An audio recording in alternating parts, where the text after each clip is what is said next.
Night feel different from the rest of the season, the rest of the schedule? Well, Kevin, it's the excitement of the unknown. Everybody comes in with the highest of expectations, right? You got new teammates and new wrinkles.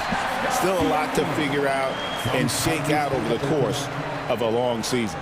He may not have that traditional power forward build, but his bounce, well, that kind of levels the playing field. Jackson, a screen on Halliburton. Morant finds Jackson, hammers the alley-oop through. Love watching Jackson on the receiving end of the alley-oops. He definitely won the athletic lottery. Siakam looking around.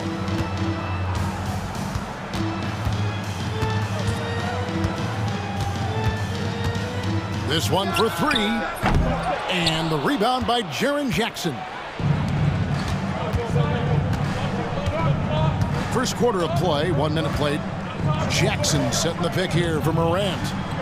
And finished off by Morant. Oh, he's got some hops. Morant, this man loves to attack the rim whenever he gets the chance. And when I mean any chance, I mean any chance. And great, we know the Pacers have to improve defensively. But where do they start? Candidly, Kevin, I feel like they're too soft.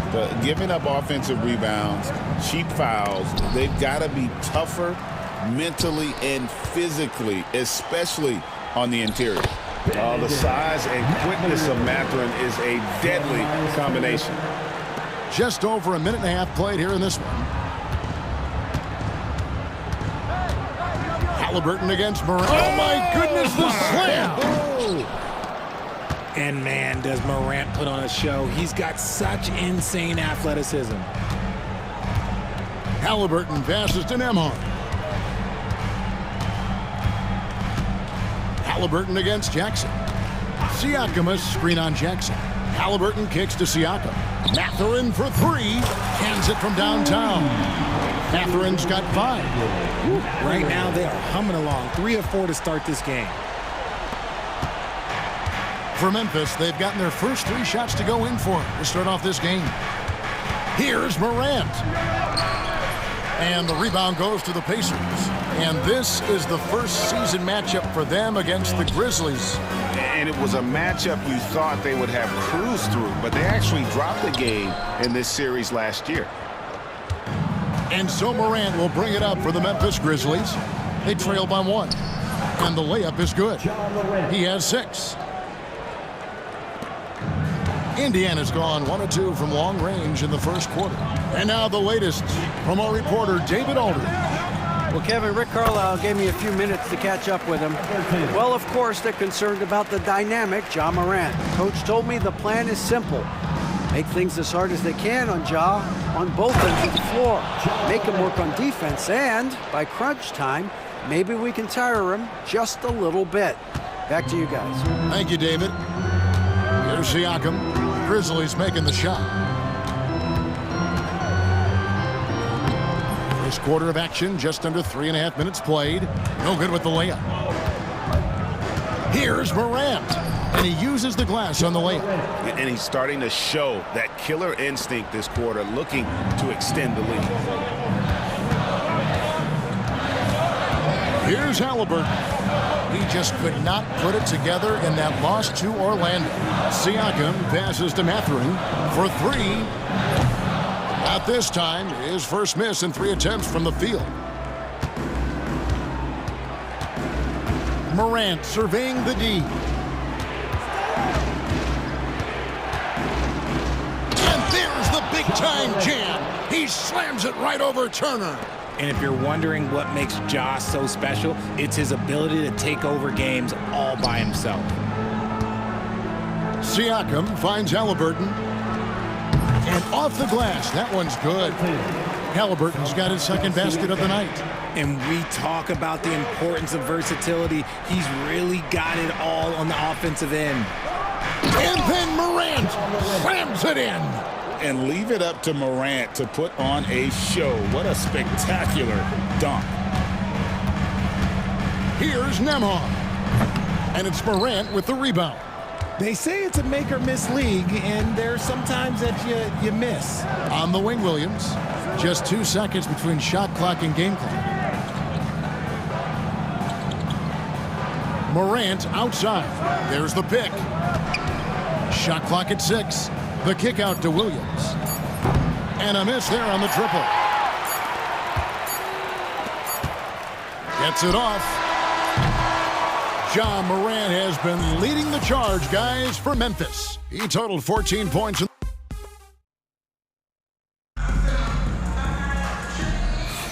And if you're just joining us, we've played through one quarter in this one. Hey, guys, what do you think about the offensive approach we've seen so far for the Grizzlies? Well, they're off to a good start getting it inside and scoring at close range. Solid fundamentals so far in this one. And one more thing they've done well tonight. They've attacked the rim viciously and have gotten a lot of points by just going at the defender. On the floor to begin things for Memphis here in the second quarter. Morant is the point with Bain out on the wing. Santi Aldama is out there with Clark, and it's Smart in at the small forward.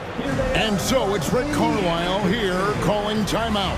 He wants a minute here to get things straightened out with his team. Obi Toppin's checked in for Indiana. Neesmith comes in for Benedict Mathurin.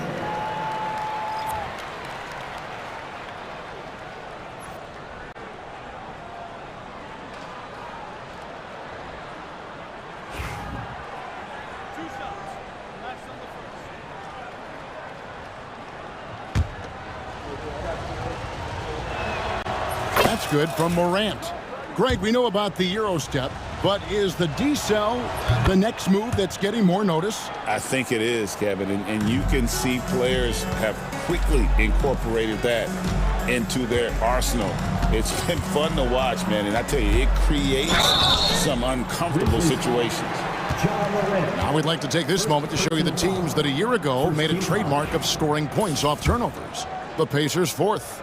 And this team, in terms of scoring off of turnovers, that became the identity. I mean, they really look to disrupt and cause problems defensively, and boy, do they take advantage on the other end.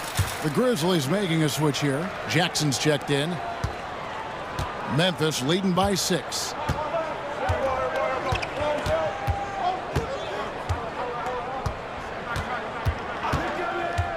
At the top of the key, Aldama. And that one off the back of the rim and in.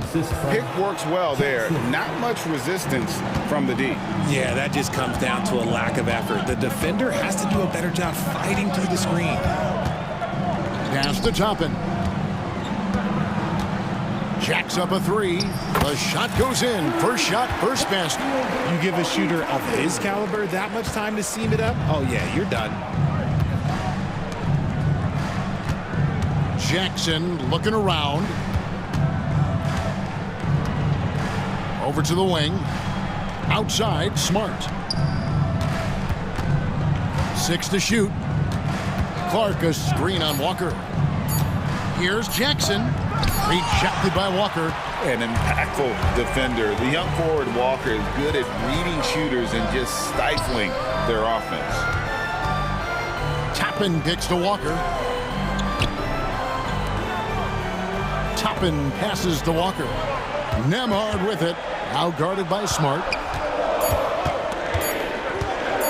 The turnaround. It's Clark with the rebound. And the Grizzlies leading by 5. Greg, no one questions the Grizzlies' talent.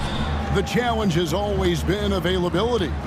Yeah, whether it's been injuries or suspensions, it's hard to get into a rhythm when you're missing key players. But when they're all on the floor, Kevin, they can beat anyone. And they've repeatedly probed inside in the first half, guys, and it's paid off. Memphis shooting their 3rd free throw attempt of the game. Well, Greg, we saw in the 2024 regular season that these Pacers actually led the NBA in assists. Averaging over 30 assists a game. Now that's ball movement. These Pacers really trust one another and love to share the load offensively. Walker against Jackson.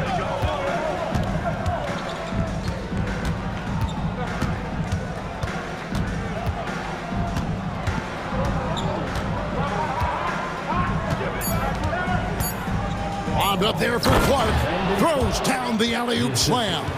Oh, and the lead gets bigger on a ridiculous offensive sequence. That dunk alone would have been spectacular. Never mind it coming at the end of an alley-oop. Time now to turn to our sideline reporter, David Aldridge. David. Kevin, the last few years, we saw teams giving up bounties worth of draft picks and trades for star players. But with teams now possessing more roster spots to develop prospects, and about 3/4 of the tradable picks hoarded by just a third of the NBA's teams, we may not see so many picks given up moving forward. Kevin? You're exactly right, David. Something certainly to keep an eye on. Nembhard with it, now defended by Bane. On the wing, Walker.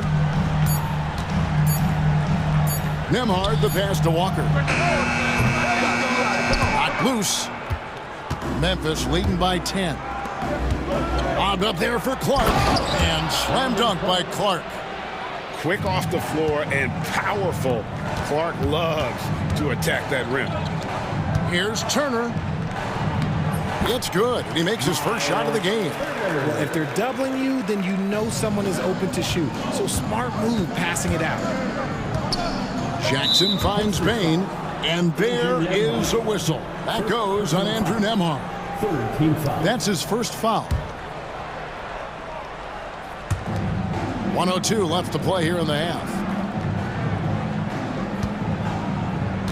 Jackson down low, guarded by Walker, and it's Clark with the jam.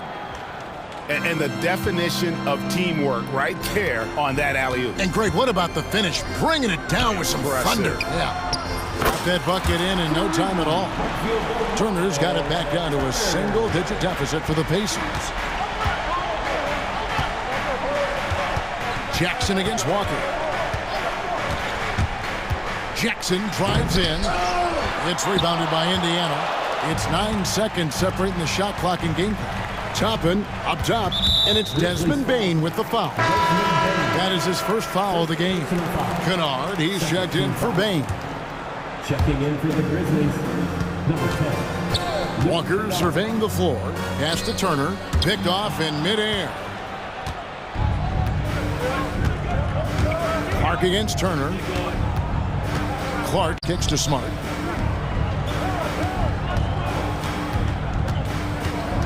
Clark sets a screen for Smart. Lobbed up there for Clark. Right side to Walker over Jackson. And we've reached halftime in this one. Memphis out in front, up 9. And a chance now to thanks so much, David, and we'll step away briefly, but get you right back out here for the start of the third quarter after this break.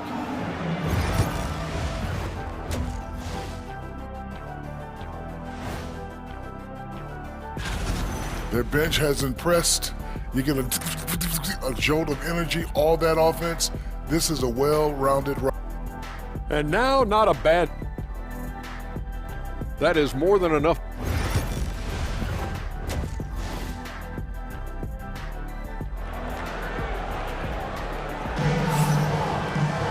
And happy you could join us. We've got 2 quarters left to go in regulation.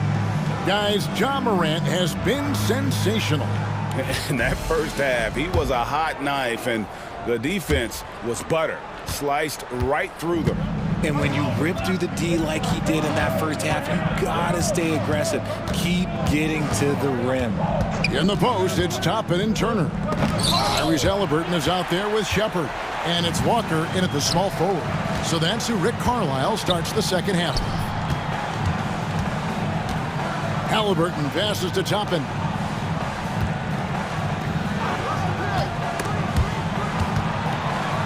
At 6. And here's Walker outside. Up again. He hangs in there and cashes in on the second chance points. That is really good work there on the offensive glass. Morant against Halliburton. Morant left side. Jackson finds Morant. Back to Jackson. Memphis needs to get off a shot here. Kennard's shot is off. And Rick Carlisle decides to call timeout. Wants to talk some things over. Might be seeing some things to adjust.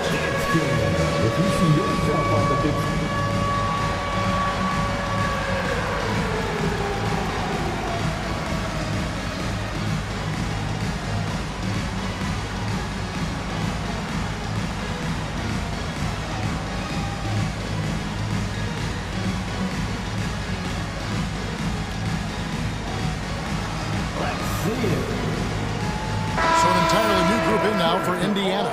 Jackson, he's checked in for Turner. Pascal Siakam comes in for Toppin. Benedict Mathurin, he's checked in for Walker. And it's T.J. McConnell in for Shepard. And the Grizzlies also with the sub. Williams is checked in. There's the screen to the paint. Here's Mathurin.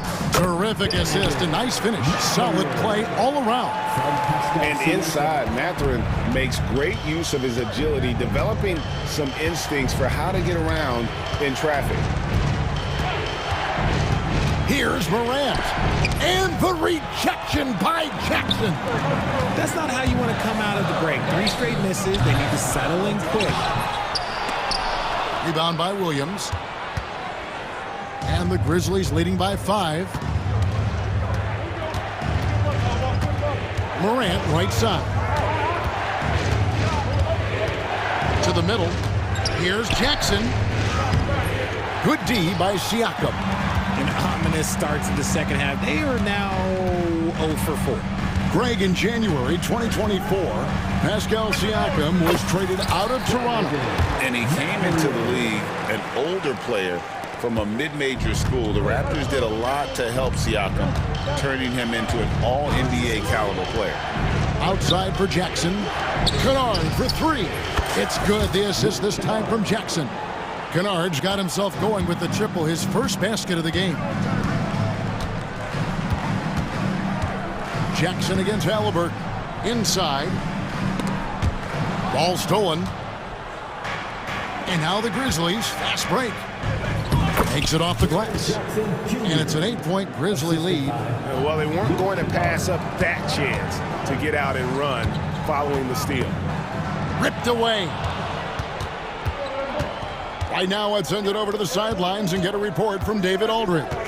Kevin, thanks very much. Tyrese Halliburton is a person who's in control. He says, I want to win, so I'm just trying to figure out the right way to do that. Right now, it's get the ball in my hands and just make the right reads. I can facilitate probably better than the majority of people in the league. So that's what I want to do. I want to get my guys involved. Kevin? He does, doesn't he, David? Every single time. And, David, we thank you for that report. In an era where so many point guards are 3-point shooters, Ja Morant, you know what? This man is built different. He's more of a throwback. Ja wants to apply pressure by driving, not shooting threes. Jackson finds Halliburton. Can they get it? The offensive rebound. McConnell with it. Indiana moving the ball around. Here's Siakam. And he drops in the layup off the glass. Siakam's got his second basket. They are just killing them on the interior. 1:15 left in the third quarter. Oh, wow. Yes! Any trip that ends with Morant going to the hoop, it's great for his team. To the inside. Here's Jackson, and the dunk by Jackson. And his eyes got wide once he got the ball inside. You just know what he's going to do with the basketball. And it's Taylor Jenkins calling timeout here. He's ready to talk things through with the team.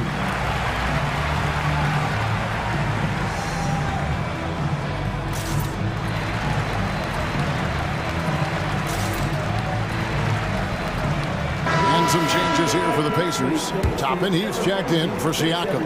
Aaron Nesmith comes in for Benedict Mathurin. And Walker subbed in for Halliburton. So Memphis going with almost an entire new group here. Clark, he's checked in for Edey. Santi Aldama comes in for Jackson. Marcus Smart's checked in for Vince Williams. And it's G.G. Jackson in for Morant. Here's Smart, second chance shot, and it's good on the way in. Smart's got his first points of the night. And that's an error by the D. You can't give someone like Smart that kind of position inside. Nesmith finds Jackson. Outside, Walker. Tapping a screen on Jackson. Up top, Walker. Guarded by Jackson. Shot clock at 3. Toppin. Aldama with the rebound. See, that miss right there, it's why teams try to avoid the mid-range jumper these days. Now Jackson. Back to Aldama. Well, through 3 quarters of play, down double digits, it may be difficult to overcome. And now we have a moment to reveal our State Farm assist of the game. Yeah, an easy choice tonight. Look at the precision on this pass. Put it on a platter for him. You've got to admire the vision just as much as the accuracy. Not many players can even spot that pass. Fourth quarter of action is upon us. Thanks as always for joining us. And Rick Carlisle decides to call timeout. Clearly, he's got something his players need to hear, and immediately.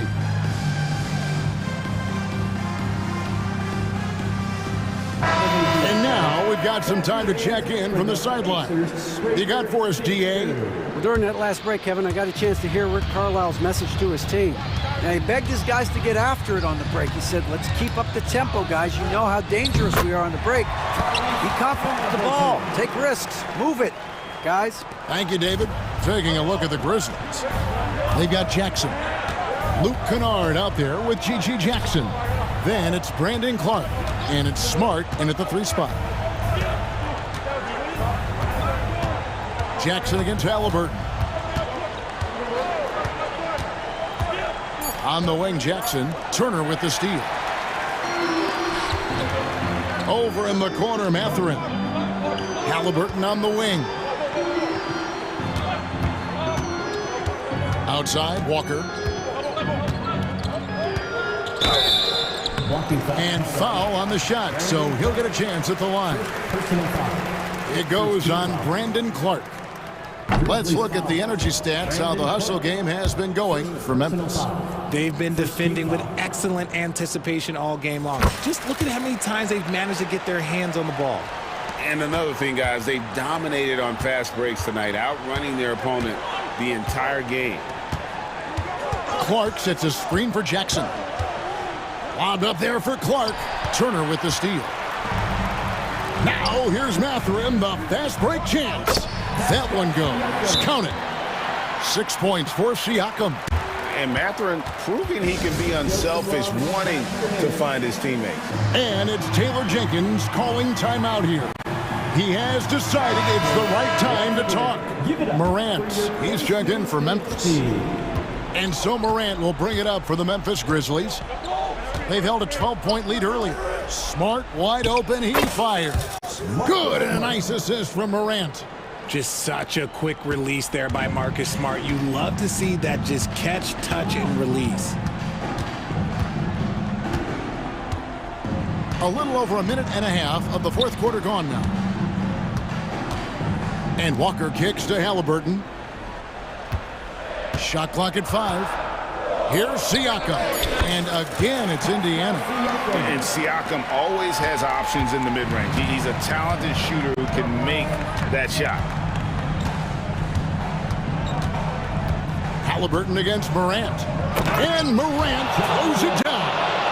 Just rubbing it in their faces with that dunk. He is never going to take his foot off the pedal. And that finish shows you how dangerous he can be as a passer and a finisher. And here we go, the Grizzlies on a fast break, and finished off by Morant. It's been all about Ja tonight. Can score in so many different ways. Here's Siakam. That's in. That's his 5th field goal. He's shooting a hot 71%. 5 for 7. Memphis leading by 8. Morant outside. And Morant throws it down.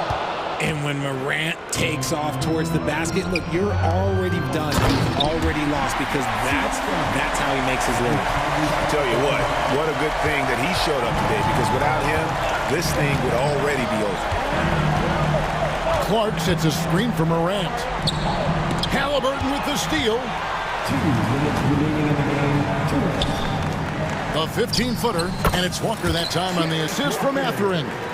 Terrific find by Mathurin, proving he's more than just a scorer. Morant against Halliburton. Jackson has the open look. Off target with his 3. Pacers trail by 6.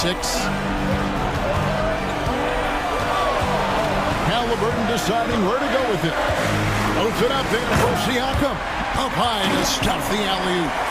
Massive hoop there from Siakam. We've seen him do it in the finals. This guy showing he's made for big moments. And it's Taylor Jenkins calling timeout here. Wants to make sure everybody's coordinated and intent.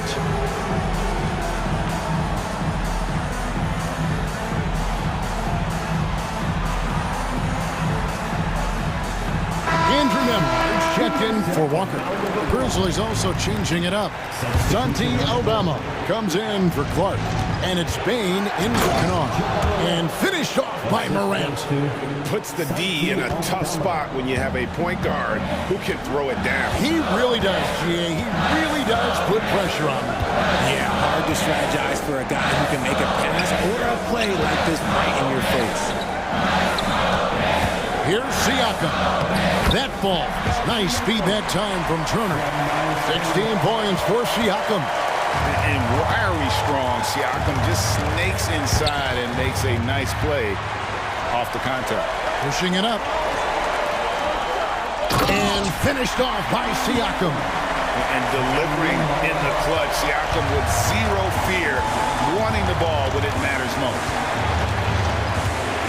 Here's Morant. Yes! And you can't get a bigger bucket than that.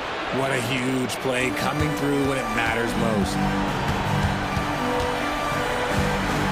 Turner with a screen on Jackson. Down low. Tries it from 9. The shot by Turner no good. And here are the Grizzlies now. They've held a 12-point lead earlier. There's 31 seconds left in the fourth quarter. Halliburton against Morant. Basket is good. He'll get a chance for one more at the line. Massive points from Morant, willing to take the big shot. That's good from Morant. Craig, nothing short of some once-in-a-lifetime plays are going to save them now. Yeah, the door is just about to close on this one. But hey, never say never. Siakam misses. And not allowing the shooter even an inch of breathing room on that one. I'm sure they'll think twice about shooting against him next time.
season. So many possibilities. Well, you know, BA, for the players, you're excited and relieved at the same time.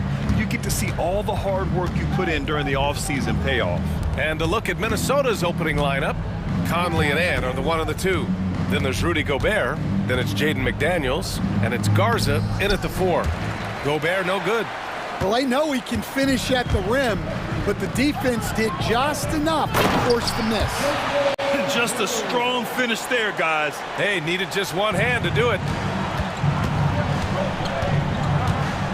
Bain against Edwards. They set the screen over Bain. Edwards can't hit. And even with the miss, that's a high percentage shot for him. And it's Ja Morant with the foul. That's his first foul. And just a great job of getting there first and absorbing the contact. Here's Edwards. Pass to Gobert. Tipped away. Williams against Edwards. Outside Morant. And now we have an intentional foul. I'm not sure why. Yeah, bizarre play, BA. Not sure what got into him. I mean, I'm just not sure what he was thinking right there. I mean, he needs to get his head in the game. We played just over a minute here in the first. They set a pick. Inside, Edey. Yeah, that's the kind of defensive effort we've come to expect from Gobert. And it's Edey missing. Recently, player health has been the big talking point around the Memphis Grizzlies stand. Yeah, BA, look, and it's really a shame to have such a talented, dynamic team have to deal with all those constant what-ifs and have their seasons so affected by things outside of their control. It's tough. Yeah, when Morant gets a step to the hoop, he's looking to drop the hammer on you. Here in the first quarter, with about 2 minutes gone by, Edwards, a pass to Garza. Back to Edwards. Shot clock at 5.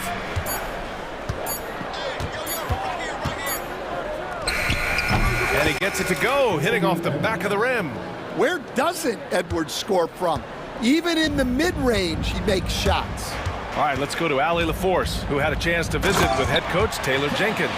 He knows it'll be tough to score in the paint tonight. Gobert locks down the lane as well as anyone. He blocks shots, and then when you count up the numbers of shots he alters, you get a full picture of his dominance at the defensive end. Guys? All right, appreciate it, Allie. Here's Edwards. After the basket by Memphis, it's tipped. And he ends that fast break chance. An intentional foul. That's a textbook example of the transition take foul rule. Memphis shooting their first free throw attempt on the night. The free throw drops for Bain. Well, Coach, one of the more electric players in the NBA, Ja Morant. Yeah, that's for sure, Brian. High-flying, acrobatic at the rim, just a supreme athlete, and he is without a doubt one of the most exciting players this league has to offer. And that one's good. Morant. And this is what's so special about Morant's game, his mobility and his explosiveness. Edwards looking for an opening. The Grizzlies pull it in. Another miss. He is struggling for the quarter. And since we have a moment, here are last year's most efficient scorers around the league. Second is Rudy Gobert. So consistent from the floor. He shot it at a great clip last season. Edwards, that's good. Well, look, it's tough to keep Edwards out of the lane and tough to stop him once he's in there. Here's Morant. He's got it. 4 for 4 now. He's automatic. Perfect from the field this quarter. Gotta wonder how long he can sustain it. Shot is good by Edwards. Edwards has got 6. Pounding it inside early and often, setting a physical tone.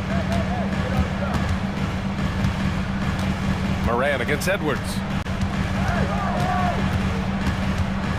Up top, Morant. Give him 8 points now. With the drive.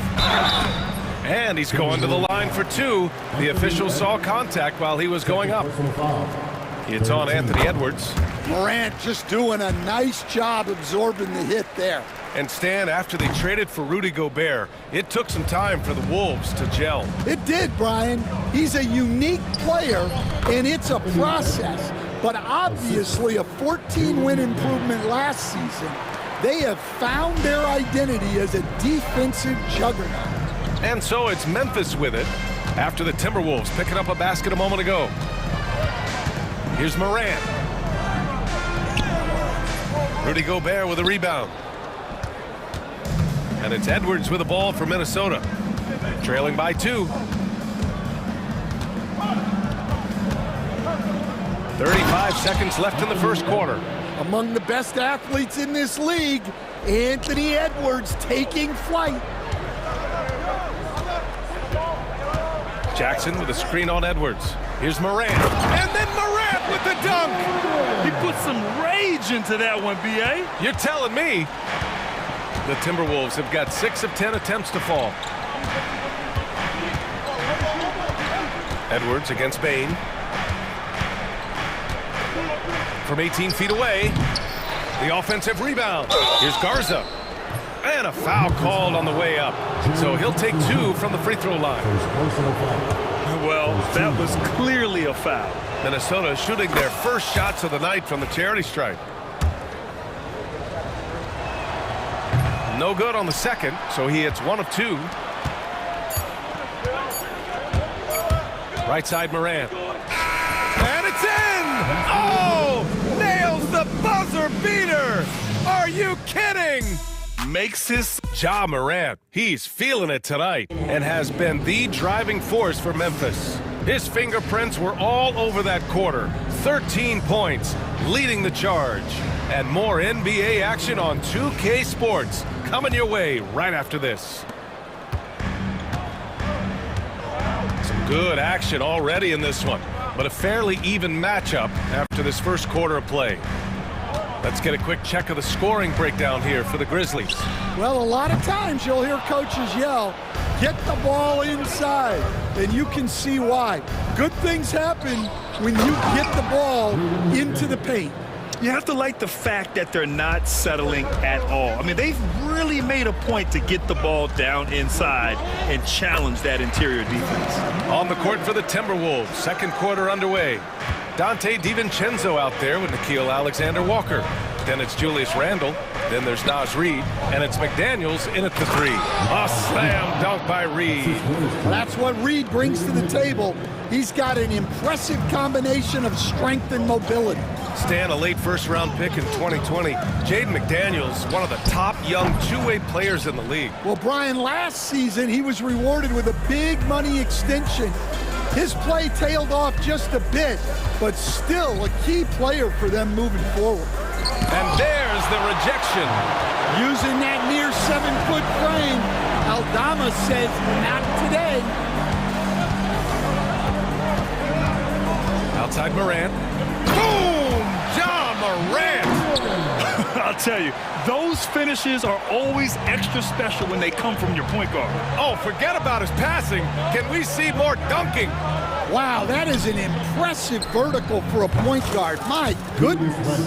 Yeah, a shot that Randle has added to his repertoire. Shooting the 3 with confidence now. Morant against DiVincenzo. Oh, there's Morant with the slam. Putting some extra juice on that tomahawk, fellas. No one is going to stop that. Man, when he's coming in with that level of force, that's just too much right there. Reid to screen on Morant. DiVincenzo to pass to Reid. The 3. Clark grabs the board. Memphis leading. Outside Morant. Clark outside. Back to Morant.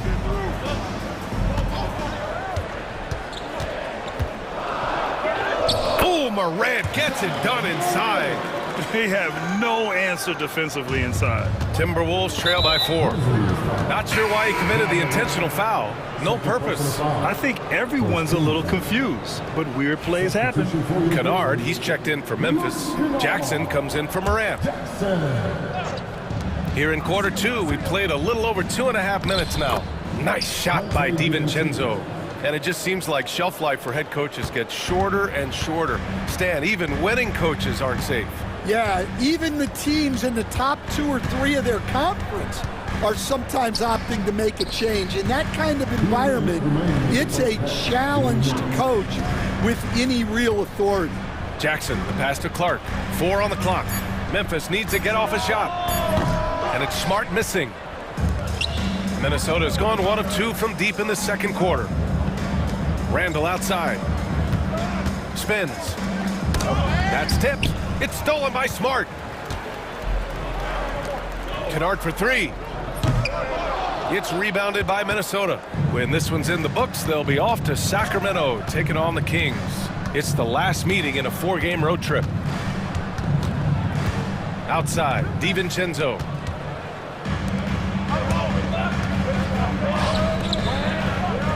Smart outside. Jackson surveying the D. The 3-ball. And it's Smart missing. Well, this was his shot to miss, honestly. Poor coverage, good setup. He just couldn't knock it down. Superior strength on display. Randall just refusing to let the defense slow him down there. Minot's checked in for McDaniels. Minnesota shooting their 3rd free throw attempt of the game. And that one falls. That puts them up 1 point in the game now.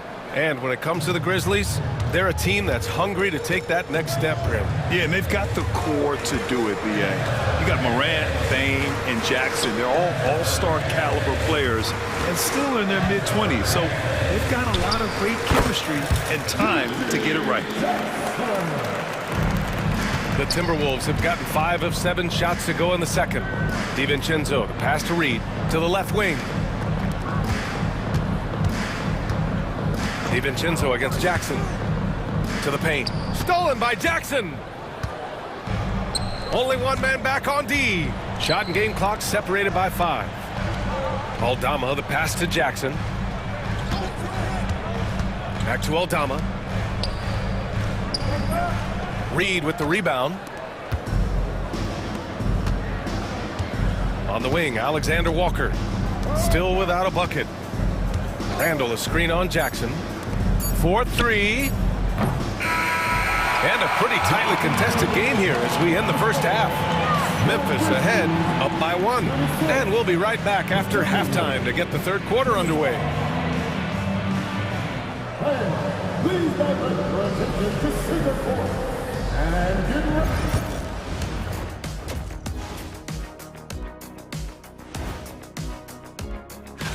You know, right now for Minnesota, you really get to see what they're made of after your hard work in the offseason. Yeah, you have. So let's move on now to this Grizzlies game, which has turned out to be a tight one. Even before the game started, you could feel the energy in this. Thanks for joining us. Time to head back over to the third quarter with Brian.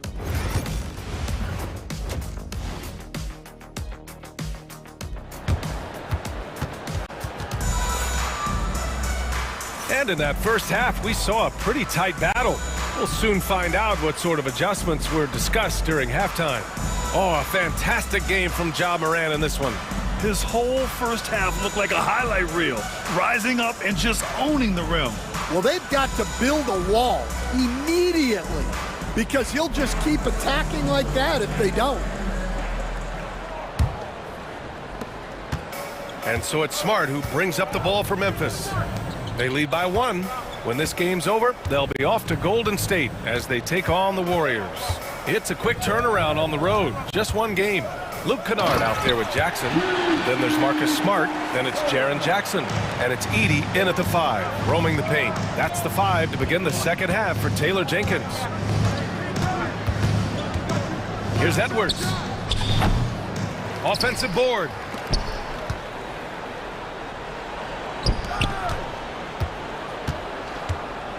Six on the shot clock. There's the drive. That's his 6th miss now, 5 of 11. Grizzlies lead by 3. Grant, when it comes to Anthony Edwards, fair to say he's meeting expectations so far. Oh, no question, B.A. The first overall pick in the 2020 draft, Edwards has been anything but a bust. Now we are seeing him trying to compete for titles. Jackson finds Jackson. Good. And the Grizzlies lead by 5. Yeah, good touch from Jackson Jr. Ready to score inside when given these opportunities. Here's Edwards. And it's blocked. Stumbling to start the second half. 3 straight misses. And the dunk by Jackson. And they're building up steam, getting out in front and trying not to look back. Well, look, we've seen that no lead is safe these days. You got to keep scoring and extending that margin. Another shot. And it's good. Off the back of the rim and in. Edwards got 12 points. Yeah, and they're able to get their first bucket of the second half after 4 straight misses. Conley against Jackson. Kicks it out to Kennard. Smart for 3. Pass to Jackson. Smart outside. And they force the shot clock violation. Great D. A quick break, and we look at our 2K leaderboard for 3-point shooting last season. In the 3rd spot, the Timberwolves. Well, their approach to shooting was phenomenal. They didn't force many threes, and when they got a good look, they drilled it. Conley passes to Edwards. Back to Conley. Pass to Edwards. And stolen by Jackson. Jackson outside. Sinks it from distance. Jackson's got 5 points now in the quarter. That's a perfect 4 for 4 to open up the second half. Couldn't have asked for a better start after the break. For 3, Conley. Pure from 3-point range. Just a veteran play by Conley there, giving the D no time to react off the bench. Well, Coach, Minnesota turning back the clock last year. Most of their lineups had multiple bigs. Yeah, and we saw how effective it was, especially on defense. Minnesota led the league in defensive rating by a wide margin, and that length was a key factor. Jackson gets the bucket. And they keep on figuring out ways to force the rock inside and convert. Pass to Garza. Edwards against Kennard. Outside Edwards. Up and over Kennard. Edwards can't hit. Well, they desperately need him to get going offensively. He's got to refocus and just start taking better shots. Smart finds Jackson. A minute 15 left in the 3rd quarter. Just 5 on the clock. And the dunk by Jackson. Credit them for making the right halftime adjustments. Well, sometimes you just make shots, but they've certainly come out on a tear here in the 3rd quarter. Great dime by Gobert. Scans the floor well to find his teammates. Grizzlies lead by 7. Boy, that foul looked intentional. Not exactly what you'd expect here. Yeah, I know. It just doesn't make sense given the situation. Clark is checked in for Memphis. Aldama comes in for Jackson. And Chris Finch calls timeout here. He wants to give him a breather and talk things over.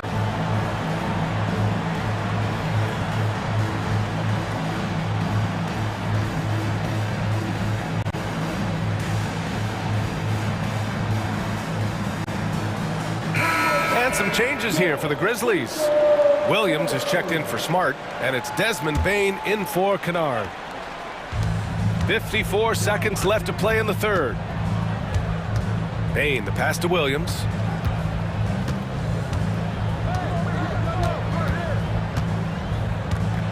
Clock at 6. And Williams punches it home. Oh, not the defensive effort they need to cut into the lead. Boy, good call. You have to at least try to protect the rim. Yeah, I'd consider calling timeout right away after that one. The defense has to be better there. Nice shot by DiVincenzo. They're really looking to that inside game here in the second half. getting away from taking a bunch of threes. DiVincenzo against Jackson. High arcing shot, and it's good on the layup. Jackson's got 11 points in the quarter. Defensively, they've got to get more bodies in the paint. That's 3 straight field goals from below the free throw line.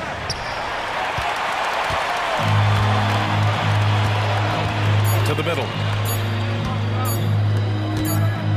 It'll count. And so it's the Memphis Grizzlies with a 9-point cushion at the end of the quarter. All right, let's take a look at our assist of the game presented by State Farm. Talk about painting a magnificent picture with that, Don. Just a great decision and a perfect delivery.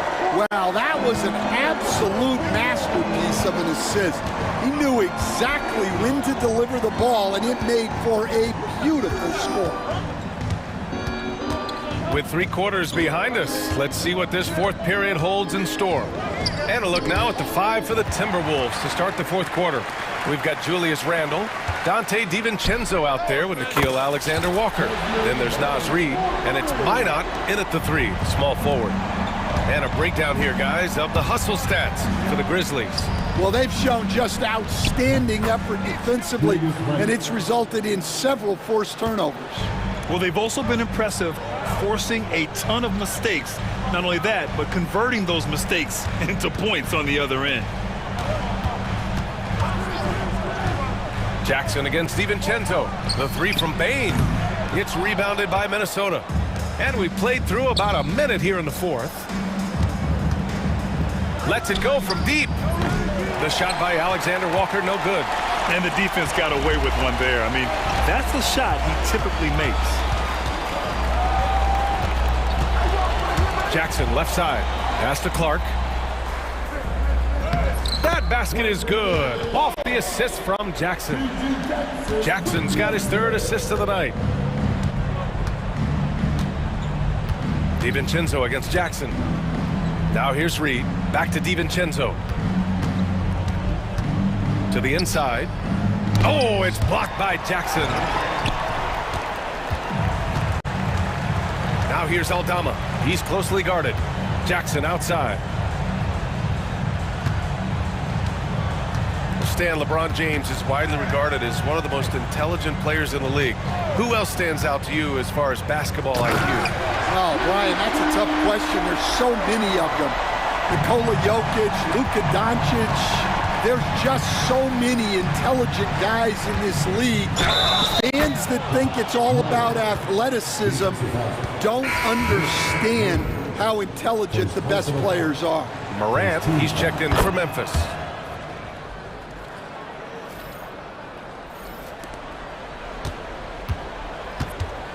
And so Morant will bring it up for the Memphis Grizzlies. 13 points was their biggest lead of the game.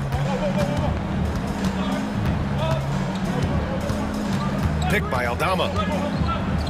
Morant with the slam! Yeah, Morant's got to get himself in that dunk contest. I mean, look at that. Conley passes to Garza. Let's go with a 3. Clark grabs the board. Clark's got 4 rebounds in the game. Pass to Aldama. Now Morant. And it's Ja Morant with the foul. That's his 3rd foul so far. A great job to establish position and square up. And the Grizzlies with some changes. Jaren Jackson comes in for Aldama. And it's Marcus Smart in for Williams. The Timberwolves also with a sub. Edwards, he's checked in for DiVincenzo. Gobert with a screen on Bain. Here's Edwards. Minnesota again missing. Memphis leading by 12. Left side Bain. They get the rebound. Clark. Oh, and makes it with the kiss. The defense getting out-hustled on the putback. Can't let that happen. And I can tell you from experience, these are the types of things that drive coaches crazy. Well, that's what you want. Get him the ball and see if he can close the gap. Kicks it out to Clark. Pass to Jackson. Back to Clark. Outside Morant. Ooh, and he took a hard foul on the shot. So he'll head to the line to shoot a pair. Rudy Gobert picks one up. One of the most explosive players to have ever entered this league. Morant shows out every night. That one misses. Timberwolves trail by 13. With the fadeaway. Outside Conley. Pass to Gobert. Gobert with a screen on Smart. Edwards making it look so easy from deep. Well, we've seen this movie before. Edwards is rolling, and his energy right now is infectious.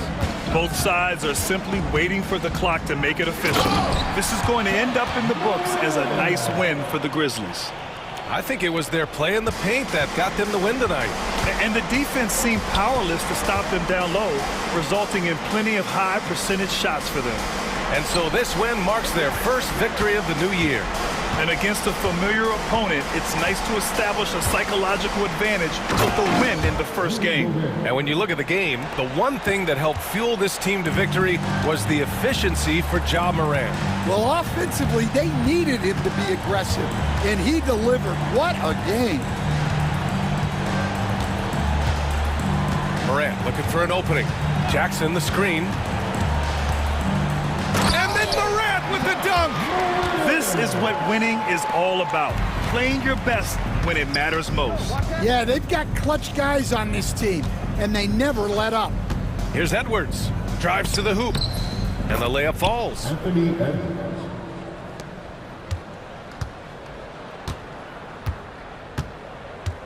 And here's Morant.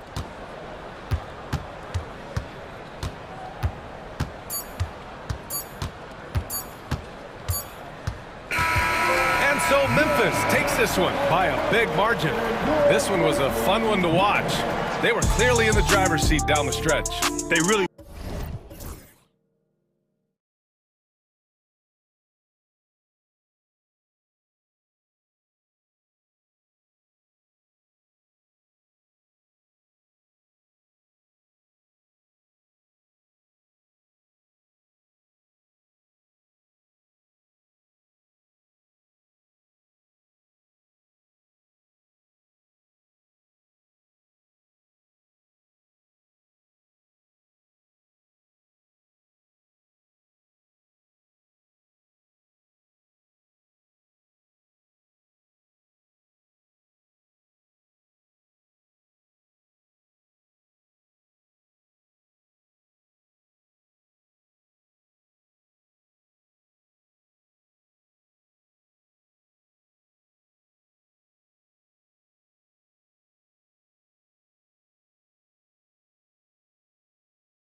You've got it on 2K Sports as we get set to... And this season's still very young. Greg, what are you looking forward to this year? Oh, well, Kevin, I'm always interested in the rookies, seeing which guys step up.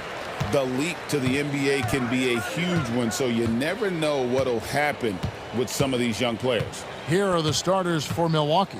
The post pair, the longtime duo of Antetokounmpo and Lopez. The guard and off guard are Lillard and Trent. And it's Middleton in at the small forward spot. And the foul is called. He intentionally grabbed him there for some reason, I don't know. Kevin, all I can think of is that he's trying to slow the game down a little bit. Right. That's a stretch, though. Definitely a strange move on his part. Now, here's Antetokounmpo.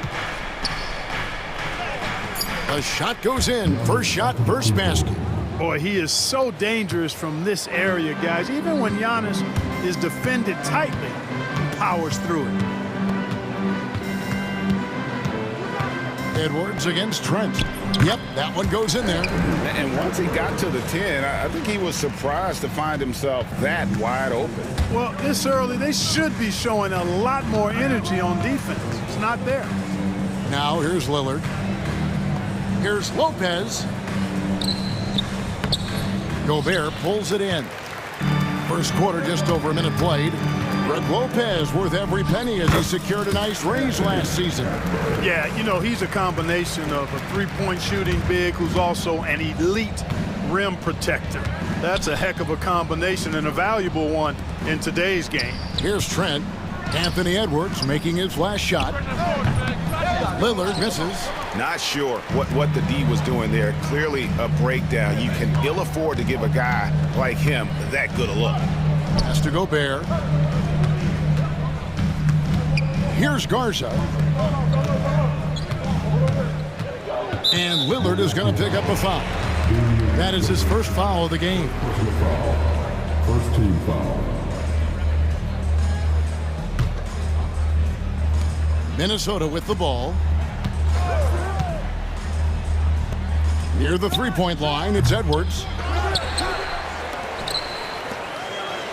Conley scanning the floor.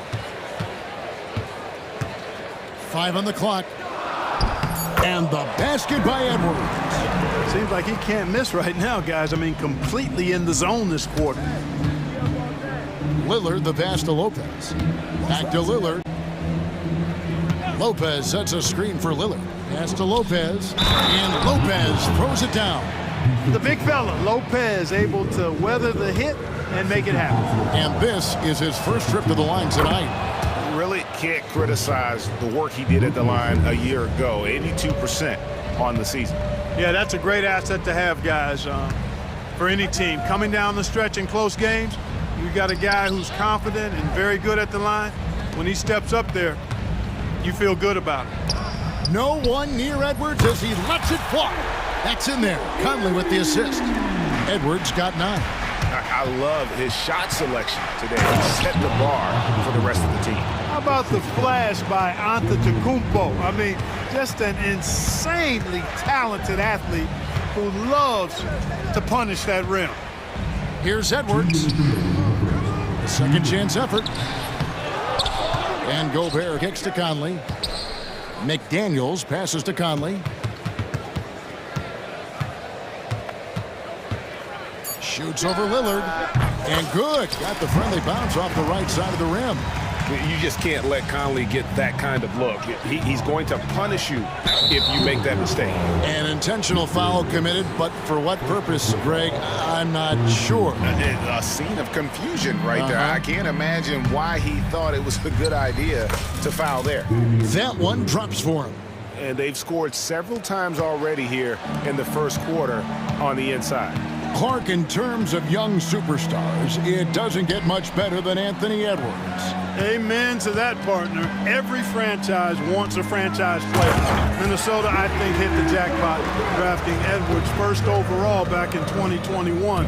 Last year, we saw Ant-Man take it to another level, making his first of what I think will be many All-NBA teams. Now, here's Antetokounmpo. Those are chances.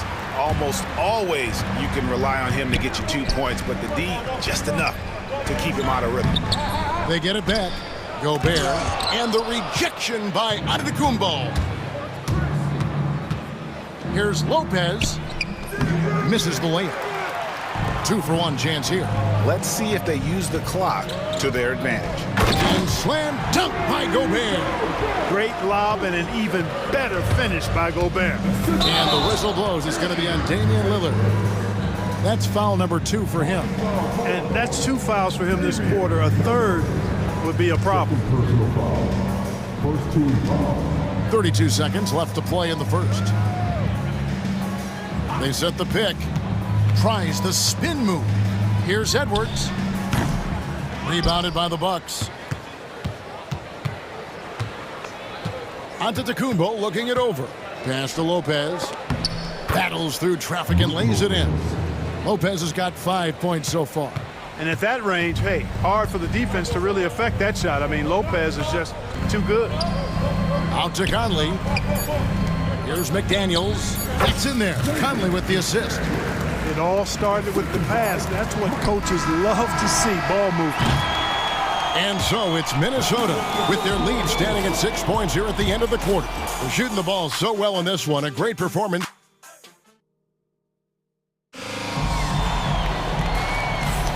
And thanks again for tuning in. If you're just joining us, we've played through 1 quarter of action so far. And before we move on, what do you guys think about what we've seen so far from the Timberwolves? Aggressive at running guys to the backboard. You could tell it was part of their game plan coming in. Yeah, and you know, when a team establishes an edge on the glass early, it really sets things up for the rest of the game. And we've got a timeout called from Chris Finch. Looking for a breather and maybe just 1 or 2 things to talk about.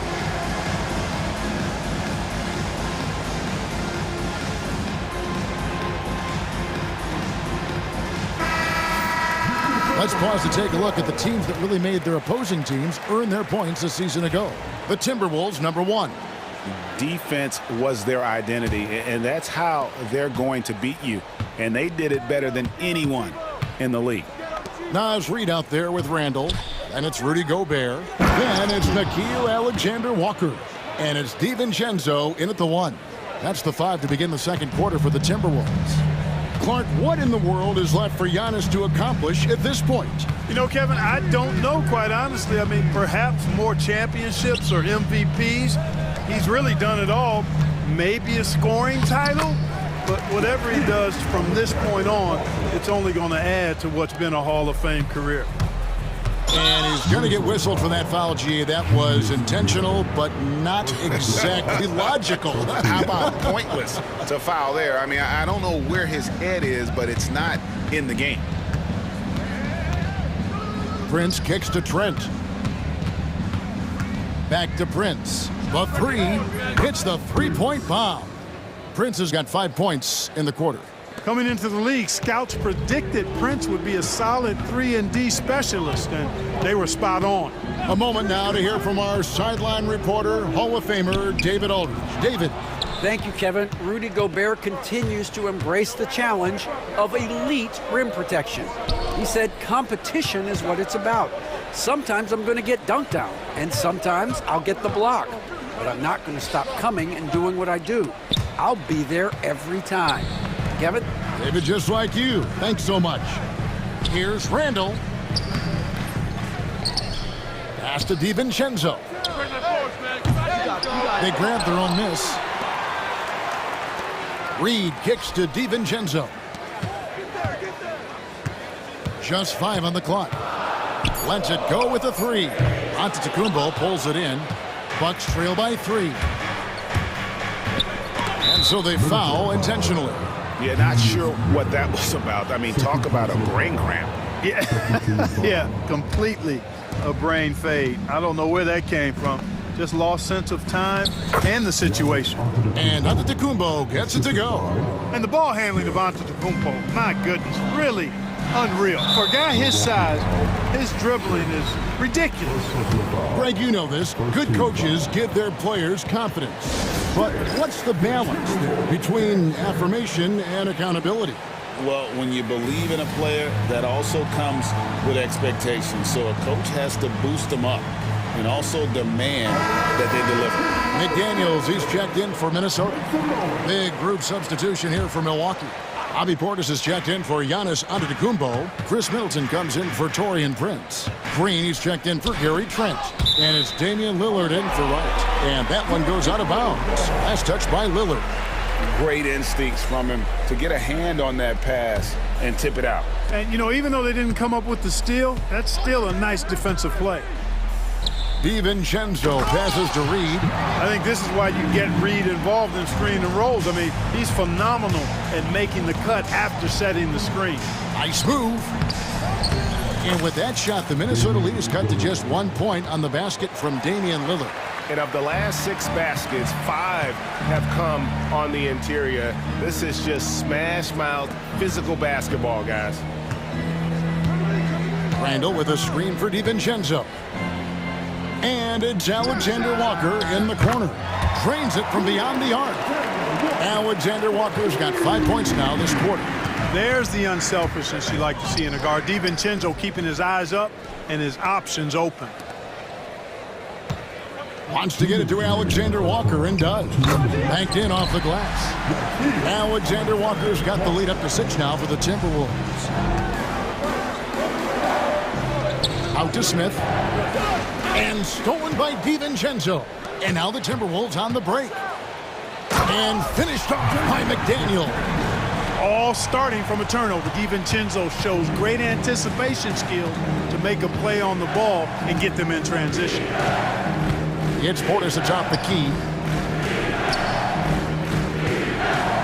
Green against DiVincenzo.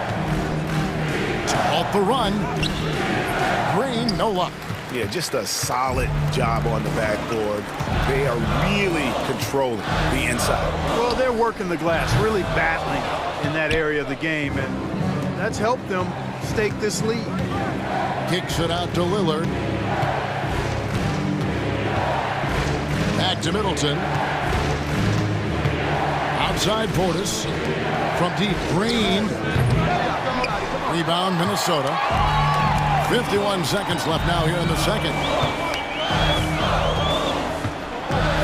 DiVincenzo with it. He has yet to score. Pass to Randall. Back to DiVincenzo. Randall a screen on Lillard. Good on the triple. And now it's an 11-point Timberwolves lead.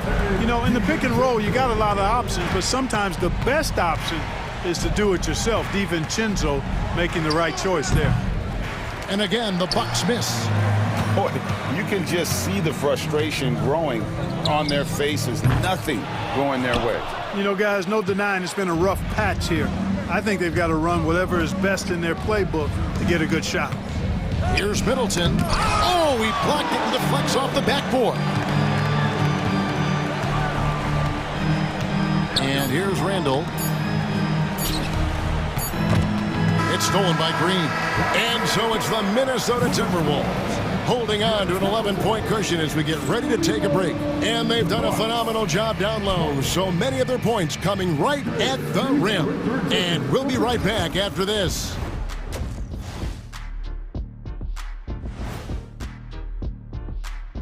Hello and welcome. Before we take a look at the action from the first half, a brief overview of some upcoming games.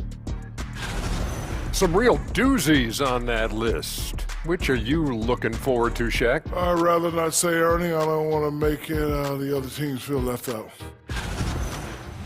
And turning back to our first half, things going well, extremely well for the Minnesota Timberwolves. And that about wraps it up.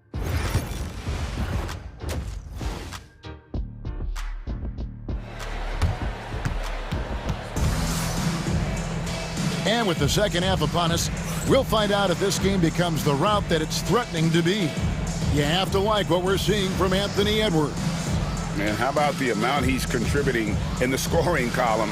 Through 2 quarters, he has been terrific.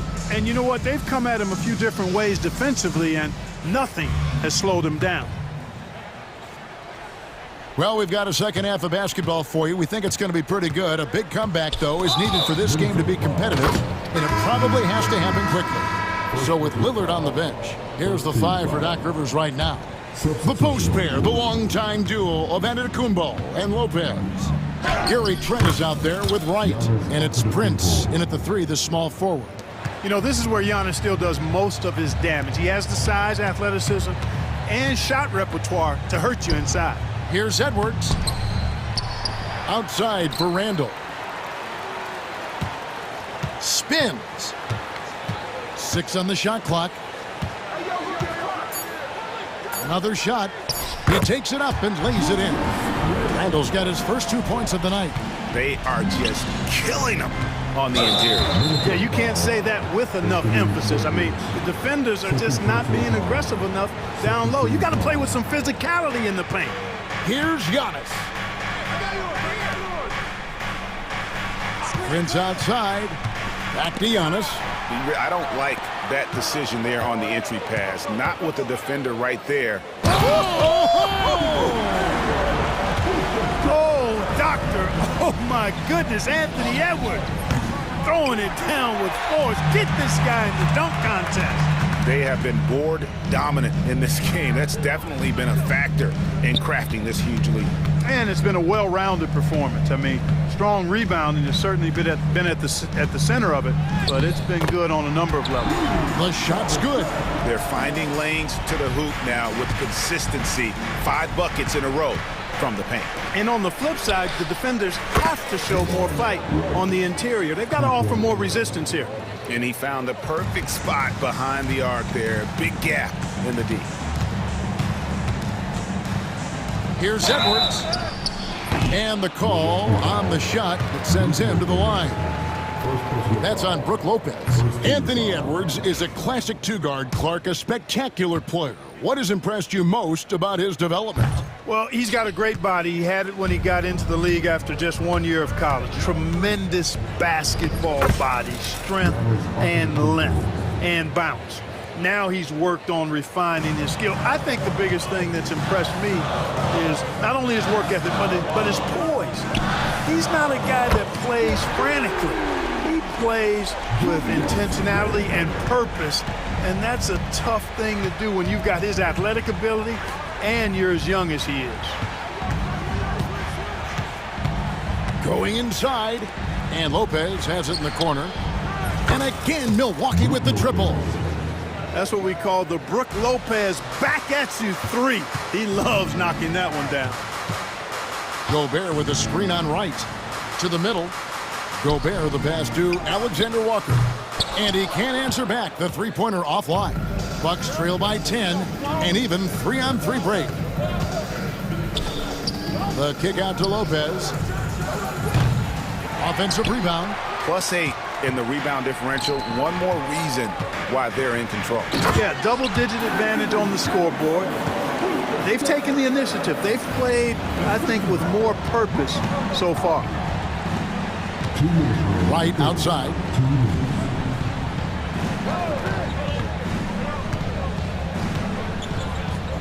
Pass to Antetokounmpo, and the foul called on Edwards. And that'll be his 3rd foul so far. And we've got a timeout called by Doc Rivers. He wants to check in with his team and regroup.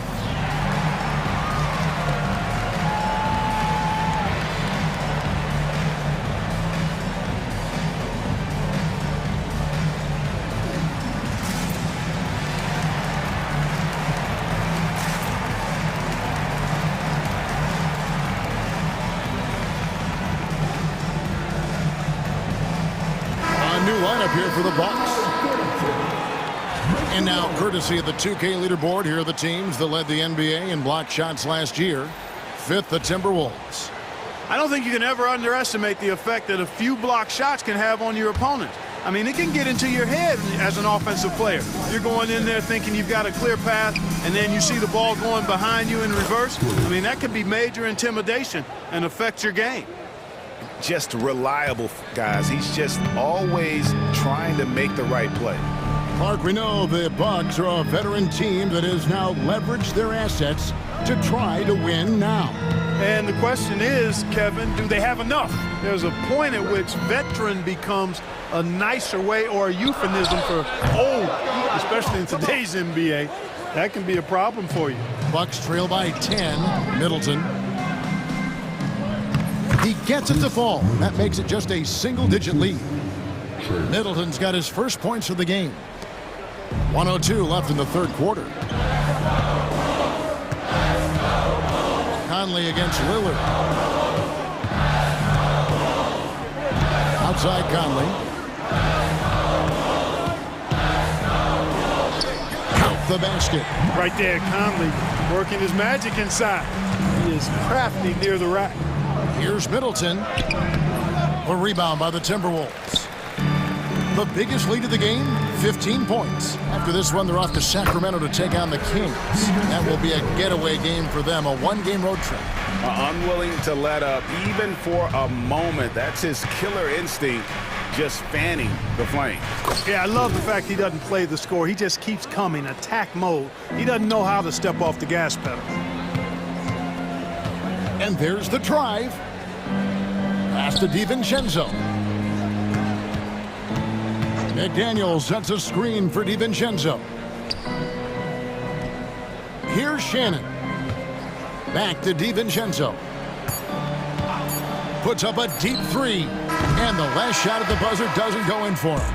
And so it's the Minnesota Timberwolves with a 10-point lead. And now let's go back to a play from earlier as we show you our State Farm assist of the game. And I'm glad this was the pick because I love this pass. Such a great dish. That's what I call court vision. Yeah, and with the accuracy to go along with that vision. I mean, he put the ball in the absolute perfect spot. That's how you orchestrate it. The fourth quarter has arrived. So good to have you with us. Nas Reed out there with Jaden McDaniel. Then it's Nickeil Alexander-Walker. Then it's Conley, and it's DiVincenzo in at the 2. So that's the Timberwolves 5. Inside, here's Lillard. Reed with the rebound. Timberwolves leading by 10.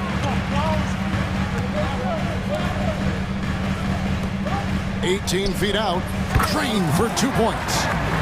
And that's now 6 points for Mike Conley. Finding the soft spot in the defense there. Crafty work by Conley.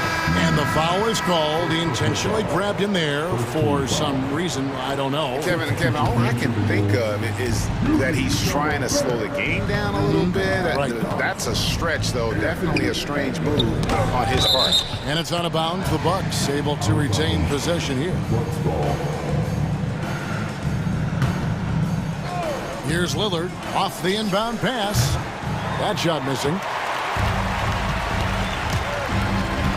Conley against Middleton. It's Edwards on the wing.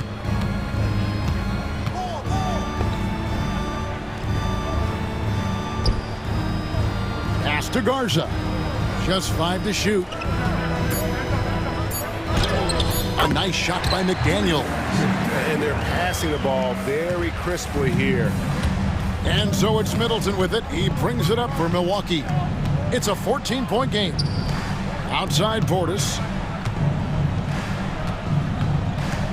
Lillard the pass to Portis.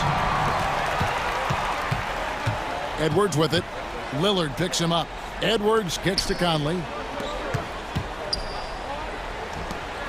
Lillard against Edwards. And Edwards slams it in. Edwards is rolling right now. If I'm his teammates, he's getting the rock every time. Portis drives in. Minnesota with the rebound. Garza's got 4 rebounds now tonight, and that's an intentional foul. And some changes here for the Bucks. Lopez comes in for Smith, and Antetokounmpo subbed in for Portis. So it's Minnesota now. And Edwards slams it in. Explosive play in the air by Edwards, and perfectly timed, too, for the alley-oop slam. No doubt about it. He has done a ton to help his team, but he's going to have to do even more if they want to have a chance to get back in this one. Edwards against Giannis. To the inside. Here's Garza with his first shot attempt, and again it's Minnesota. Haven't we seen that a few times today, guys? I mean, their defense has got to have a little bit more toughness about it. And if it doesn't, this is only going to get uglier. I mean, that's no way to defend a player of his caliber. Edwards passes to Garza. Trent against Edwards.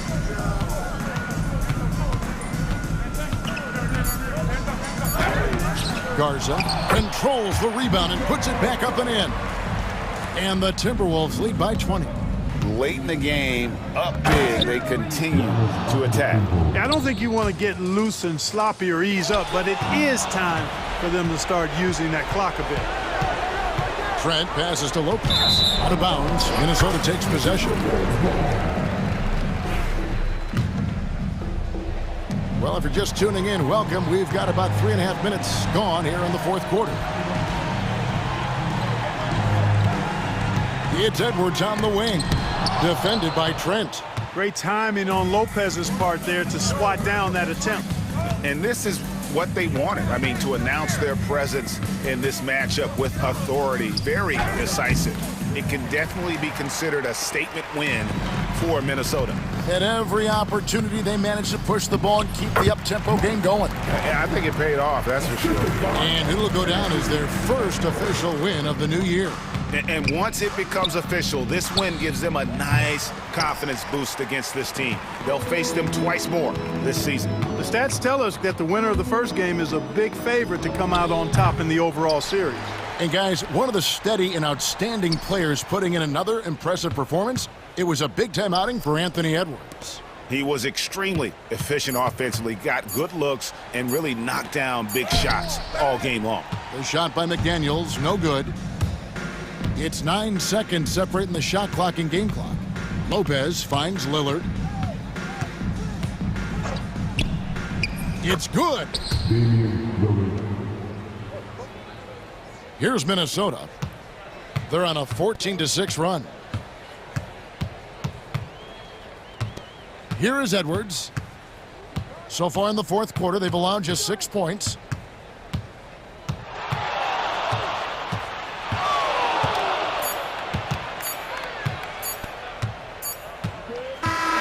So it's Minnesota winning this one easily. And the outcome of this one was net. David, thank you as always. And that about does it for the first game of the new NBA season. For Greg Anthony, Clark Kellogg, and David Aldridge, this is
opening night for these two teams in this new NBA season. And we've been waiting all summer, BA, to kick this thing off. So much excitement, so much hope, so much possibility. I'm sure both of these teams are going to come out with a lot of jitters and nervous energy, but we're going to settle in, and we're going to see the highest level of play right in front of us. It's time for the NBA to get it started. A look at the opening lineup for the Oklahoma City Thunder. Shea and Caruso are the backcourt pair. In at forward, it's Dort and Williams. And it's Holmgren in at the 5. Here's Lopez. Good. And Antetokounmpo gets the assist. Good soft hands there from Lopez, efficient in the catch-and-shoot motion. Gilgeous-Alexander surveying the D. Into the lane. And something that makes SGA so dangerous on offense, his elite drive and kick ability. Yeah, you have to load towards him when he comes off a high pick. He just draws so much attention and can find another cutter or spot-up shooter. He has so much gravity to his game. He's established himself as an MVP candidate. But what is the ceiling of SGA in your mind, Brent? Well, if he's there now, is that good enough, BA? I mean, this guy has a chance to win an MVP award in the next 6 or 7 years, and is going to be considered that caliber of player for that stretch. That's pretty awesome. He can put up big numbers, which is more impressive. Williams misses. And the defense got away with one there. I mean, that's a shot he typically makes. Antetokounmpo. And Giannis with the jam. I love it when Giannis is in attack mode like that and gets to the rim so quick. Gilgeous-Alexander with the ball. Guarded by Antetokounmpo. Rebounded by Lopez. Let's hope for his sake that he does not try that one ever again. And wrestling for it there, but no one has possession. We'll have a jump ball. That's a jump ball.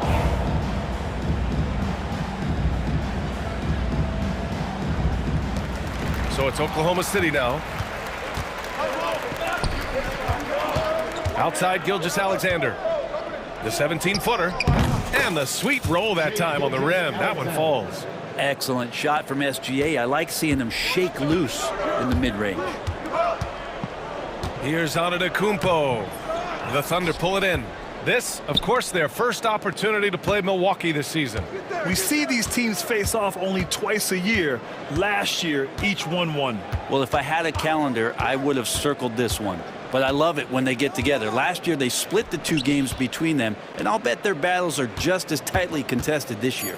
Shot clock at 3. Here's Williams. Williams on the wing. Caruso outside. Pass to Gilgeous-Alexander. And slam dunk by Gilgeous-Alexander. How about the vertical of Gilgeous-Alexander, a guard who can get up and throw it down. And Grant, the combination of Giannis and Lillard, one of the most fearsome pick-and-roll tandems the league has ever seen. You're spot on, BA. You surround them with shooting, and you have the makings of an offensive juggernaut. Just owning the painted area. If it's working, no need to change. Well, Brent, although he hasn't won an MVP since 2020, Giannis has been a finalist every season. Well, BA, I just wonder if the voter fatigue is something that Giannis is tired of. Forget the voters. Maybe he just wants to focus on getting back to that level. Obviously, in the past couple seasons, you could say that he might have deserved one more, but this is one of the best two-way players in the league, and he's not going anywhere. Dort with a steal.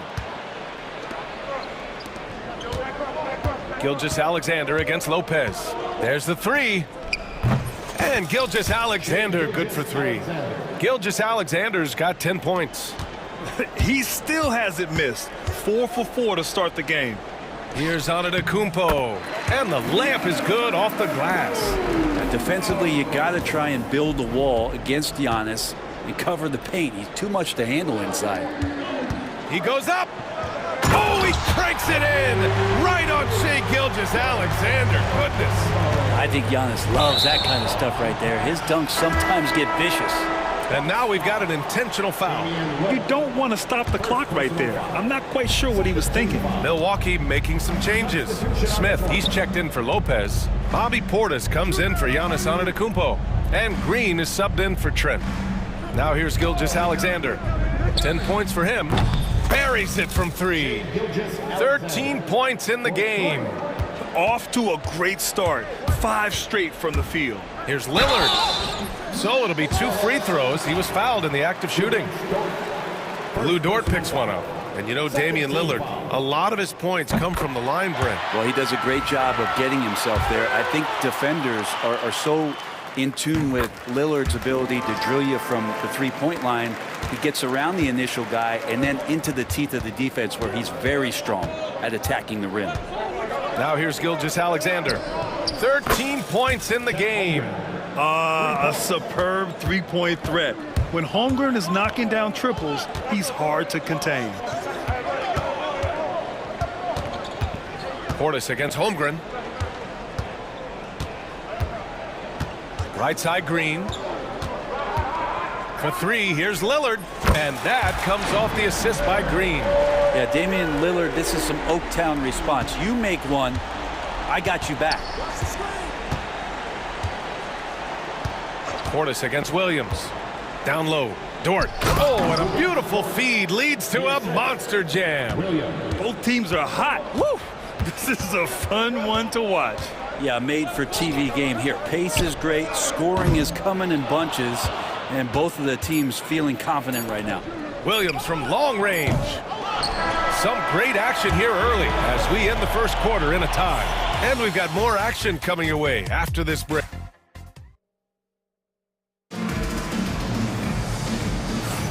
And some good action in the books as we get back to a game that's been pretty close so far here. And let's quickly break down the game we've seen from the Bucks, guys. Well, there's no reason to take risky shots when you can collect points at the rim. Yeah, that worked wonders for them in the quarter. We'll see what kind of adjustments get made. And Doc Rivers calls timeout. We might see him looking to make some tweaks to the strategy here. And let's use this time to have a look at last year's steals leaders. You look at Gilgeous-Alexander, active hands. He's second in the NBA in steals. And, of course, Alex Caruso, he's hanging with him. He's a menace to any ball handler and loves to jump passing lanes. These two struck fear into their opponents last year. Able to force so many steals, they're a problem for opposing offenses. They've got DeLon Wright. Giannis Antetokounmpo is out there with Smith. Then it's Green, and it's Prince in at the small forward position. That's the group for Milwaukee right now. And there it is for them. They keep capturing the lead, then giving it back. We'll see if they can hold on to it this time. Oh, you can tell they really want to increase this lead. They can't keep letting them take it from them. One of the more skilled offensive players that is on the floor here tonight. Not an easy fella to hold in check. Well, it's rare to see a young player as efficient as Jalen Williams, Brent. B.A., it's been remarkable, especially when you factor in that this guy is relied on for a lot of shooting. His shooting volume is very high. This is a blossoming star for this team, and I'm not sure we can put a ceiling on what that potential is. And stolen by Antetokounmpo. Pass to Smith, to the middle. Here's Wright. Wallace pulls it in. Oklahoma City has gone 3 of 5 from the perimeter in this game. Outside Joe. Williams a screen on Prince. Now here's Joe. He's covered closely. Clock at 4 to the inside. And Hartenstein slams it in. And nobody putting out much of an effort to stop him. Surprising in a close game, a lack of energy on defense. On one side, inspiration. On the other, devastation. Williams passes to Joe.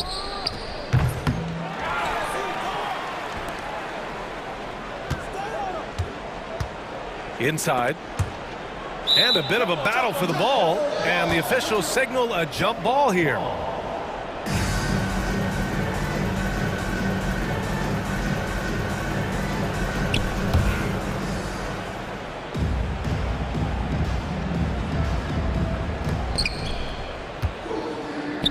Oh, and a fast break for the Bucks. That one's good from Green. And the assist by Smith. And it's a 4-point Bucks lead. And an important part of every team's game, a look at the hustle stats for Milwaukee. Well, their hands resulting in plenty of steals in the early going, keeping the opposition there off balance. They've also done a great job of taking turnovers and producing out of that, working really hard that they're not wasting extra chances that they're creating. And the Bucks going with a whole new group out there. And a new group getting ready for Oklahoma City.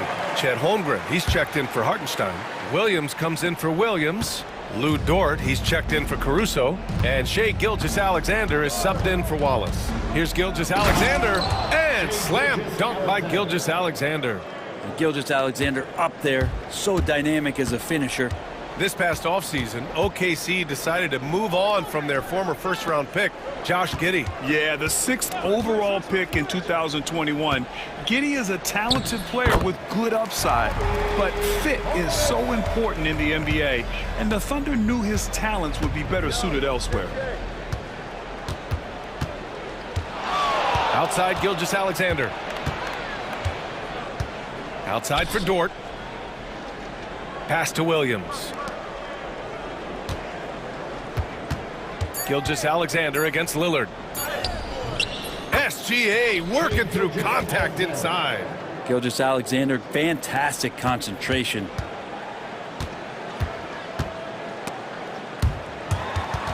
Ooh, it's stolen by Gilgeous-Alexander. It's a one-on-one situation, and that one's good. Holmgren. That was execution to perfection. Textbook transition offense. Yeah, once you burst through a seam like that, you got to look right towards the rim. Sweet play. Portis finds Lillard. Dave goes in. Oklahoma City grabs a miss.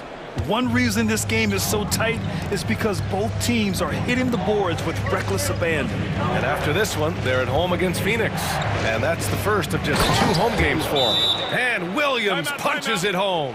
Such an improved part of SGA's game. Love his passing skills.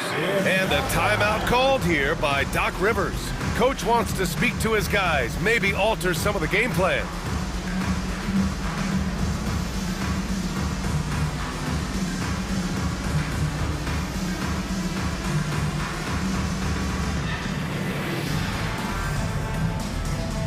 So Milwaukee going with almost an entirely new group here. Smith, he's checked in for Lopez. Antetokounmpo comes in for Portis. Green's checked in for Trent. And Wright subbed in for Damian Lillard. And the defense, you thought they were helpless before. Now Giannis is hot. Pass to Hartenstein. Here's Caruso. And he buries his first look. That's 10 straight points they've given up in the painted area. Caruso against Antetokounmpo. Oh, the strength of Giannis. This is what makes Giannis such an elite player, his ability to score in those difficult situations down low with lots of bodies around. Wallace outside. Oh, there's the alley. And Hartenstein slams it in. A great read between those two guys. The defense didn't stand a chance, B.A. These two teammates right here, Grant, they are connected. And the basket by Antetokounmpo. I mean, the stroke looks good. He's moving well out there. What a sensational start to this game. Perfect from the field. And that one good. All 5 guys are in sync. Their ball movement is flawless. Here's Antetokounmpo. Antetokounmpo fighting through the contact. And his fantastic performance from the last game has carried over to tonight. Yeah, the coach pretty smart for zoning in on him and giving him opportunities to stay with that confident play. Giannis Antetokounmpo has been on display for the Bucks. He's been effective on offense. Racking. All right, good stuff, Allie. And we'll get back to the action at the start of the 3rd quarter.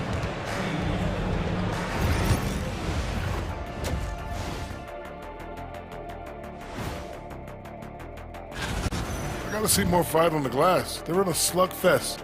Winning the battle of the boards can swing this game. But do they have the personnel? And now let's... And that'll do it for us.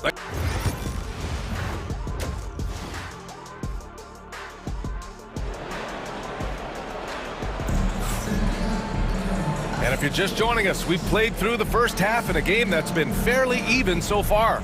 It's been a clinic out there by Giannis Antetokounmpo. Yeah, he's played with great energy in the first half. Very disruptive at the defensive end. Yeah, and that's exactly what he wanted to do out there. Everyone he guarded looked uncomfortable. And on the floor for Mark Daigneault starting the second half. Shea and Caruso are the backcourt pair. Inside, we got Williams and Holmgren, and it's Dort in at the 3. And we're all too familiar with these kind of outbursts from SGA. The Bucks trail.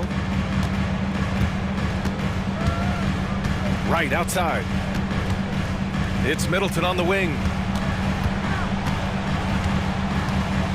All right, Grant, which U.S.-born player do you think has the best chance to supplant LeBron as the face of the league? Oh, man, you're putting me on the spot, B.A. Well, the conversation has to be between Jason Tatum, Ja Morant, and Anthony Edwards. They're the best young talent that the U.S. has to offer, and they're only getting better. From deep, Gilgeous-Alexander hits a three-pointer. Gilgeous-Alexander's got 22. His play is a big reason why they're ahead. He hasn't missed a shot all night. And then Portis with the dunk. Yeah, and Portis needs to be pushed away from the rim. That's too easy. Caruso, the pass to Gilgeous-Alexander. Holmgren with a screen on right. Pass to Holmgren. Gilgeous-Alexander on the wing. Hounded by Wright. Clock is at 3. Fires from deep. They grab their own miss. Outside Gilgeous-Alexander. Williams a screen on right. Here's Gilgeous-Alexander. Oklahoma City the rebound.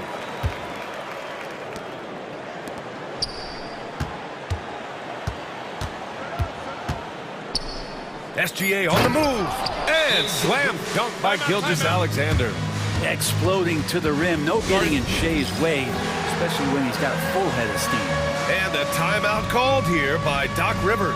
He wants a few moments to regroup with his players.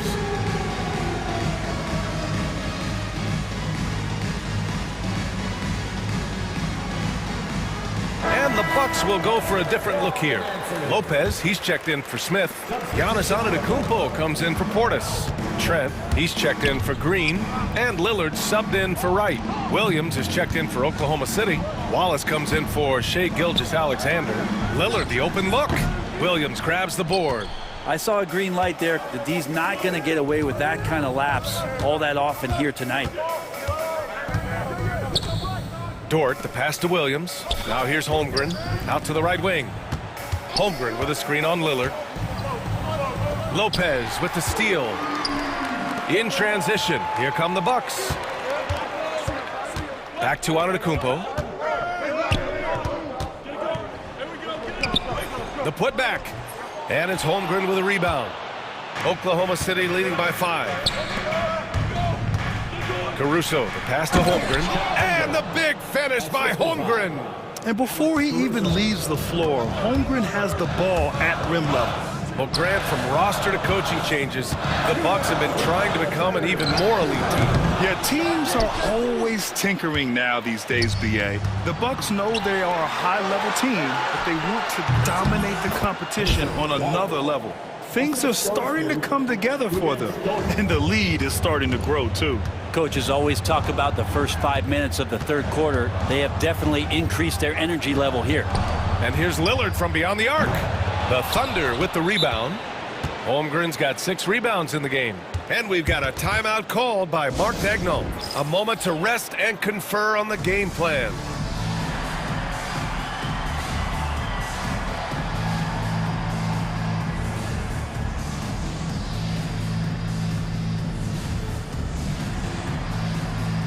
Milwaukee making some changes. Smith, he's checked in for Lopez. Prince comes in for Middleton. And Green is subbed in for Trent. A big group substitution here for Oklahoma City. Hartenstein, he's checked in for Holmgren. Jalen Williams comes in for Williams. Joe's checked in for Caruso. And Gilgeous-Alexander is subbed in for Dort.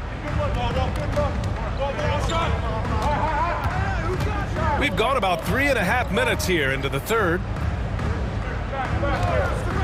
Hartenstein with a screen on Antetokounmpo. Here's Williams. Lays it up and banks it in. Williams has got 5. Time and time again, they're creating good looks from close range. And a timeout called here by Doc Rivers. He's going to gather the troops and talk it over. And a chance here to take a look at the shooting chart for Shai Gilgeous-Alexander. Love seeing games like this from him. He's taken control and put this team on his back. They're looking to feed him as much as possible because he's got the hot hand and is riding this wave of momentum. Giannis has great confidence and he's playing with it here.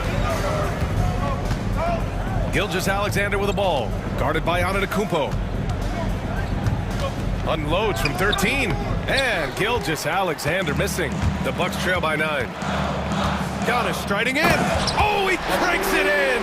Right on Shai Gilgeous-Alexander. Goodness. Oh, I would love to see Giannis in the dunk contest. Wouldn't that be sweet? Pass to Joe. Back to Gilgeous-Alexander. From downtown, Giannis Antetokounmpo grabs the board.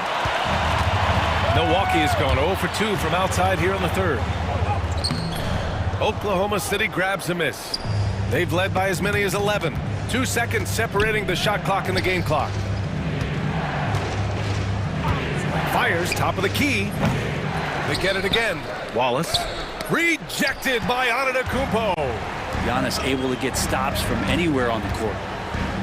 A big-time flush by Giannis. A strong finish to cut into that lead a little. And left no doubt with that one, Grant. Williams from long range. It's good! It's good at the buzzer! Wow! Big. And offensively, a great show for the fans through the first 3 quarters. It's been a fun game to watch. It's the Thunder. We can't do it on our own. You gotta... Fourth quarter action is upon us. Thanks as always for joining us. Smith out there with Giannis Antetokounmpo. Then there's Damian Lillard. Then there's Prince. And it's Green in at the 2 spot. That's the 5 on the floor for the Bucks. And Williams gets the bucket on the assist by Gilgeous-Alexander. Gilgeous-Alexander's got his 4th assist in this one. Here's Antetokounmpo. And the jam by Antetokounmpo. And you can see early on that Giannis wanted to be aggressive. I mean, he's taken over at the offensive end. And we've got a timeout called by Mark Daigneault, looking to get everyone dialed in and engaged. A different look for Milwaukee. Lopez, he's checked in for Smith. Middleton comes in for Prince. And it's Trent in for Green. And keeping us updated from the sideline, Allie LaForce. Thanks, guys. Mark Daigneault had some words for his team over the last break. He told his guys to stay after it, to not get complacent and lazy with this lead. He wants them to keep adding to it. We'll see if they're able to do it, guys. Okay, good stuff. Thank you, Allie.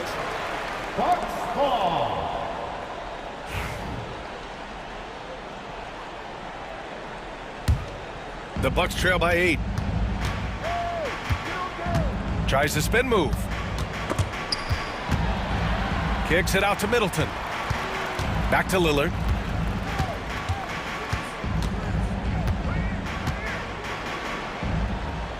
Going inside. Lillard for 2.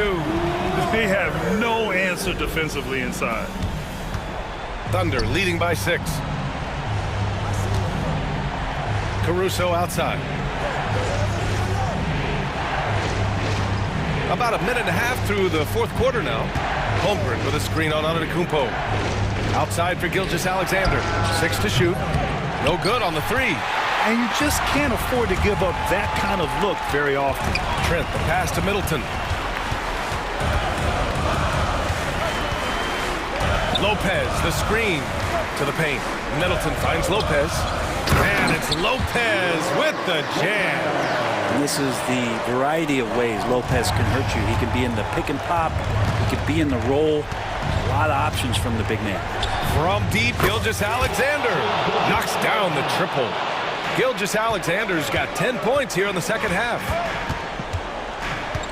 Lillard passes to Lopez. Shakes him. Yes! Great play by Lillard to set it up. Lillard's got 3 assists now in this one. Their defense just falls apart once the ball goes inside. Gilgeous-Alexander against Lillard. Gilgeous-Alexander passes to Dort. Holmgren with a screen on Lillard. Gilgeous-Alexander attacking. And slam dunk by Gilgeous-Alexander. Gilgeous-Alexander, a very, very good ball handler. And when he explodes at that size, creates... Get out of the way! Wow! Giannis Antetokounmpo is a star in this league. And more the team trusts him in those moments. Lillard passes to Antetokounmpo. Oh, down low, the Greek freak. This is when your interior D has to be on high alert. And so it's Gilgeous-Alexander with it. He brings it up for the Oklahoma City Thunder. They've led by as many as 11. That shot wide open. Gilgeous-Alexander's got 8 points in the quarter. Their strategy has been pretty simple here in the second half. Attack from three-point range. Maybe trying to find a little bit more space and ball movement to get guys open at the three-point line. And Giannis will just about do anything the coaching staff asks. A true team player. All right, guys, what do you think about the offensive approach we've seen so far for the Thunder? Their offensive game plan has been simple. Look to shoot it often from outside the arc. And the results have been outstanding. And they've also done a great job of just taking what the defense is giving them. Teams willing to give up a mid-range, take them, knock them down. They've done it. And yeah, he still was moving at the point of contact. Lillard against Gilgeous-Alexander. Holmgren with a screen on Lillard. Caruso outside. Here's Gilgeous-Alexander. Rebounded by Lopez. Lopez has got his 5th rebound in this one. Down low. Antetokounmpo. Yes! Great play by Lillard to set it up. Lillard's got his 6th assist of the night. Gilgeous-Alexander up top. And here's Caruso outside. Back to Gilgeous-Alexander. Williams a screen on Lillard. Shot clock at 6. Gilgeous-Alexander against Lillard. Gilgeous-Alexander passes to Williams. And there's the shot clock violation. Couldn't get the shot off in time.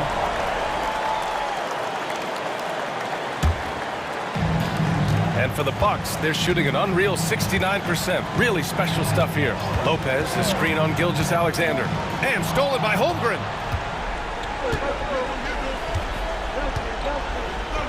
Gilgeous-Alexander with the ball. He's picked up by Lillard. Lillard against Gilgeous-Alexander. Knocks it loose. Now here's Williams. They'll probably slow things down now.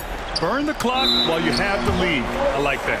And they'll turn it over. Couldn't get the shot off. A shot clock violation.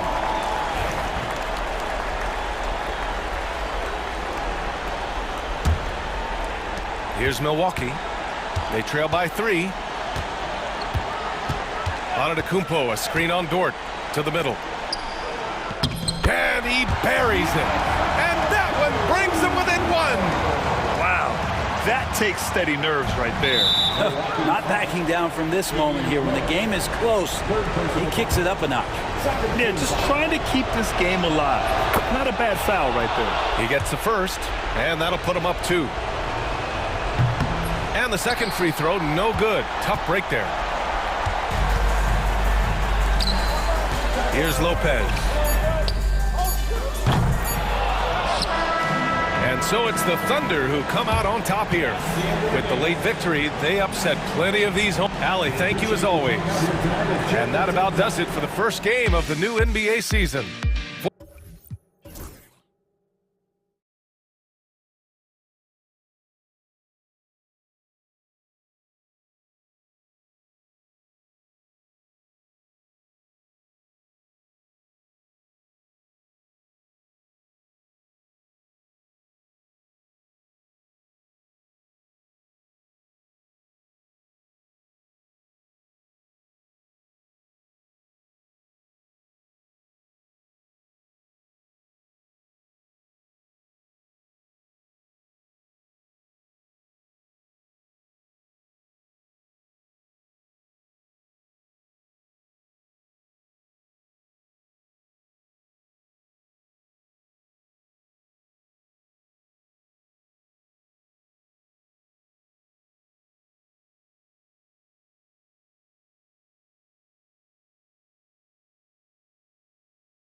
In the NBA season, and teams focus on situational awareness.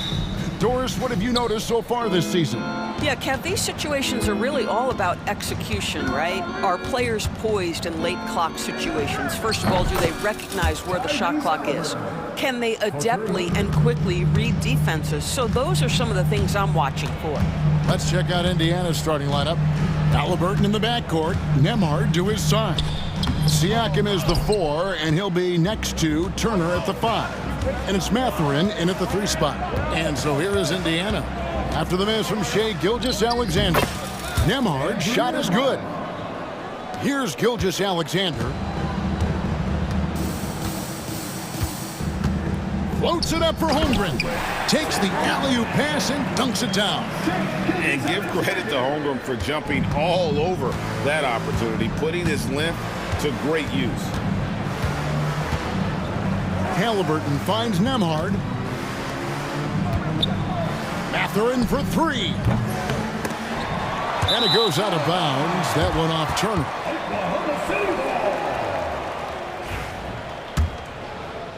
And now, just over a minute played here in the first. Greg, seems like we always talk about Shai Gilgeous-Alexander's offensive side. But when it comes to deflections and steals, his defense, he's one of the best.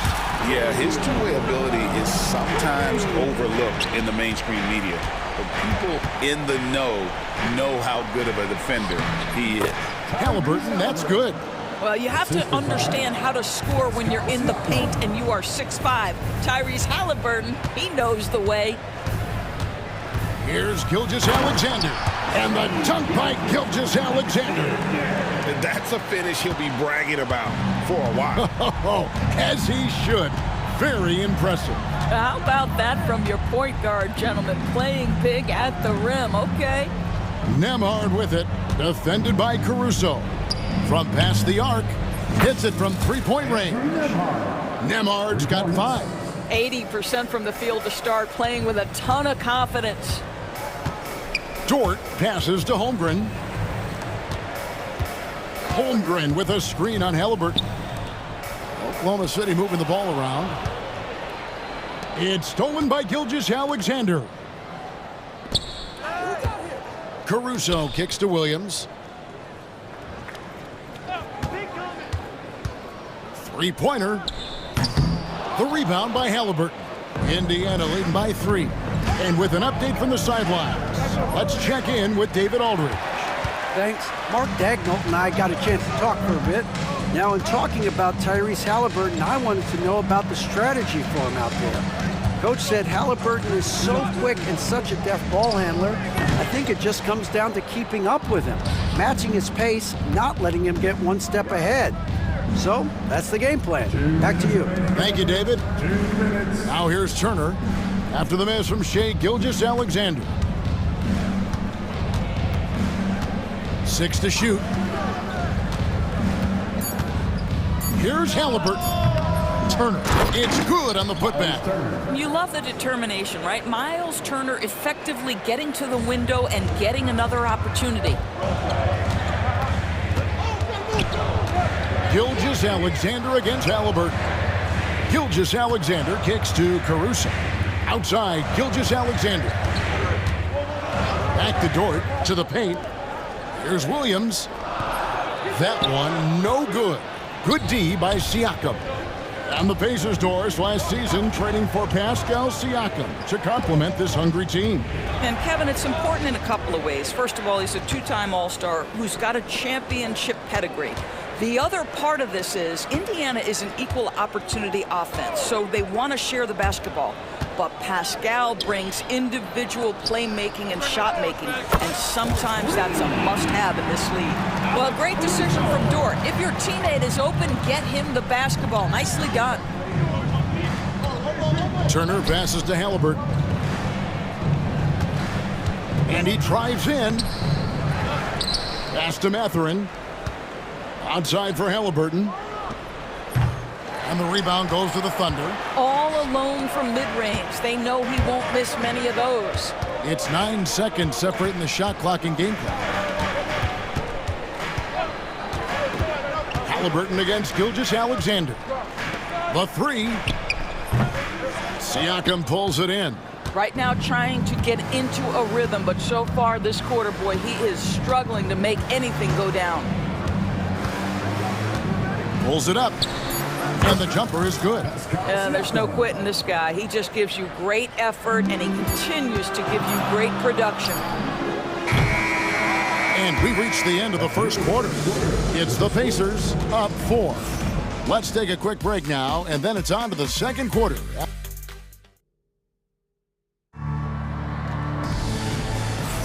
And for those of you just tuning in, the second quarter of action is where we're at right now. And taking a look at the Pacers' performance here, guys. What are your thoughts?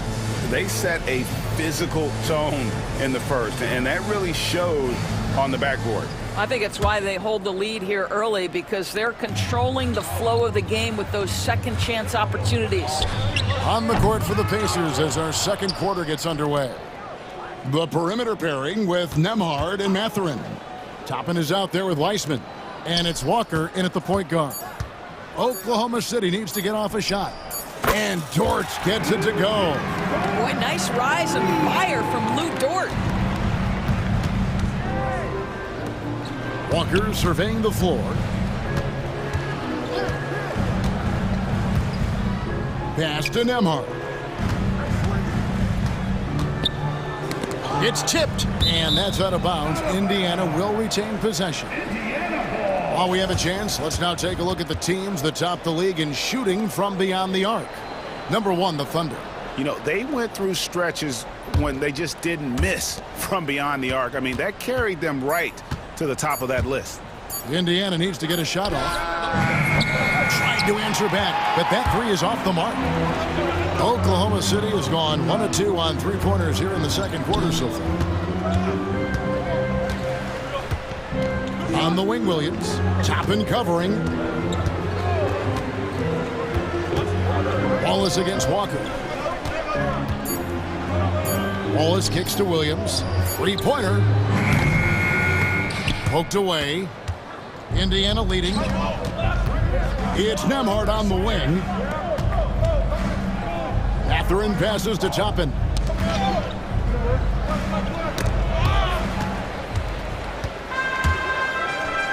Here's Williams, and Williams with the stuff. Woo-hoo, that's the athleticism you talk about with Jalen Williams. This guy can get off his feet in a hurry. And there's the whistle, called a clear path foul there. Yep, and he'll shoot 2 at the line. And a closer look here at the hustle stats for the Thunder. Right off the bat, they're going after the ball, looking to jump into the passing lanes and create some steals in transition. Another big component of their early game tonight has been points off turnovers. Great job converting on those chances. And Mark Daigneault calls timeout. He wants to regroup and go over the strategy. Doris, do you think the Oklahoma City Thunder has the best young core in the NBA? Well, they are absolutely loaded with talent, Kevin. Not only that, they fit together. Now they've got a perennial MVP because Shai Gilgeous-Alexander has inserted himself into the best player in the game conversation, and a rising star in Chet Holmgren. Look out. And Oklahoma City going with a whole new group out there. Siakam is checked in for Indiana. Gilgeous-Alexander finds Williams. And Walker with a clear pick to the hoop. And the dunk by Walker. You have got to take care of the basketball if Mr. Pascal Siakam is around. This guy uses length to create turnovers. Pass to Wiggins. Holmgren sets the screen for Wiggins. And the dunk by Holmgren. I like when Holmgren's teammates take advantage of his length. Perfect alley-oop. Williams against Siakam. Mathurin with a screen on Williams. Outside Mathurin. Inside. Kicks it out to Siakam. Clock at 6. From outside the arc. Rebound by Williams. Oklahoma City trailing. And let's head over to the sideline and catch up with David Aldridge. Hey, Kevin, the Thunder are young, but they figured out how to win. Defensive ace Lou Dort talked about their chemistry. He said nobody cries about shot selection or anything like that. We know what each player can do. We just really want to see the team win and succeed. Kevin, you see that in their play. Don't you, David? Every single game. Pulling in the right direction. Pass to Holmgren. Left side, Gilgeous-Alexander. Williams with a clean look. And a great assist by Gilgeous-Alexander as that one goes in. Gilgeous-Alexander's got 3 assists tonight. Here's Siakam. And Siakam throws it down. Wow, you see the mobility for a bigger guy. Siakam just glides around the court. What a drive. One guy who now seems to be a perennial MVP candidate, Shai Gilgeous-Alexander, Doris. He is rocketing up the charts. He is, Kevin. There's no doubt about it. He can consistently put 30 on you like it's absolutely nothing. He gives you everything else as well, including incredible leadership and great teammate skills. Pass to Joe. There's the 3. Siakam pulls it in. He couldn't believe how open he was. He just couldn't convert it. Mathurin finds Wiseman. Siakam against Gilgeous-Alexander. And the shot goes in. This is what makes Siakam special, right? The big man that can put it on the deck and get past you. What a pretty dribble drive. Gilgeous-Alexander with it. He's picked up by Walker. Here's Joe. Offensive rebound. Outside Williams. Wants to get it to Holmgren and does. Lays it up off the glass. Holmgren's got 6. I mean, length and skill. And Holmgren has a lot of both. The Pacers shooting their 3rd and 4th free throw shots of the night. That free throw good from Wiseman. That one falls, so he hits both of them. As we've gotten closer to halftime, their style has become more and more physical. Williams dishes to Holmgren. Williams a screen on Walker. Gilgeous-Alexander passes to Joe. The shot's good. Gilgeous-Alexander making the play. Great finish. What a setup. Terrific ball movement there. That misses off the back. Boy, a miss like that will drive any scorer crazy, especially with the defender giving a cushion. 25, the Pacers. All right, Dave, thank you. And time now for the halftime break with the 3rd quarter soon to follow. Right here on 2K Sports.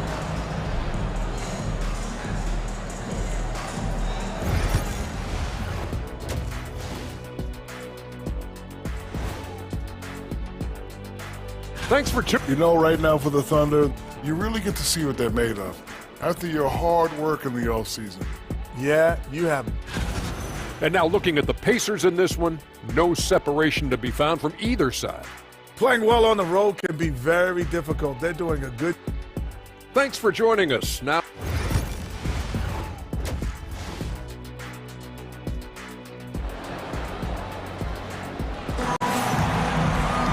And if you're just joining us, we've played through the first half in a game that's been fairly even so far.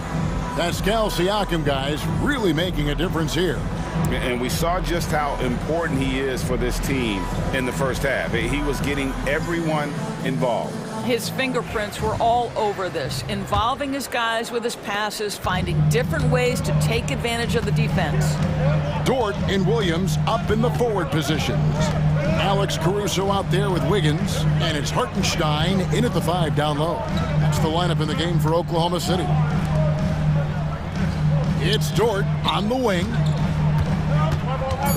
Back to Wiggins. Over Halliburton. And off the left side of the rim, and it swirls in for him. Wiggins has got the game tied up here for Oklahoma City.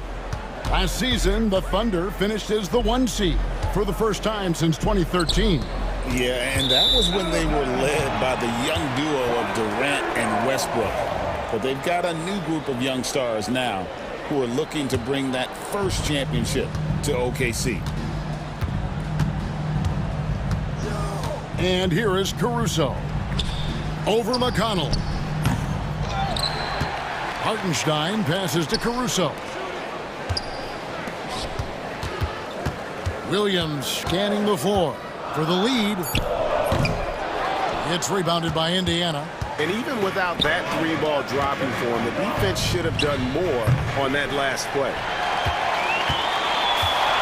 For Oklahoma City, they've gone 1 of 3 since starting the second half. Pass to Wiggins.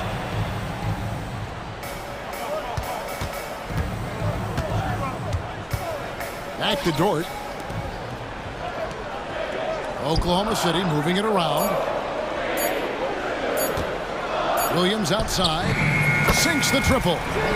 Williams has got the lead up to 3 now for the Thunder. The D just sagged off just enough and no hesitation on his part. And they call an illegal screen here. A 2K leaderboard provides us now with this list of last season's assist leaders. Tyrese Halliburton on top. And it was the kind of season that he'd like to repeat over and over. Nobody was better at creating easy baskets for their teammates. Looking at who's out there now for the Thunder. Holmgren, he's checked in for Hartenstein. And Shai Gilgeous-Alexander subbed in for Wiggins. Holmgren the pass to Williams. Holmgren sets the screen for Williams. Nails the wide open jump shot.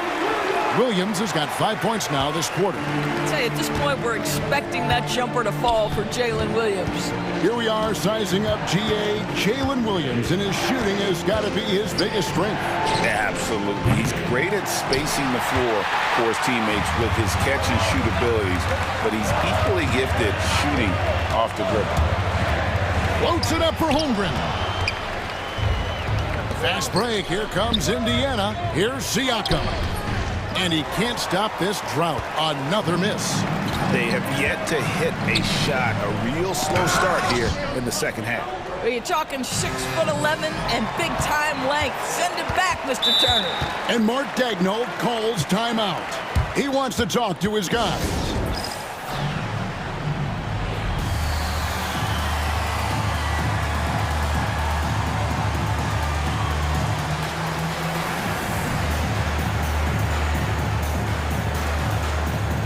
For the Thunder, Hartenstein, he's checked in for Holmgren. Williams comes in for Williams. And Aaron Wiggins is subbed in for Gilgeous-Alexander. Then for the Pacers, Wiseman's checked in for Turner. Toppin comes in for Pascal Siakam. And Walker subbed in for Halliburton. And that'll be 2 free throws coming up. Officials on the call with the foul. And Greg, you think about what they call float games. Why does that one shot earn a nickname like that? I mean, it's a badge of respect, right? The floaters, teardrops, whatever you call them, runners, often the finishing touch to an already well-developed offensive arsenal. Back to McConnell. In the corner, it's Toppin. Beyond the arc. It's rebounded by Oklahoma City. And the great shooters know when they've got enough opening to go for the three. I didn't think it was a bad choice on that possession. Pass to Hartenstein. To the inside. Dort. Got him with the pump fake, but couldn't finish. Pacers trail by 7. Here's Wiseman. Yep, it counts. Good job attacking. Those restricted area shots are what every NBA team is looking for. And when you think back to that Sabonis-Halliburton trade, Doris, it really worked out for both teams. It's rare, Kevin, that you can talk about a, quote, win-win for both sides. Most trades are a little bit harder to evaluate because they involve more moving pieces. This was a straight-up one-to-one swap of young stars and positional fits for each side. It's time now to hear from our Hall of Fame reporter, David Aldridge. What's the latest, David? Kevin, Lou Dort makes his bones at the defensive end. Shai Gilgeous-Alexander says, I always try to test myself against him in practice because he's the best of the best. And Coach Mark Daigneault said, I look at him more like he's an artist. You can shift him anywhere. There's no one he can't guard. Kevin? David, he is a beast. Wow, thank you for the report. Here's Toppin for the tie. That falls. Nice feed that time from Walker. Toppin's got it all tied up now for the Pacers.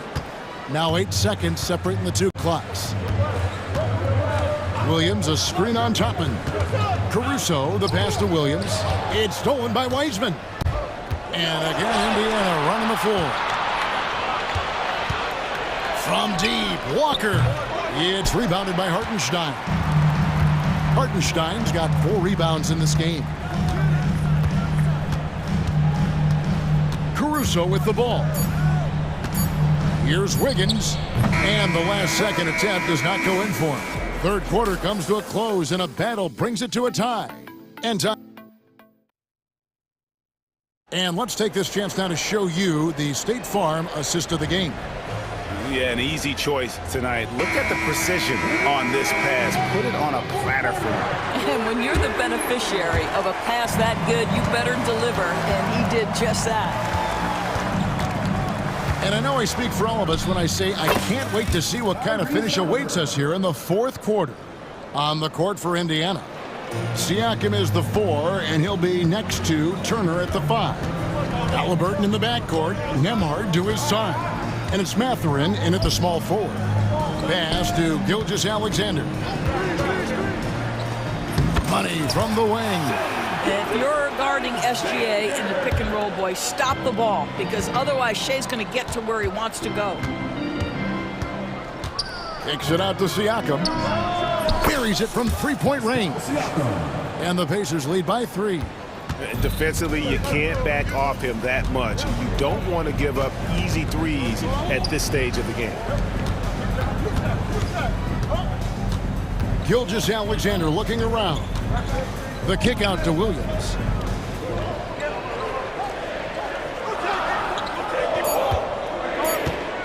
Pass to Holmgren. Nifty move. Whoops, there's the 24-second shot clock violation, so they'll turn it over. Boy, not on the same page there, and in a possession ball game, that's a big mistake. Pacers leading by 3. Halliburton inside the three-point line. And the rebound goes to the Thunder. Holmgren's got 5 rebounds tonight. I'll tell you, he's trying to help them extend this lead, but it's been a tough night for him individually. Pass to Caruso. Williams from outside. The shot, no good. Good D by Siakam. Turner with it. Halliburton outside. Here's Nembhard. Kept alive. Indiana moving it around. Siakam passes to Halliburton.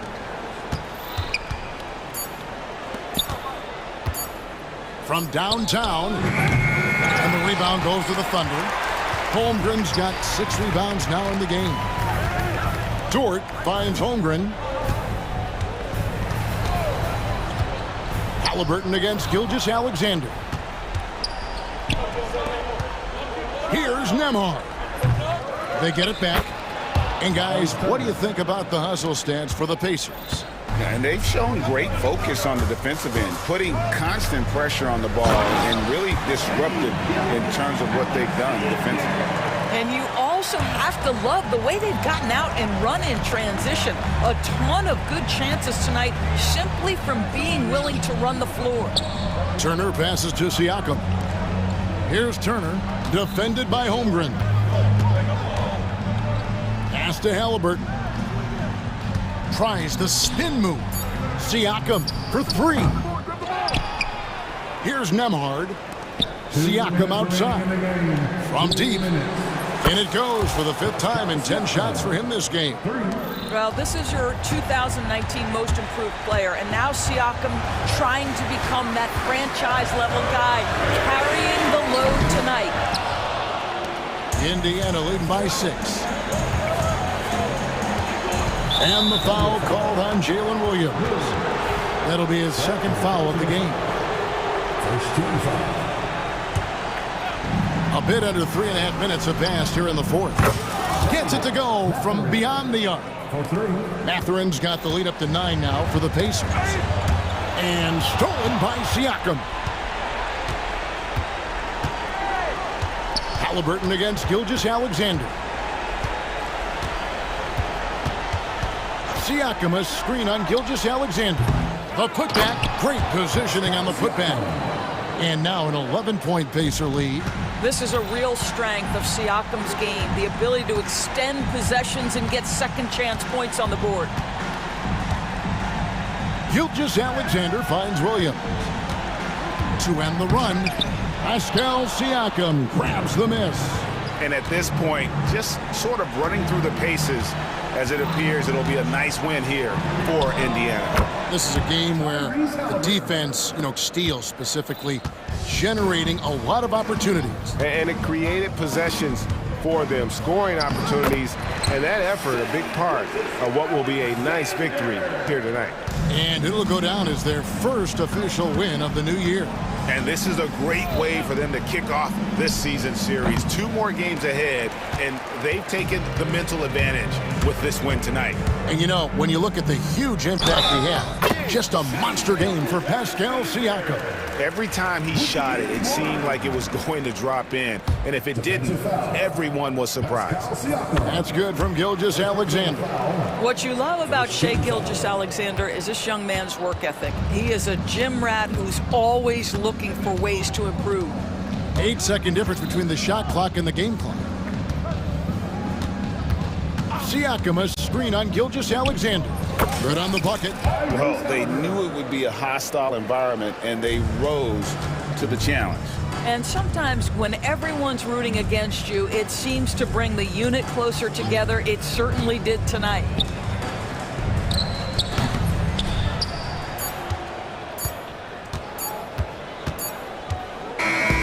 So no problem for Indiana as they get the win. They came in here and took care of business like they were the home team. And Kevin, how about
things to love about opening day.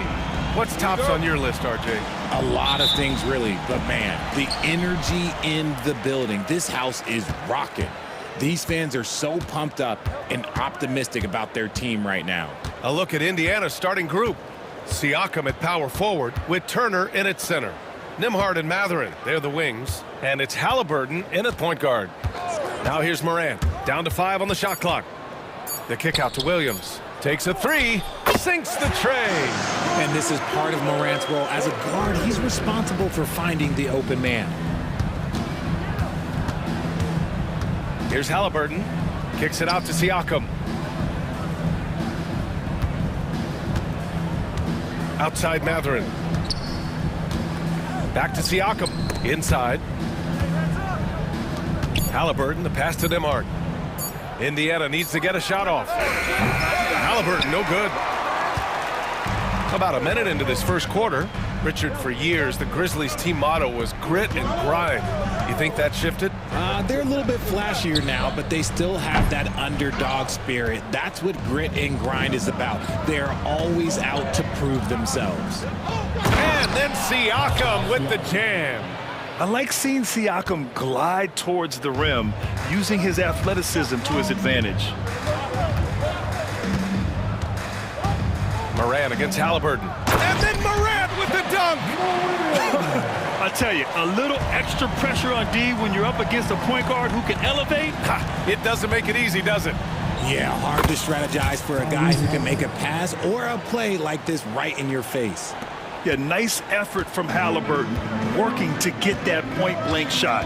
And let's send it over to Allie LaForce. Well, Taylor Jenkins had a few moments to share with me. I asked Coach what his plan was for trying to slow down Pascal Siakam, and he said to make him into a jump shooter.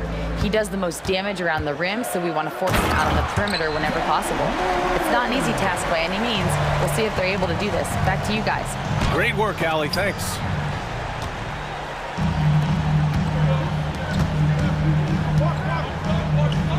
There's Morant with the slam. Oh, he's got some hop. Morant, this man loves to attack the rim whenever he gets the chance. And when I mean any chance, I mean any chance. Now here's Morant.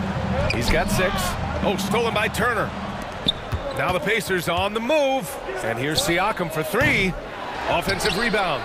Outside Mathurin. Clock at 6. 3-pointer. Knocks down the long J. Yeah, tricky move by Mathurin, showing us how effectively he can run the pick and roll. And in the first quarter, about 3 minutes played. And then Morant with the dunk.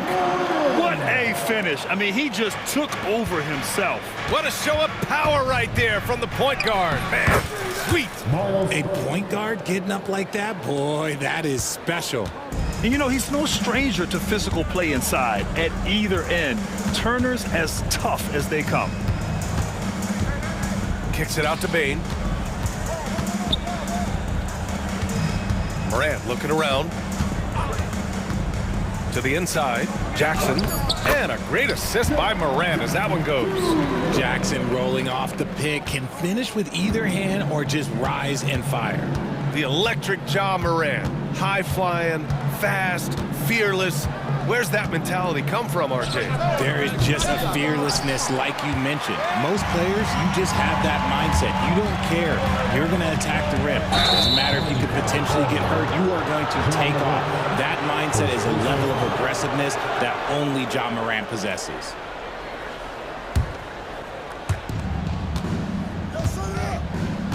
Nembhard outside. Siakam outside. Memphis with a rebound. I'd like to see him a bit more efficient. He has not been great this quarter. Here's Morant. And it's Tyrese Halliburton with the rebound. Give the defender credit. Willing to challenge the shot. Lots of other guys just let them score there. Now here's Morant. Give him 8. The kick out to Williams. He buries it from 3. Williams has got 6 points. The dime courtesy of Morant. I'd love to play with Ja. He's always looking to move that ball. Right wing. Oh, they get a hand on it.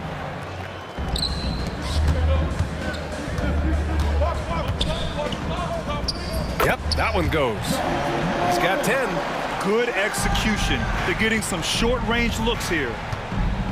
Turner, a screen on Morant. Here's Halliburton. And Indiana misses again.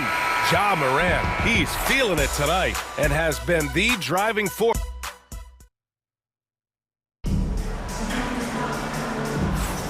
And if you're just tuning in, we've got a wide margin on the scoreboard, but plenty of time left for a comeback. All right, guys, what do you think about the offensive approach we've seen so far for the Grizzlies? Well, they're off to a good start getting it inside and scoring at close range. Solid fundamentals so far in this one. Yeah, also, you got to appreciate how unselfish they've been. I mean, the ball movement has been impressive, and the assist numbers are off the chart.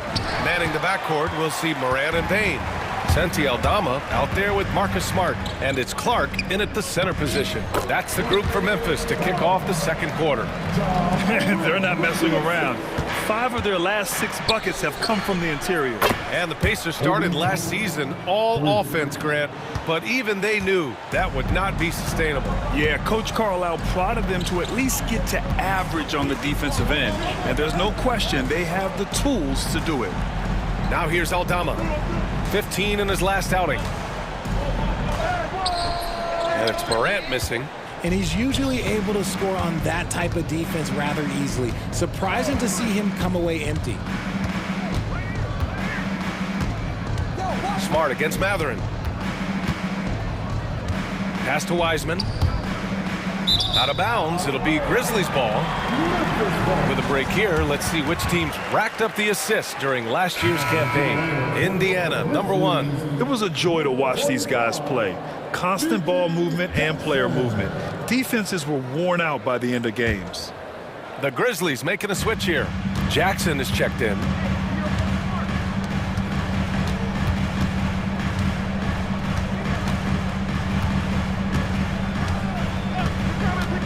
Aldama outside. From deep, Payne. And another miss by Memphis. And just terrible defense. I don't know how he missed that shot. Inside. And Wiseman the bucket on the assist by Mathurin. Wiseman's got his first 2 points of the night. It's harder to thread those passes inside, but the reward is evident. Jackson, the pass to Smart. And the call will be against Benedict Mathurin. That's his first foul of the game. I have to admit, I mean, it's always a tough decision for the ref on the block charge call. Jackson, the pass to Smart. Ooh, rejected by Wiseman.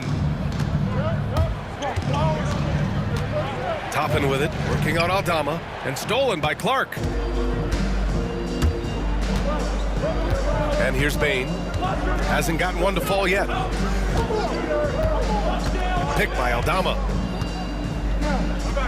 Out left to the wing. Back to Jackson. 5 to shoot. Driving in. And it's good. Fought through contact. Hit the shot and will go to the line. Memphis shooting their first free throw of the night here. That one misses for Jackson. Well, Grant, with all the parity and competition in the league today, there's still those teams piling up losses. Yeah, B.A., and with teams like the Thunder excelling, it's almost like youth is no longer an excuse, but some rebuilds take longer than others. Well, there's no question. Pascal Siakam has raised the ceiling of this Pacers team. Yeah, absolutely. He complements Halliburton's up-tempo style very well. And defensively, he shores things up with his ability to guard 1 through 5. You know, between his skills, his motor, and his physical ability, Walker came into the league more ready for the NBA than most first-year guys. Now here's Jackson. Kicks it out to Clark. And the call will be against Andrew Nembhard. That's his first foul. And that puts them just 1 foul from the bonus.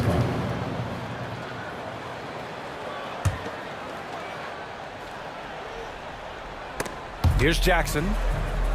Clark, the pass to Jackson. Off target from 3-point range. Pacers trail by 6. Here's Walker. The rebound by Jackson. Memphis has gone 0 for 2 from outside in the second quarter. Smart passes to Jackson. We've got 1:55 left to play in the first half of basketball. And Smart nails the triple. Yeah, he's so much fun to watch. Smart hit that corner three, and his teammates and coaches are all about it. Walker in the post. Jackson on him. A strong finish to cut into that lead a little. Man, left no doubt with that one, Grant. And just over 3.5 minutes played here in the second quarter. And the dunk by Jackson. I'll tell you what, it's good to be his age. Yeah, I don't have memories like that at my age, though. Now here's Walker.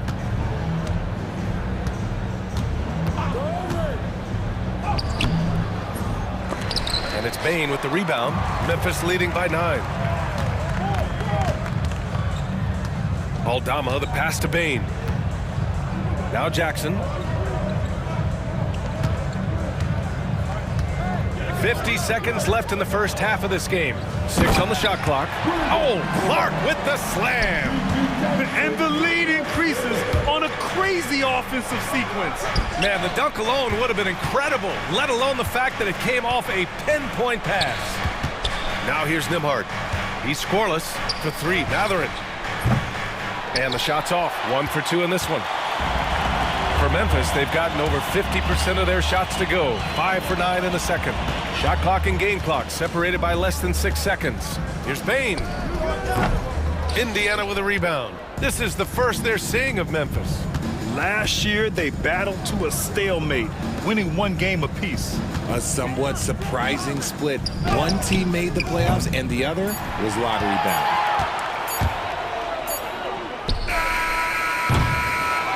And so it's the Memphis Grizzlies closing out the quarter ahead by 11 points. Just okay, Allie, appreciate it. And folks, we'll be back after halftime to begin the third quarter.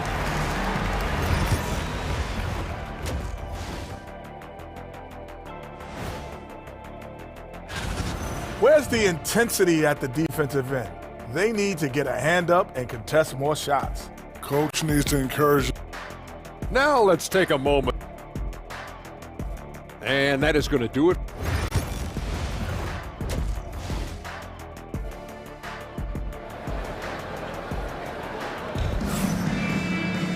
And there wasn't too much drama in the first half, but maybe things will tighten up here in the second. Boy, you got to like what Ja Morant has done in this game. Slicing up the defense, living in the lane. Terrific first half for him. And when you rip through the D like he did in that first half, you gotta stay aggressive. Keep getting to the rim.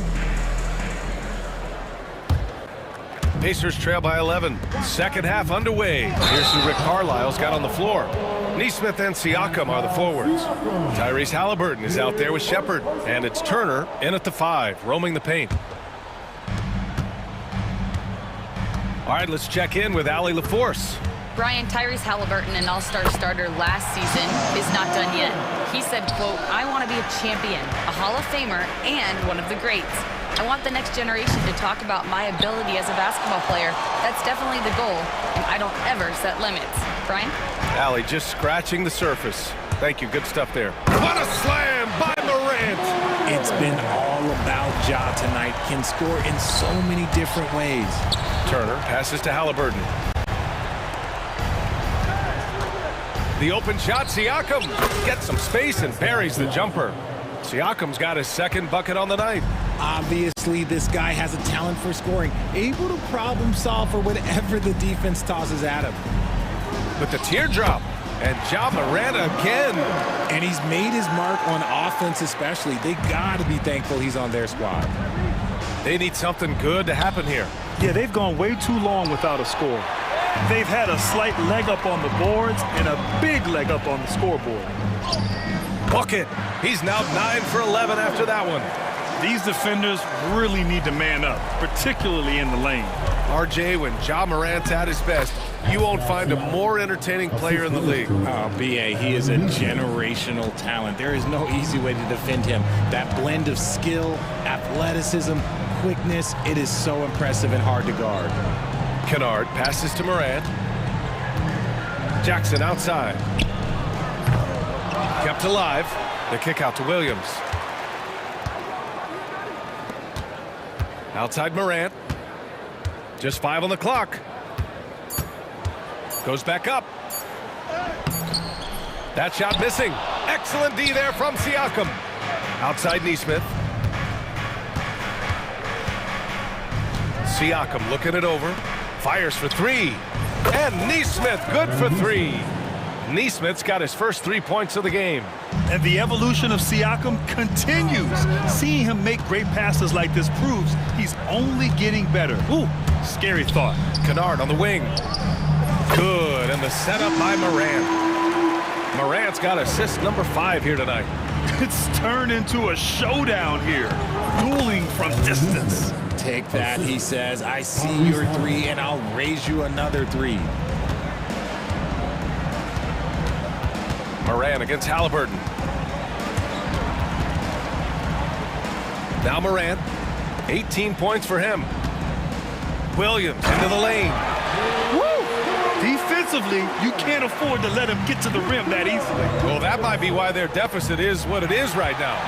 Yeah, it's going to take better rim protection than that if they're going to climb out of this hole. Morant with the slam! Ooh, as usual, Morant bringing down the house. Pass to Nesmith.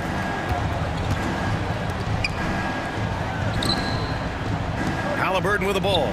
All alone. The rebound by Edey. And you have to think that they're leading this game because of how they've controlled the boards tonight. Morant against Halliburton. Outside Morant. Here's Edey. Pass to Williams. Off target with the 3. There's Nesmith with the 3. Out of bounds, it'll go to the Grizzlies. And if you want to know which players had the most success from distance last season, here they are. You look at Kennard, never leave him open. Second in the association from deep. He shot with nearly unmatched confidence from the arc last year, and the numbers and his position on this list clearly reflect that. And the Pacers making a change here. Wiseman, he's checked in for Turner. Toppin comes in for Pascal Siakam. McConnell, he's checked in for Shepard. And it's Walker in for Halliburton. Back to Nesmith. Outside Walker. Toppin outside. The kick out to Walker. There's Nesmith with a 3. Good D by Clark. Memphis leading by 17. Jackson surveying the D to the paint. Here's Aldama. Back to Jackson. Kennard outside. To the middle. Here's Aldama. Hits the layup after the sweet pump fake to freeze the D. And the Grizzlies lead by 19. Outside Walker. Ja Morant, he's feeling it tonight and has been the driving force for Memphis. He's been productive scoring. And it's time to bring up the State Farm assist to the game. You know, I'm kind of stoked that this was a choice because I love this pass. A remarkable find. He put his court vision on full display. That wasn't a better pass in the game, almost like he had a sixth sense. And 1 quarter to go in a game that, to this point, has not been an evenly fought contest. Williams is out there with Santi Aldama. Then it's Jackson, then it's Brandon Clark, and it's Kennard in at the 2-guard spot. That's the lineup in the game for Memphis. Here's McConnell. Hits the target from 18 feet. Rate of baskets assisted, it's a stat I really like. It tells the story of how well you are playing team offense. I mean, I'm just not sure what he was thinking right there. I mean, he needs to get his head in the game. Memphis making a switch here. Smart's checked in. Jackson outside. Picked by Aldama. Jackson, the pass to Aldama. Back to Jackson.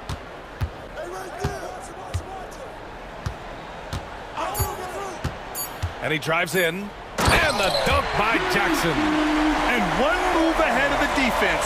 A solid pick. And then the monster dunk to complete the play. Well done. Well, great chemistry on display. He understood where to put the screen in order to free up his teammate. Yeah, you've got to be attached at the hip to Halliburton, especially when he's operating on the perimeter. And timeout called by Taylor Jenkins. He's decided it's time to clarify the situation, leaving little room for error.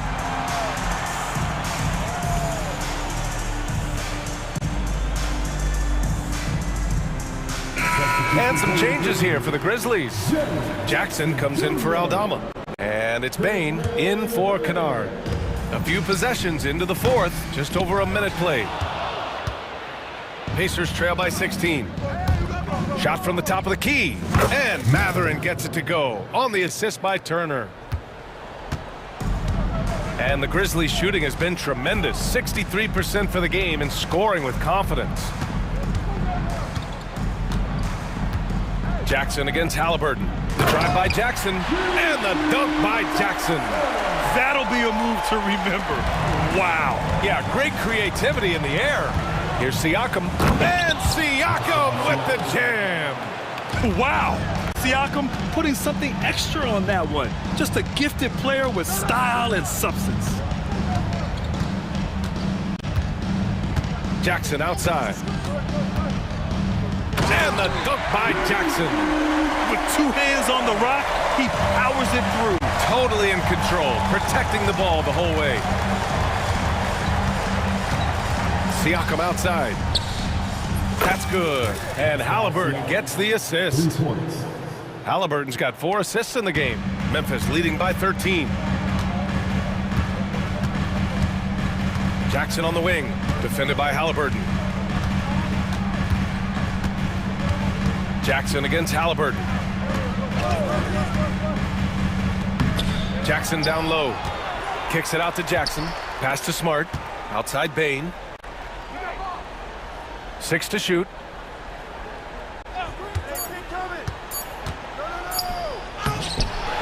Here's Jackson.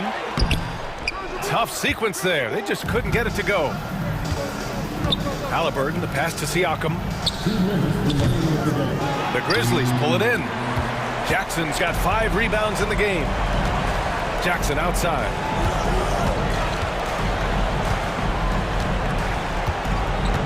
Jackson with a screen on Turner. Jackson with it. Halliburton picks him up. And he was fouled in the act of shooting. Opportunity for a 3-point play here. And you can see the strength that Jackson has added to that huge frame. He is turning into a monster. Morant, he's checked in for Memphis.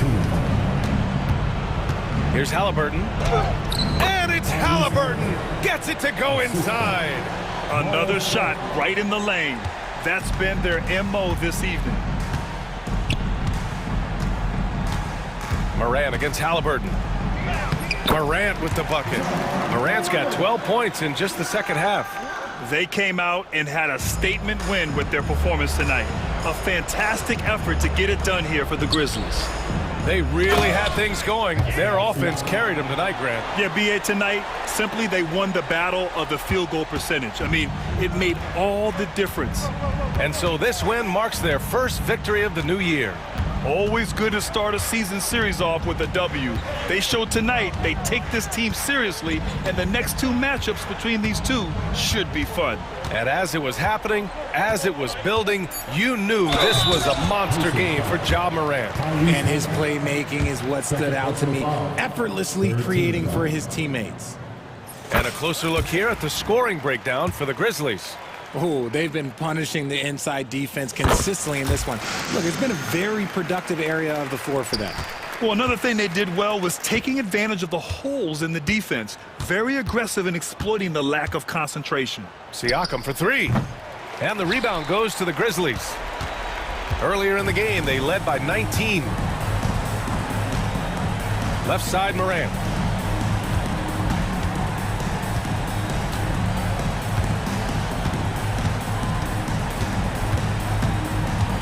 Down to 5 on the shot clock. Oh, Siakam with the block. Talk about by their coaching staff. They love this. I mean, Siakam, he's engaged, aggressive, just getting after it on the defensive end. This is why you want ball movement and player movement. And that's made it hard for the defense to key in on any one individual. 3-second difference between the shot clock and the game clock. Outside Matherin. Drills it from deep. There's 14 seconds left to play in the fourth.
Stan, what's something you try to establish at this stage? I think there's two things, Kevin. First, we're trying to build our habits the right way, everything. From the way we practice, to the way we prepare for games, to the way we warm up, all of it.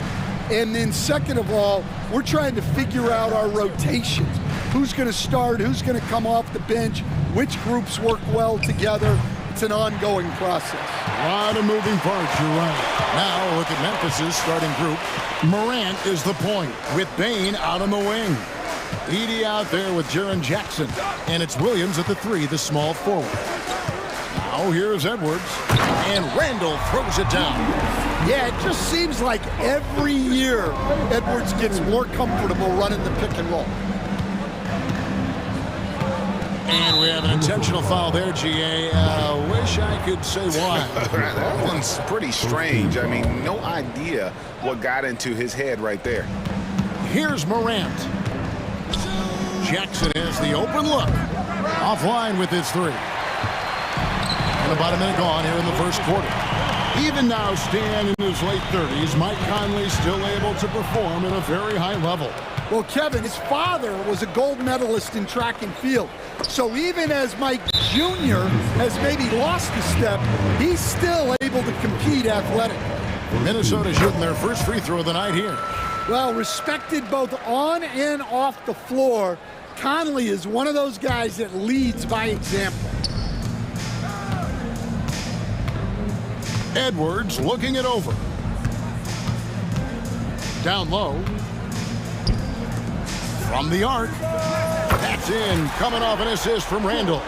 Well, I'd say any play with Edwards on the finishing end has a good chance of succeeding. Here's Morant. And Morant throws it down. Hey, dunks aren't always for the big fellas. A serious power move from the point.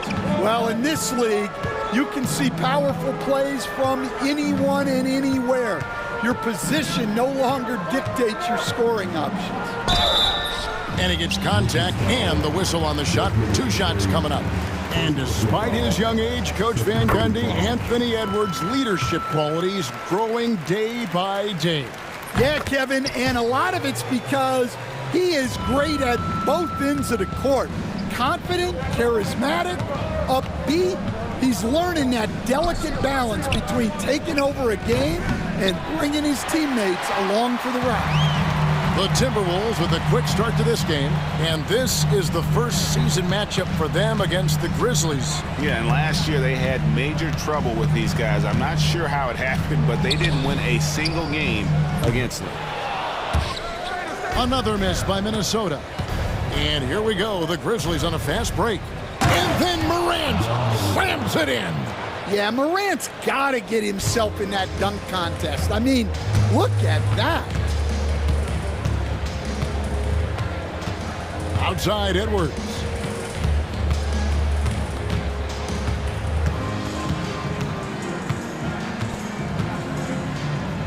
Down to 5 on the shot clock. The shot from the low post is good. Edwards got 7 points in the game. Well, I love when guys like Edwards work inside. Don't settle for jumpers. Get a solid look close to the rim.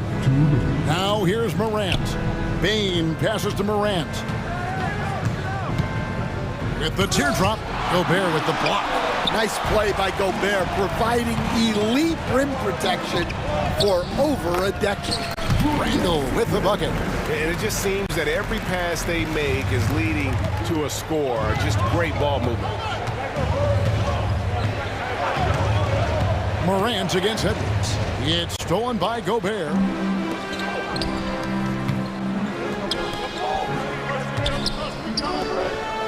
Nice ball movement by Minnesota.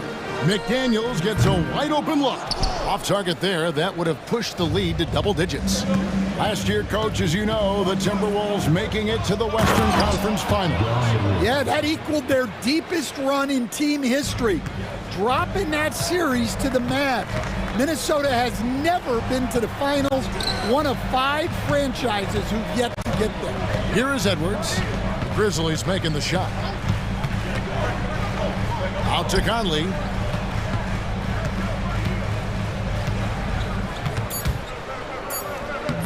Rebounded by Jackson. The Grizzlies trail by 6. Here's Morant. Gobert with the block. And when Gobert is playing with this kind of aggression on that end, there aren't many better at defending. Conley finds Edwards. Morant with the steal. 2 seconds separating the shot clock and game clock. And finished off by Morant. And that's how you do it, guys. Ball pressure and then get some runouts.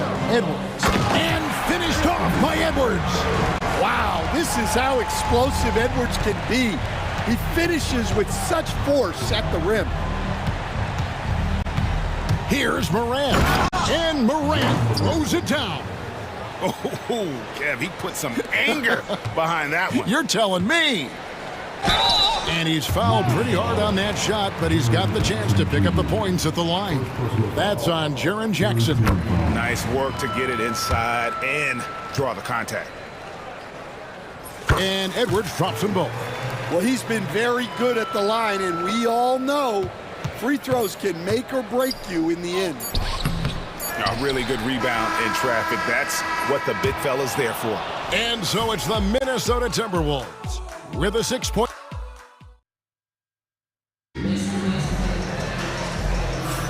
And hope you've enjoyed the broadcast so far, halfway through the first half in this one. And what do you guys think about Minnesota here in this one? I mean, the rebounding was the difference in that first period. You've got to block these guys out. Hey, look, it's simple. More rebounds means more possessions, and that's clearly been their priority. Nickeil Alexander-Walker out there with Conley. And it's Rudy Gobert. Then it's Jaden McDaniels. And it's Randall in at the 4 spot. That's the 5 to begin the second quarter for the Timberwolves. Now Morant, following the miss by Julius Randle from deep. Outside for Smart. Clark, a screen on McDaniels. Smart passes to Clark. Minnesota with the rebound. I'd love to see them impose themselves a little more on the backboard. That's a great way to find confidence. Always a surefire way to get back in the game. No coverage that time. Alexander Walker's got the lead up to 8 now for the Timberwolves. Morant looking around. Pass to Aldama. In the corner, it's Bane. He dents the rim with a 2-handed slam. Wow. Not settling for a jump shot. Bane right at the rim. Well, we saw it in Boston, and we're seeing it in Memphis. Marcus Smart is a key piece in any lineup, Stan. Yeah, look, you can just plug Marcus Smart in, especially to your defense. Multiple times on the all-defensive team, and he became so much better being able to run an offense, direct traffic, keep a team together. And if he can just stay healthy, that will be maybe the missing part of his career. Yeah, that's the challenge right now. And he's going to get whistled for that foul, G. That was intentional, but not exactly logical. How about pointless to foul there? I mean, I don't know where his head is, but it's not in the game. Looking at who's out there now for the Timberwolves. Reed comes in for Rudy Gobert, and it's Dante DiVincenzo in for Mike Conley. Here's Alexander Walker. Drills it from outside. Alexander Walker's got his second basket of the night. And if you look at this first half, overall, they've just had the better shot selection. Yeah, they've done a better job executing offensively, moving the ball and creating high percentage looks. Man, have they been effective at getting the ball inside. Morant against DiVincenzo. Over in the corner, McDaniels. Now here's DiVincenzo. He's guarded close. Shot clock at 6. Pass to Reed. And there's the shot clock violation. Couldn't get the shot off in time. And let's go to the 2K leaderboard to see the teams that blocked the most shots in the NBA last year. The Grizzlies 4th. 5th, the Timberwolves. Both clubs physically dominant inside the paint, and that's why you see those outstanding shot blocking numbers. Kennard, he's checked in for Memphis. Gigi Jackson comes in for John Morant.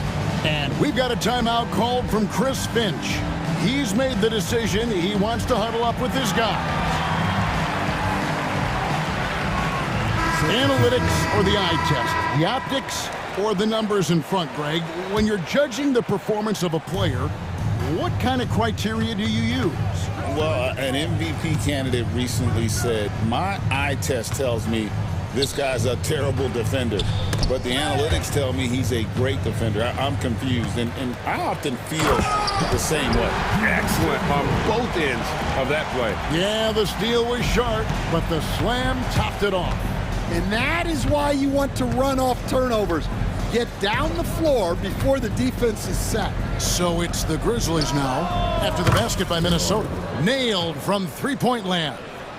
Well, this is Kennard's shot. And if you don't chase him off the three-point line, this is what will happen. Here's DiVincenzo. Here's Alexander Walker. A three-pointer is right on target.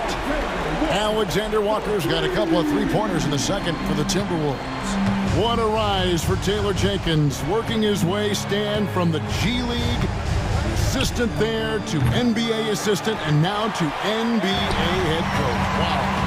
Wow is right, Kevin. And Taylor Jenkins, one of the best coaches in the NBA. This is a guy who just kept grinding and learning. I think sometimes coaches get too concerned about when they're going to get their opportunity.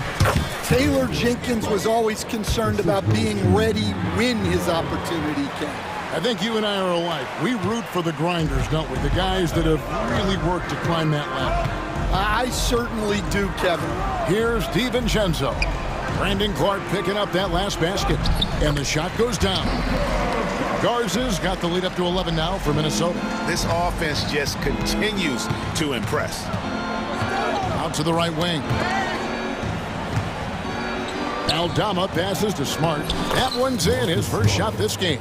Well, you can see how comfortable Smart is inside. He doesn't fear anybody. DiVincenzo against Jackson. Smart with the steal. The shot and game clock separated by 4.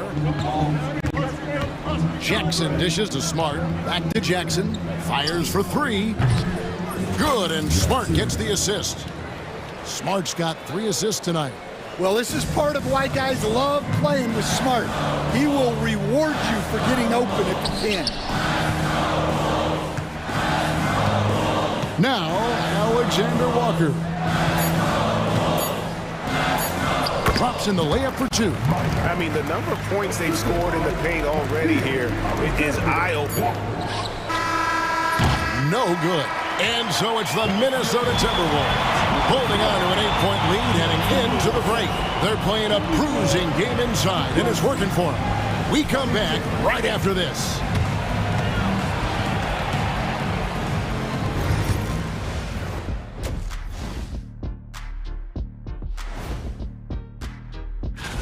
Well, it doesn't get much better than this, fellas. Are you joking? It could be much better. We had something other than veggies and hummus at the... And looking back at the first half of this game, it's likely we'll see some adjustments for the Memphis Grizzlies. And that's a halftime.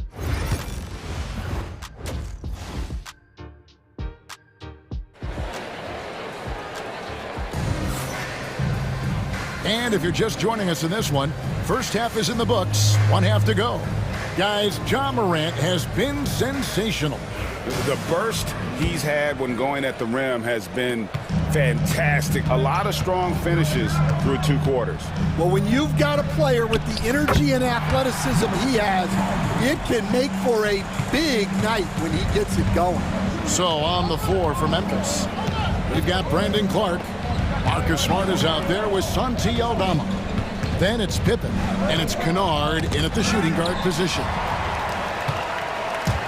And we've got a whistle. The refs are indicating it's a transition take foul. It's going to be a shot and the ball. The Timberwolves shooting the 6th attempt at the free throw line tonight. And standing 6'9", Jaden McDaniels, possessing tremendous length for a perimeter defender. Yeah, Kevin, and he can really move his feet, too. Jaden McDaniels is clearly one of the best and most versatile perimeter defenders in the league. Jackson, he's checked in for Memphis. Edwards kicks to Conley. Randall passes to Edwards.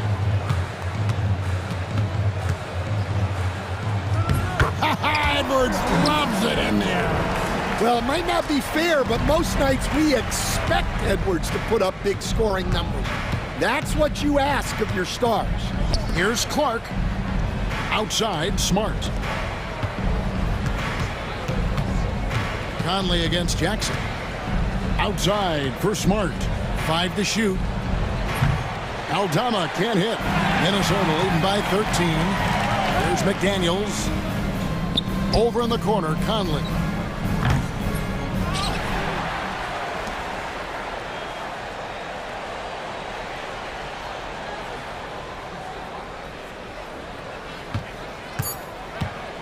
Goes back up. And there are the Timberwolves with another bucket. And making 3 of their first 4 shots in this half is a strong start. Now it's about growing that momentum. An intentional foul committed, but for what purpose, Greg?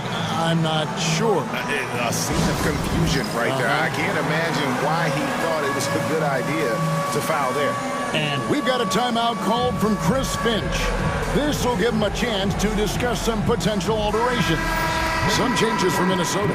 Reed, he's checked in for Rudy Gobert. Alexander Walker comes in for Edwards. And it's Dante DiVincenzo in for Mike Conley. Edey's checked in for the Grizzlies. Jackson comes in for Santi Aldama. Yeah, these defenders had better start closing down on shooters. Here's McDaniels. Misses from close range. And fancy finishes like that look great, but man, it's embarrassing when you blow them. You know, Greg, when you look at the Timberwolves' history, the first round had been a problem for them. But not last year, as they swept the Phoenix Suns. And you gotta look at it as being a tremendous success, right? Because going into the season, I don't know that anyone thought they would have made it to the conference finals. But boy, that young group gelled well together, and the sky's the limit for the future. And while we've got a moment, let's send it over to our terrific reporter, David Aldridge. David? Kevin, with the Grizzlies' injuries last season, there was a lot put on Jaren Jackson Jr.'s plate. Coach Taylor Jenkins says he loves the challenge and the growth opportunity. Jackson said you always work on everything. You work on your game because you love it. And if you get a chance to use it, great. Kevin, back to you. And he's always working on his game. All right, David, we thank you for that report. Here's Jackson after the basket by Minnesota. Count that one, and the Minnesota lead has been cut down to just 10 points with the bucket from Jackson. Well, all of us coaches, we love when you can create looks in close. And so they choose to intentionally foul. Yeah, not sure what that was about. I mean, talk about a brain cramp. And some changes here for the Grizzlies. Santi Aldama comes in for Jaren Jackson, and it's John Morant in for Gigi Jackson. Now, here's Reed. Hasn't made one yet. Edey with the rebound. The Grizzlies trail by 10. Here's Morant, and finished off by Morant. Well, this kind of performance from Morant doesn't surprise anyone. He can score with the best of them. Randall with a screen for DiVincenzo. Out to the right wing. Reed finds McDaniel. Reed with a screen on Morant. DiVincenzo. Bank shot, no good. You almost have to assume he's going to knock those down when he is that open. And then Morant slams it in. Yeah, this offense is rolling. They've been assertive, but they're also playing under control. Yeah, you know, I like how they're not relying on just one guy to get it done. They're sharing the ball and keeping the defense guessing. DiVincenzo passes to Reed.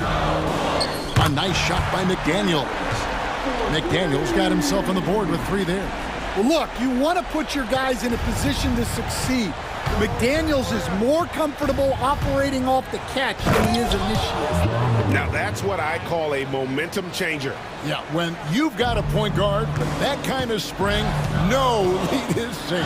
Yeah, he saw the opportunity to finish with some authority, trying to fire his guys up.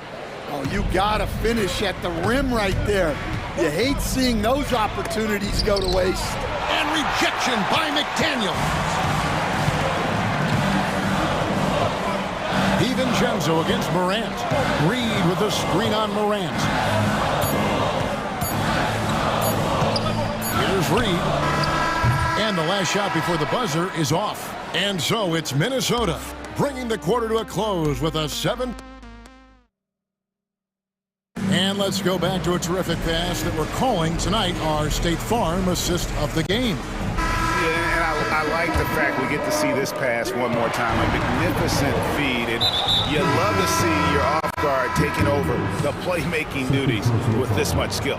Yeah, and if you have both guards dishing like that and putting up points, wow, a coach's dream. And this is it. Glad to have you along for this fourth and final quarter. Here's what Minnesota's going with right now. Gobert, he's checked in for Reed. Edwards comes in for Alexander Walker. And it's Mike Conley in for Dante DiVincenzo. Edwards on the wing. He's joined by McDaniel. Randall out there with Rudy Gobert. And it's Conley in at the 1 spot. So that's the lineup for Minnesota. The Grizzlies making a switch here. Clark, he's checked in for Edey. Jaren Jackson comes in for Santi Aldama. Williams, he's checked in for Marcus Smart. And it's Bane in for Luke Kennard. Well, when Edwards gets this on, all an opponent can hope to do is limit the damage. And it's the Grizzlies with the ball after the basket by Minnesota. Here's Bane. Randall grabs the board. Another rebound hauled in. They're hitting the glass with a lot of passion. Gobert, that's in there. Conley with the assist. And now a 9-point Minnesota lead. Well, Conley is a consummate team player. He loves to get other guys good shots. Morant reaches to Jackson. And the foul called on Edwards. That's his first foul. And still early in the period, and they're only 1 foul away from being over the limit. We've played just over 1 minute here in the fourth quarter. And what a show Morant is putting on. Every time he touches the ball, you feel like he's going to score. Edwards against Bane. Here's Gobert. Shakes him. And Desmond Bane pulls it down. The Grizzlies trail by 7. Morant outside. And finished off by Morant. Yeah, there have been very few players at 6'2" who've played above the rim like Morant.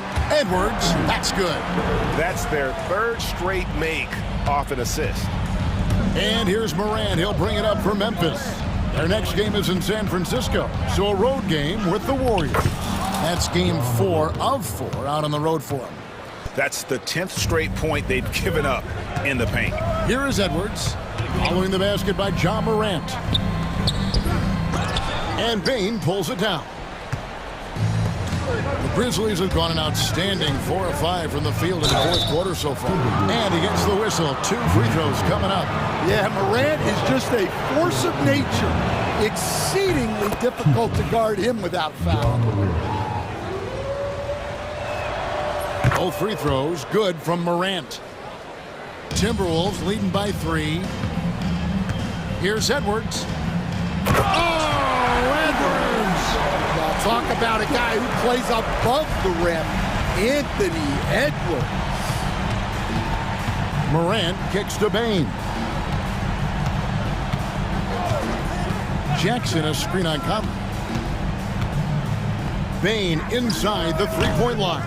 The Grizzlies with another miss. Well, the defense just dared him to take that one. Poor execution on their part, but they got lucky. Edwards against Morant. Goes up and lays it nice and easy. Morant's got 18 points just in the second half. Wanting the ball in these spots is what makes Morant the leader that he is. Here's Edwards. And Edwards slams it in. Well, you need a bucket? Give it to Edwards. He's got that clutch gene. Jackson, a screen on Edwards. Outside Jackson. And a wide open look for Bane. No good on the triple. Finding space on the perimeter, but he couldn't capitalize. Here's Randall, and he gets the friendly spin, and that one drops. Now it's a 7-point Minnesota lead.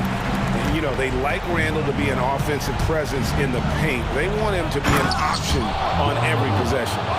A true leader. You can tell Morant takes pride in stepping up when it matters most. Here is Edwards following the score by Memphis. McDaniels gets to Conley. Nice ball movement by Minnesota. Gobert with a screen on Bane. Got a piece of it. Great job staying close by Bane. As good a defensive guard as you'll see. Morant outside. To the middle. It's stolen by Gobert. And now the Timberwolves on the break. Conley with a wide open look. And it's off from three-point range. To the left wing. Morant outside. Outside Jackson. Back to Morant. It's good! And he has brought them to within 2 points. Well, we talk about ice in his veins a lot, but this guy personifies that. What a clutch shot. McDaniels tried to come right back with the three of his own, but it's no good. Morant outside. Jackson a screen on McDaniel. Morant outside. Cans it to force overtime. Gets the big-time shot to fall, folks, and now we're headed to OT. And that's going to do it for regulation. So we are... And now we get set for overtime in what has been a stirring contest.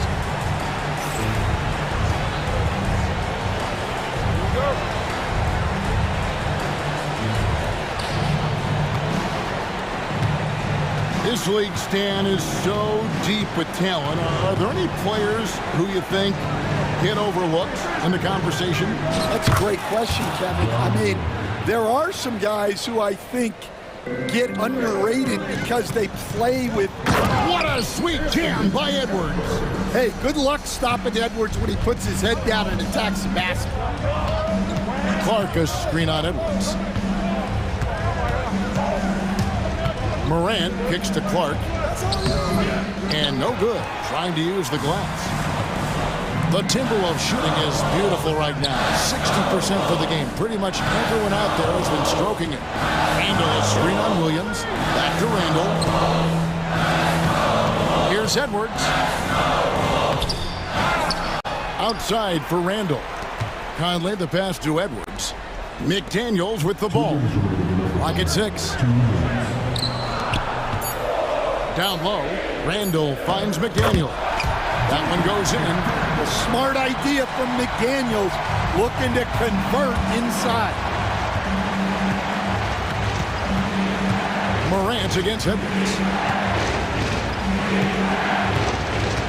Morant outside. Pass to Clark. It's stolen by Gobert. Edwards with it. We're in overtime and 90 seconds gone here in what has been a great one so far. Cans the shot with nobody near him. Morant against Edwards. Jackson a screen on Edwards. Outside Jackson. Back to Morant. Fires the three. And again, Memphis no good. Well, I've been here before. You're looking to get back in the game. But desperation threes are not the way to do it.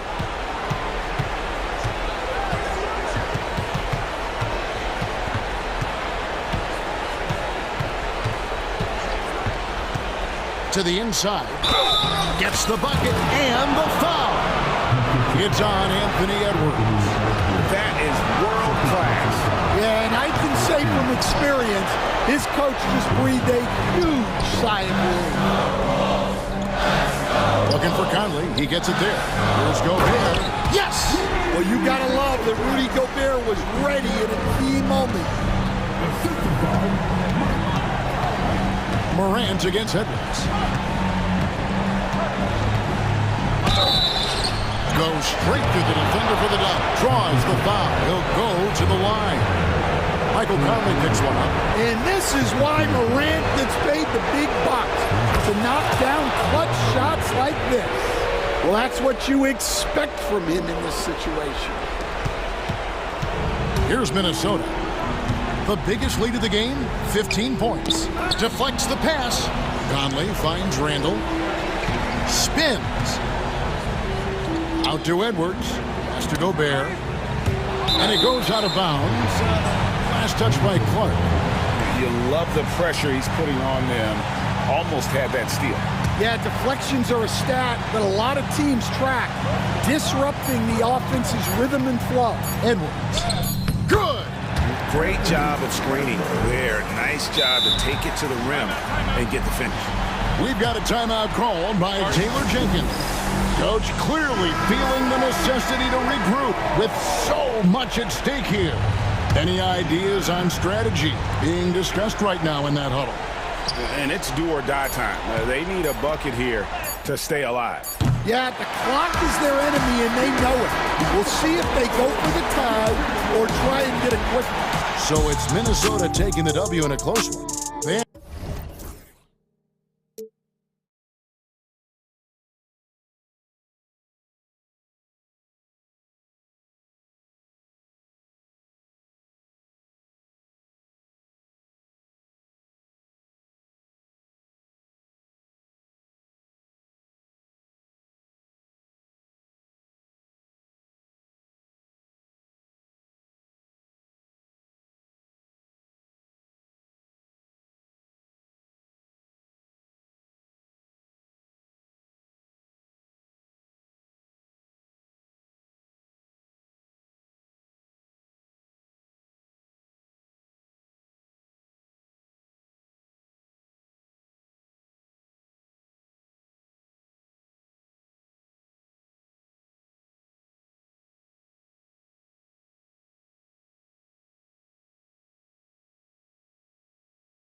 What's not to love about opening day, Grant?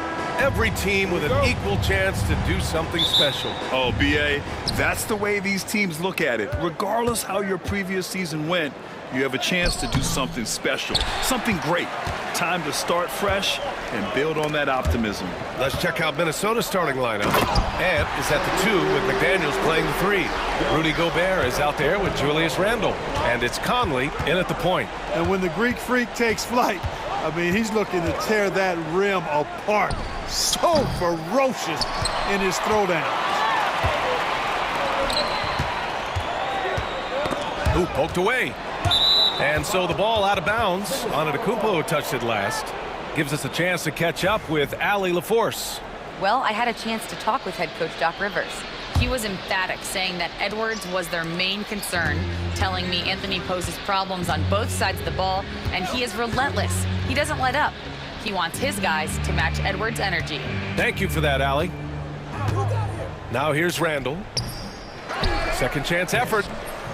Rebounded by Trent. You know, sometimes making it difficult for him to finish at the rim is all you can ask for from the defense. Boy, that foul looked intentional. Not exactly what you'd expect here. Yeah, I know. It just doesn't make sense given the situation. Here's Antetokounmpo. Playing Detroit, he was nearly unstoppable. Lopez finds Antetokounmpo. He takes it in. And Antetokounmpo with the stuff. And Antetokounmpo showing his versatility yet again. His dribble moves are virtually unguardable. Well, Clark, we all continue to be amazed by Giannis. What do you like most about his game? I just think his passion and energy and relentless effort. He gives it to you every time he steps between the line. You get the sense he's not taking any plays off, and he's trying his very best, and that's an endearing quality and something I've really admired about his game throughout his career. Outside McDaniels.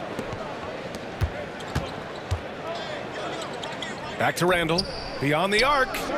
And the three-pointer goes. Randle's got 5. Yeah, you know, he's evolving his offense over time, Julius Randle, and I think the coaching staff is happy to see it. They like to see him take and make these shots. Now here's Trent. Here's Middleton. That one drops for him.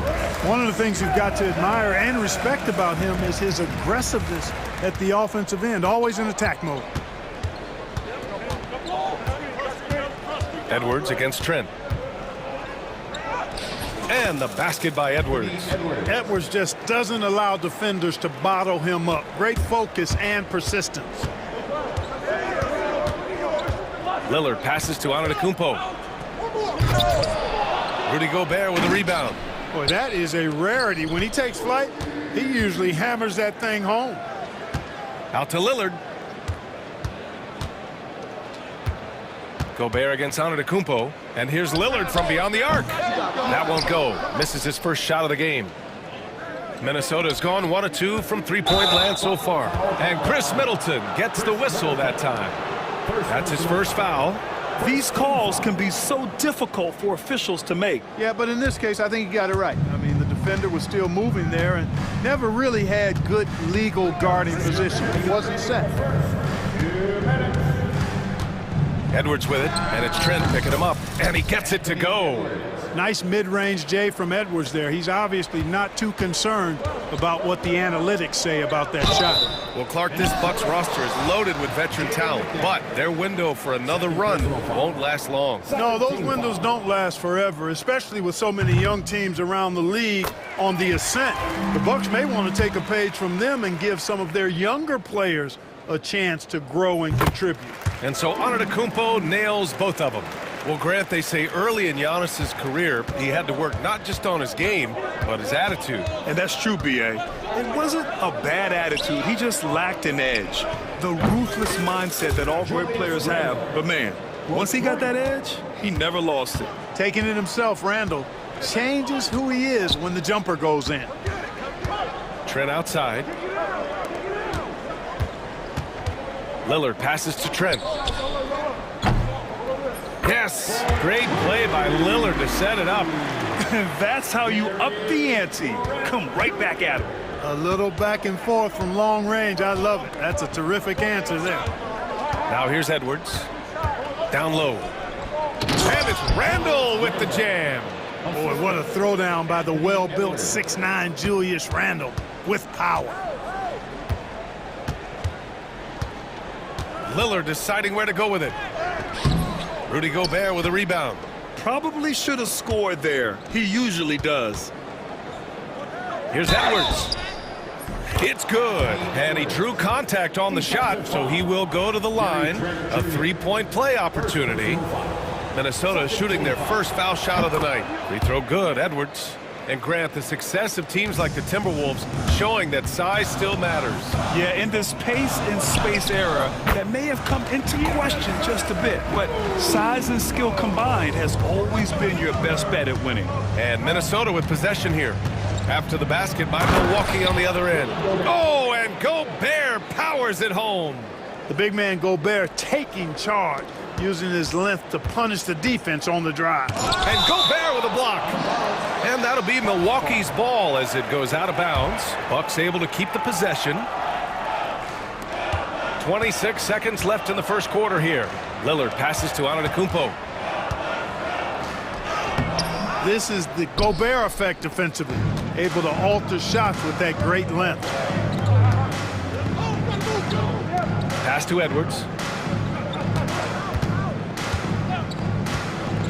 From the arc.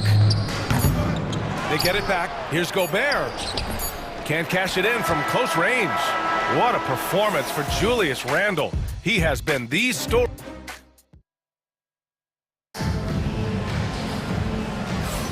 And for those of you just tuning in, second quarter action is where we are. And let's quickly check out the scoring breakdown here for the Timberwolves. The way they just continue to drive right at the defense, they've really been overwhelming them when they do this. Cultivating a lot of assists right now, which is beautiful to see. Love the way they're working that ball around. They've got Bobby Portis, Green out there with Damian Lillard. Then it's Chris Middleton, and it's Smith in at the 5. So that's who Milwaukee starts the second with. Now here's Randle. His last outing, he had 20. Throwing it down. Gobert using all of his height there. And an intentional foul right there. I mean, I'm just not sure what he was thinking right there. I mean, he needs to get his head in the game. Yeah, yeah, completely a brain fade. I don't know where that came from. Just lost sense of time and the situation. Reed's checked in for Rudy Gobert. And Chris Finch has called timeout. He wants to make sure everybody's on the same page. Garza's checked in for Minnesota. Pass to Lillard. Picked by Smith. Lillard against DiVincenzo. Oh, great work by Lillard in the paint. Hey, Lillard's not the biggest guy on the floor, but I tell you what, he plays with great passion and can do work inside. DiVincenzo driving. 2 points. That one goes. Looking at lineups around the league, Grant. Seems like they're becoming more positionless than ever before. Yeah, you're spot on, B.A. To the point where some people feel all-star voting shouldn't be by position anymore. It should be by merit. Making sure of it with the two-hand slam, B.A. Yeah, I don't blame him. With the score this tight, you cannot take a chance here. I get the feeling, guys, that he may be sensing that this is a critical time in this game. Now here's Lillard. Middleton outside. Pass to Portis. Lillard outside. 5 on the clock. The shake. The putback. Oh, he hangs in there and cashes in on the second chance points. That's great work on the glass. That kind of hustle play can energize your team. DiVincenzo with it. Guarded by Smith. Jacks up a 3. 2 minutes now played in the second quarter. Portis with the steal. Lillard against DiVincenzo. Spins. Lillard against DiVincenzo. Portis, the pass to Smith.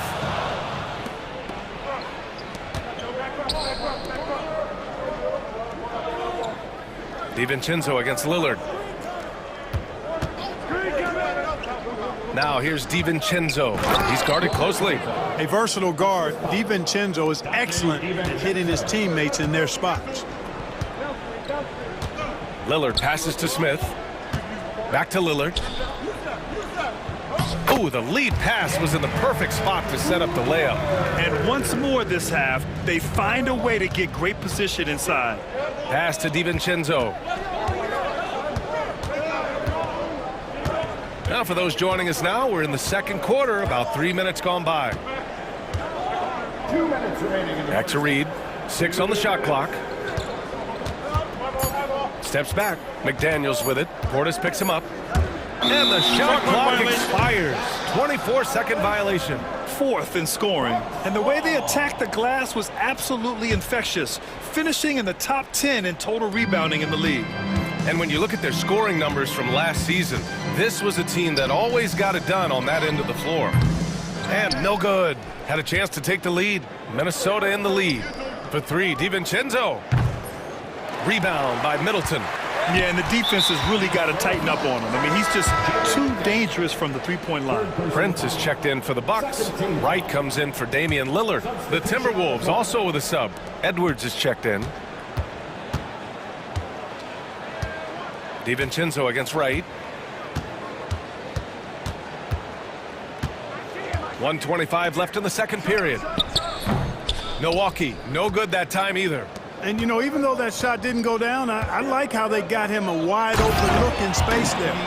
I'll tell you what, it's good to be his age. Yeah, I don't have memories like that at my age, though. Yeah, it does make me look back a little bit, but I could never throw it down like that. But it sure does look good. The Timberwolves lead by 3. Here's Garza. Outside Reed. Pass to Edwards. Reed, a screen on Green. The open shot by Edwards. The rebound by the Bucks. Boy, defense non-existent there, but they catch a break as he whiffs it. Offensive rebound. It's Wright on the wing. Portis outside. The shot is good, and this game is back to even. Portis has got 6 points in the quarter. Yep, you know, after a scoreless first period, he's really turned it up a notch, building some momentum. Reed can't hit. Milwaukee has gotten 3 of their 7 threes to find the net in this matchup. Green finds Portis. Not sure why he committed the intentional foul. No purpose. I think everyone's a little confused, but weird plays happen. Milwaukee shooting their 3rd and 4th free throw shots of the night. And Chris Finch calls timeout here. He's going to talk it over with his guys.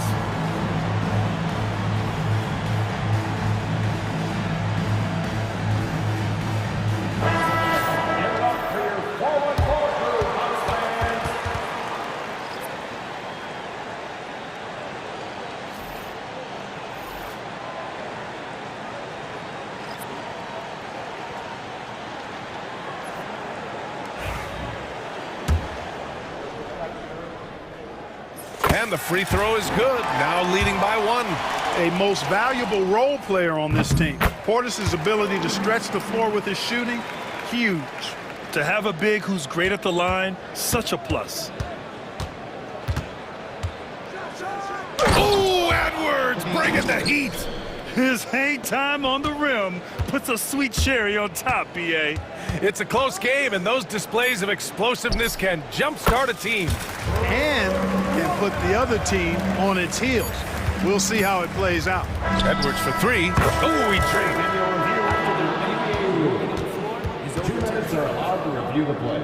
And hold up. We're not going to halftime just yet. The officials signaling that they are going to take a look at this replay. And, of course, they want to make sure it was the right call, but I'm not sure how much it'll impact this game. We'll see. Yeah, the replay center is Secaucus is providing the officials with the necessary footage to make the call. We're seeing what they're seeing with the best possible angles. Since we got a little time on our hands here, you guys got any big plans for tonight? Not me. I'm just going to take it easy. And we look now at the Milwaukee Bucks. We got a battle out there after 1/2 of play. My bed is the best you can buy. Thanks for joining us. Time to head back over to the third quarter with Brian Anderson.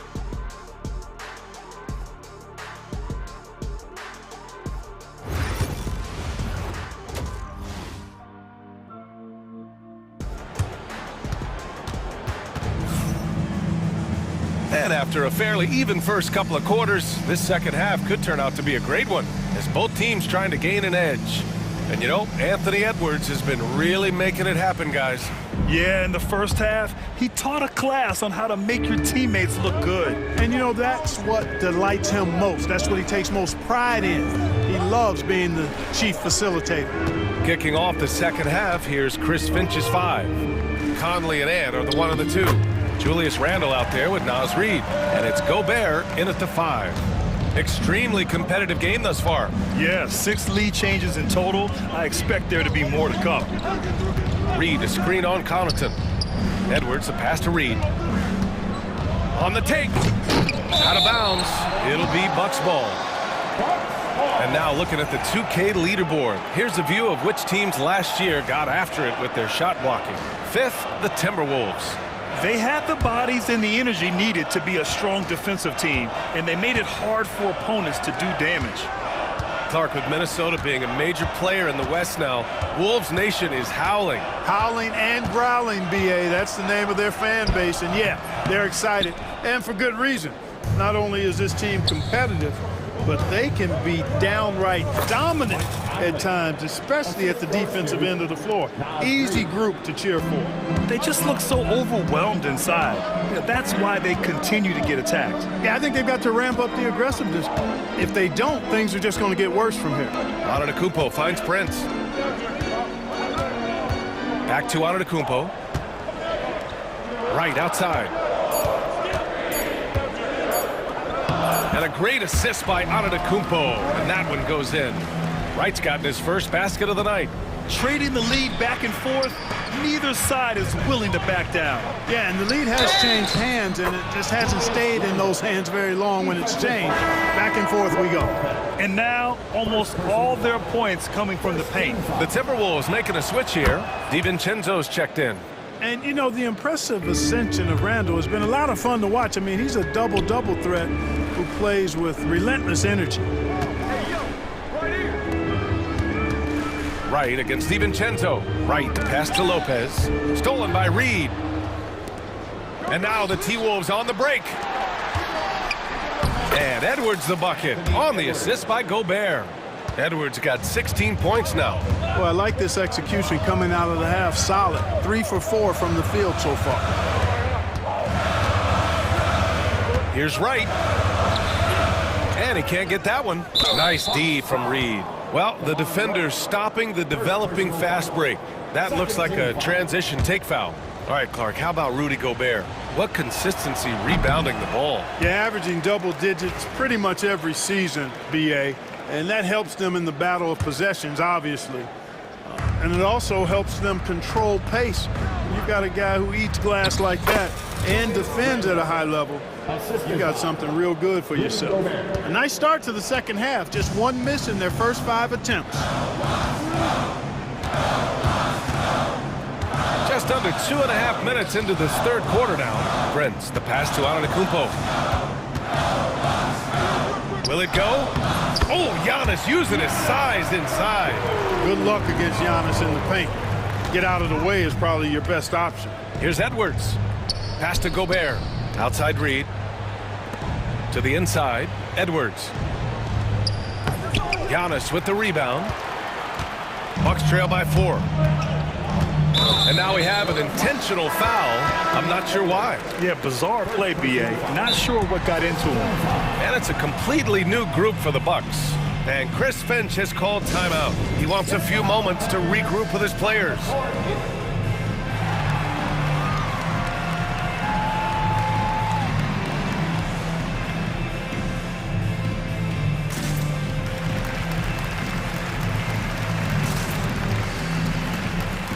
Garza's checked in for Minnesota. Alexander Walker comes in for Randle. Right around 3 minutes into this second half. Lillard passes to Trent. 2 minutes remaining in the third. 2 minutes. Now here's Lillard, covered by Alexander Walker. It's Middleton on the wing. 4 on the clock. Garza grabs a board. Minnesota leading by 4. Alexander Walker with it. He's picked up by Lillard. Woo! Defensively, you can't afford to let him get to the rim that easily. Well, that might be why their deficit is what it is right now. You know, you look at it, the communication is lacking, as is the trust. They can ill afford those types of breakdowns. It won't work. You can't win with those kind of breakdowns. Dillingham's checked in for Minnesota. Trent for three. Here's Portis. Middleton outside. Launches it. Drops in the three. Middleton's got the second bucket on the night. Boy, I like seeing Middleton stroke it from downtown. That release of his, pure as white-driven snow.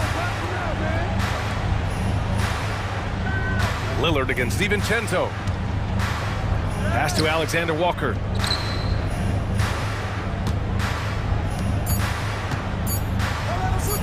The three. DiVincenzo can't hit. And this is exactly who you want taking that shot. He just missed it. Lillard finds Smith. 41 seconds left in the third quarter. Middleton looking around. Fires high post. Reed with the rebound. Reed's got his fourth rebound in this one. Minnesota leading by 3. And here's Dillingham from the arc. Lillard pulls down the board. And so it's Lillard who brings up the ball for Milwaukee. And following this game, they hit the road to challenge the Hornets at Spectrum Center in Charlotte. And that'll be their only game on the road before heading back home. And even from where we're sitting, you could clearly tell it was a foul. No question about it. I mean, a ton of contact and a good call by the officials. 16 seconds left to play in the third quarter of basketball. Pass to Alexander Walker. Here's Garza. And he goes in for the dunk. He may give up a little size, but has the bounce to hold his own. And as we finish the third quarter, it's still close. Both teams trading buckets. The moment ago, head coach Doc Rivers in the huddle. Let's get stops. Focus on the stops. Well, what a terrific game it's been so far, with this fourth quarter sure to bring more pressure-packed basketball. As always, it's Middleton and Giannis at the forward spots. Damian Lillard out there with Green, and it's Lopez in at the 5. That's the 5 on the floor for the Bucks. Boy, great take by Edwards, making the correct decision in the pick and roll there. And for some reason, he decided to foul there. Yeah, B.A., that's an odd move. Maybe there's something else behind it. Here's Lillard. Oh, Lillard, the one flying high. And you have to love it. The floor general taking things into his own hands. Just the aggression they're looking for, man. And it just forces the defense to pay more attention to him, guys, which we know can open up things for others. Out to Lillard. Middleton against McDaniels. Here's Lillard. Good. And Antetokounmpo gets the assist. Lillard's gotten 4 this quarter. Gotta like that attacking mindset of Lillard. I mean, very confident in his ability to score and finish inside. And Chris Finch has called timeout. He wants to make sure everyone is aligned, given the situation right now. Alexander Walker, he's checked in for Mike Conley. And let's swing it over to the sideline and hear from Allie. Over that last break, I got a chance to hear what Chris Finch said to the team. He pleaded with his guys to keep their emotions in check, saying, you're battling right now. Continue to play smart. Don't try to be a hero out there. Play for one another. Guys, let's see what happens. Okay, thank you, Allie. Trent, he's checked in for Milwaukee. Here's Antetokounmpo. Parked it down low that time. Got hit with the 3-second call. Tough one. In a game where every possession is valuable, turnovers can make the difference. Minnesota in the lead. Randall outside. Pass to Alexander Walker. Here's Edwards. Edwards, so good inside. Boy, he's cooking with grease. He's got things flaming up, looking for an opportunity every time down the floor when he's that hot. Here's Lillard. Banked it in off the glass. And this is just typical of him. Always making an impact at crucial moments in the game. You know, they want the ball in his hands here because they trust him to hit all the big shots.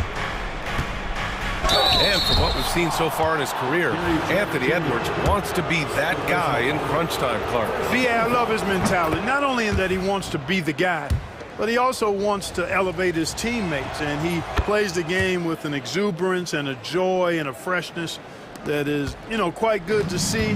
But I like his attack mentality and his willingness to step into leading his team by example at both ends of the floor. Lillard passes to Antetokounmpo. Oh, Giannis, a rim rocker. When it comes to stuffing the stat sheet, Antetokounmpo does it very well in just about every category. But his greatest strength is he's a dominant scorer. The Bucks trail.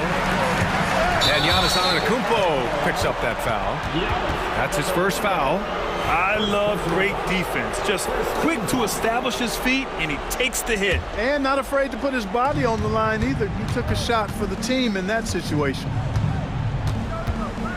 Edwards, a pass to Randall. If you're just joining us, fourth quarter here. We're just over 2.5 minutes into it. It's McDaniels on the wing. Just 5 to shoot. Here's Gobert. Pass to Edwards.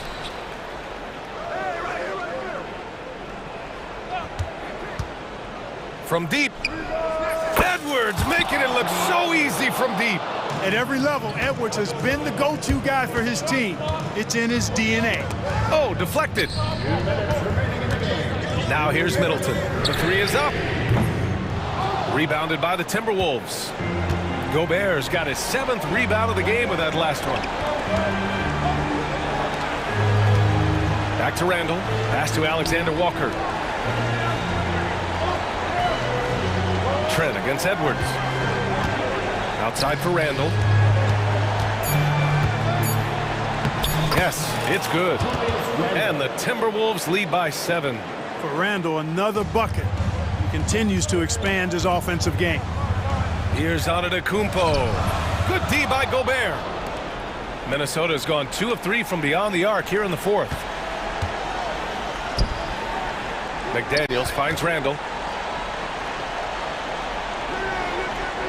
Pass to Gobert. Outside, Alexander Walker. Edwards against Trent. The Timberwolves need to get off a shot here, and they force the shot clock violation. Great D. Not sure what he was thinking about with that pass. Just sailed it right out of bounds. Bucks trail by 7. It all comes down to this possession. They must get points. It really does come down to this. I mean, come up empty, and it's over. Pass to Lopez. Trent on the wing. Here's Antetokounmpo. Over Gobert. Oh, and he got fouled on his way up. He'll head to the line to shoot 2. Man, that was a remarkable pump fake from Antetokounmpo. I mean, he's really good at selling that shot fake. He's off on the free throw. Unable to get the second one to drop. Not nearly as productive a trip to the line as he'd have liked. They need all their free throws to go down at this point. Randall, the pass to McDaniels. Randall against Antetokounmpo. Here's Edwards. And Edwards slams it in. And they just continue to attack, even late in the game, while they're up big. I don't think you want to get loose and sloppy or ease up, but it is time for them to start using that clock a bit. Out to Lillard. Takes the 3. He connects. Oh, and that cuts the lead to just 5. Yeah, a gifted passer. Antetokounmpo has won multiple MVPs for his all-around game. Edwards with it. And there's a defensive 3-second call. Timberwolves ball.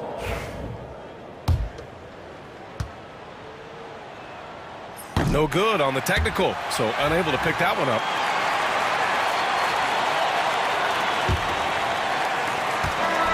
So it's Minnesota picking up the win. They played the villain tonight, and they played it well. Yes, they did. And, you have 2 choices. You can either succumb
We'll see Trent Jr. and Middleton.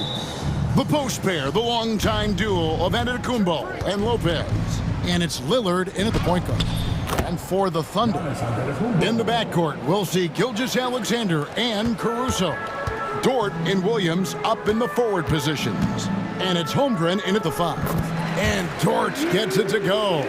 How important, Greg, is it to a team's confidence to start the season strong? Kevin, I think it means more if you're a young team. If your roster is filled with veterans, you're looking at the bigger picture. Drains the three-pointer. Total lack of hesitation. Lillard trusting his selections completely. Gilgeous-Alexander looking around. Count that one. I mean, he makes plays like that in his sleep. The game is just far too easy. Brent, it seems like throughout his career, Gilgeous-Alexander has an answer to whatever the defense might throw at him. Well, the defenses don't have answers to stop him, Kevin. I know that. This guy is so quick with the basketball. He's so good at adapting on the fly with the ball, getting around the initial defender to make plays. Superstars have that quality. SGA has it in spades. Here's Williams after the basket by Milwaukee. And it's Brook Lopez with the foul. That is his first foul of the game. First personal foul. Second team foul. Here in the first, a little over a minute played so far. Basket, good. And great job from Holmgren. I like when he shows confidence attacking inside. Here's Giannis. And it's Shai Gilgeous-Alexander with the rebound. And really, despite that miss, they've had a solid start offensively. Middleton with it. Williams picks him up. Outside, Antetokounmpo.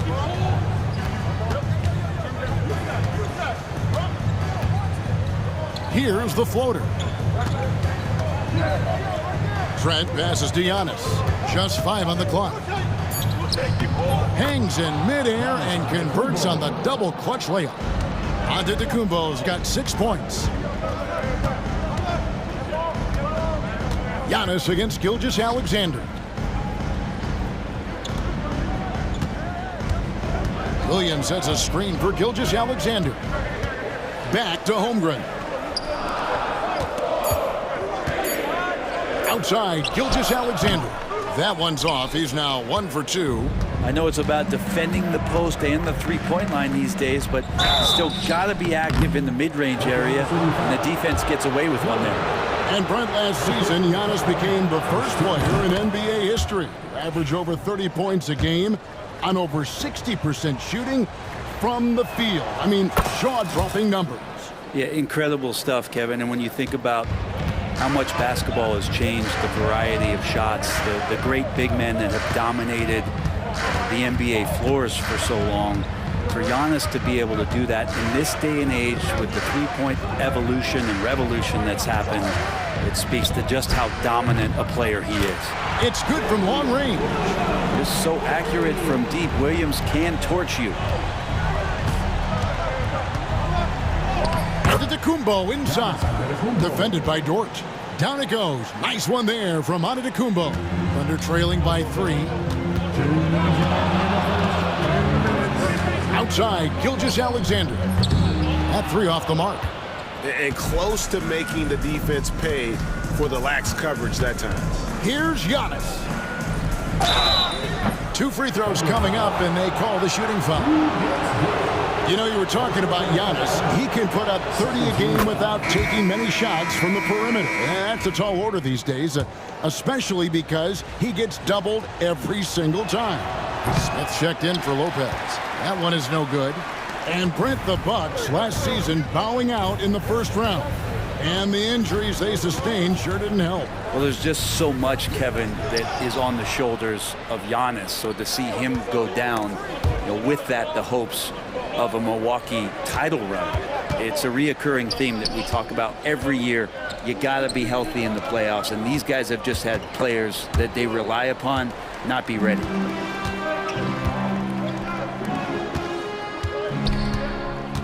Williams with a clean look.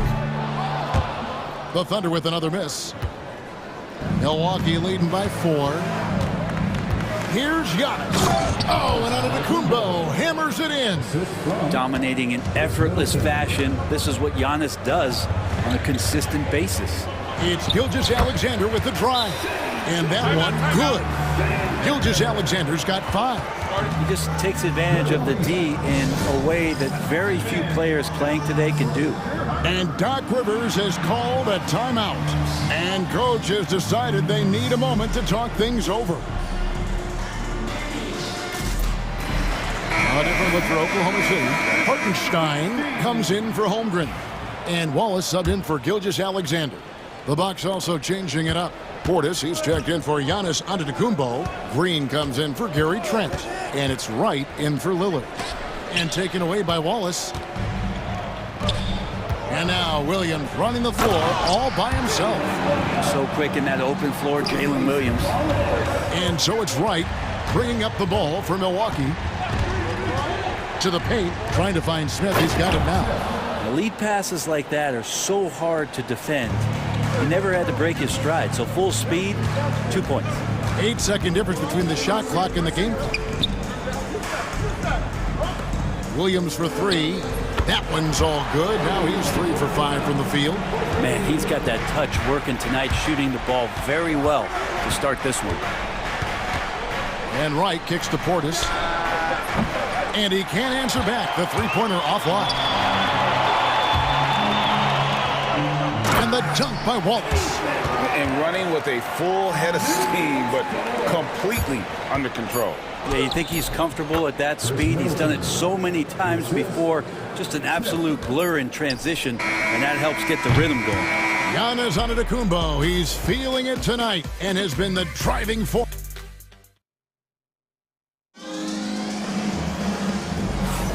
And it's been a pretty even game here after 1 quarter of play. What do you guys think so far about the offensive approach for Milwaukee? And they've set the tone from the jump. They're looking to pound it inside and score in the paint.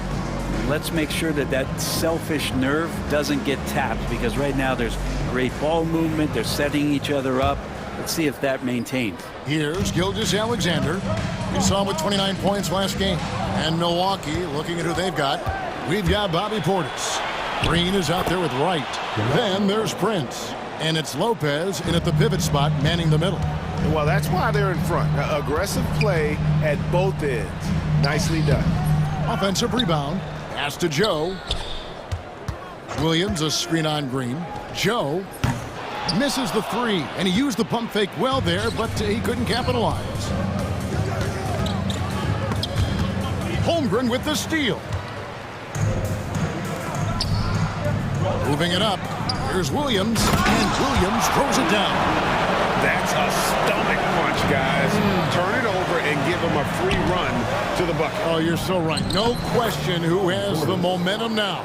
Execution with pace. That's a bad turnover that simply was telegraphed. It's Gilgeous-Alexander with the drive. The rebound by the Bucks. And there's a little bit of pressure on him, but not enough to cause him to miss a shot that's in that close. The kick out to Wright. No good from outside. Under trailing by 3. Puts up a deep 3. Prince grabs the miss. The Bucks have gone 2 of 3 from the field here to open the second quarter. Getting the latest now from our sideline reporter, David Aldridge. David, it's all yours. Take it away. Hey, Kevin, thanks. Chet Holmgren has a slender frame, but he's determined to still protect the rim. Coach Dagnall said he'll get dunked on 10 straight times if that's what the game calls for. He paused and then added, he won't actually get dunked on 10 straight times. He's going to get a couple of those, too. Kevin, he certainly will. I agree. You know, David, he is fearless. Wright, the pass to Prince. 6 to shoot. Wright with it. He's picked up by Gilgeous-Alexander. And foul on the shot. He'll shoot 2 at the free throw line. Great. What a great time to be a fan of basketball. Not just in the NBA, but all over the world. Absolutely, Kevin. The sport just continues to grow, and there's increased value being placed on all-around skill. Even in youth basketball, And I think that bodes well for the future of the game. And the Bucks making a change here. Antetokounmpo's checked in. Holmgren finds Gilgeous-Alexander. Holmgren with a screen on right. Here's Gilgeous-Alexander, and he gets it to go, hitting off the back of the rim. Gilgeous-Alexander's got 5 points in the quarter. Giannis inside. He's against Williams. He gets it in there. Giannis has great confidence, and he's playing with it here. And Mark Daigneault calls timeout here. He wants to make some adjustments to the game plan, clearly.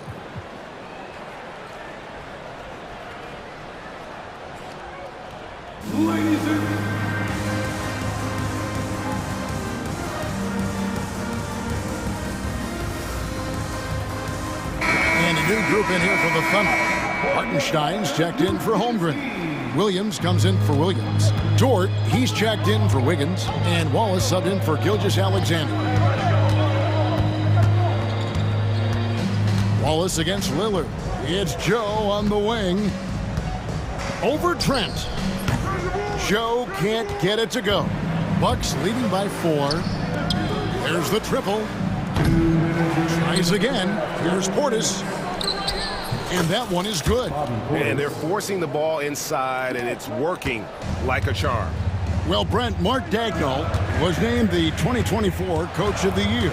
And not once, but twice. Yeah, he won 2 separate Coach of the Year awards. One voted on by his peers, and the other one voted on by the media. What a remarkable accomplishment for such a young coach that has not only grown himself, but grown this team in ways that a lot of other squads are envious. And stolen by Williams. Wallace left side, launches a 3, buries the long-range jumper. Wallace has got 5 points so far. And they are absolutely stroking it from beyond the arc. Lillard against Wallace. Trent with the wide-open look. Drills the three-pointer. Trent's got the lead back up to 6 now for the Bucks. The answer from Gary Trent Jr. getting those 3 points right back. Williams double team. It's tipped.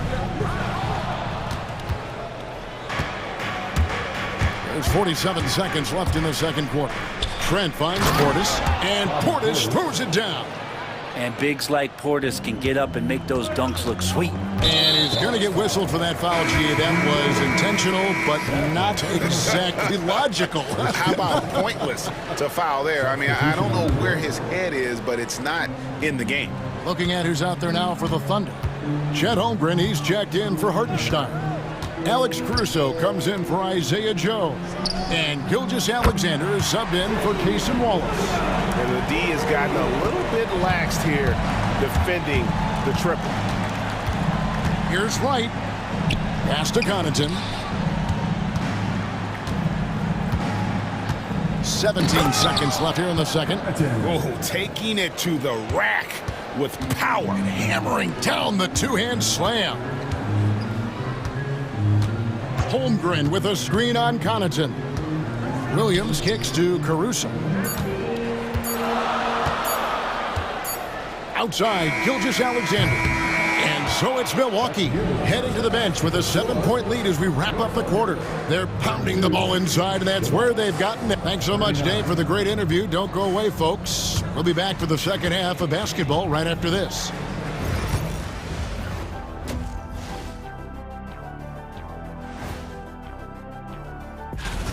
And something out of left field for you guys. Ernie, left field, this is not baseball. This is a basketball show.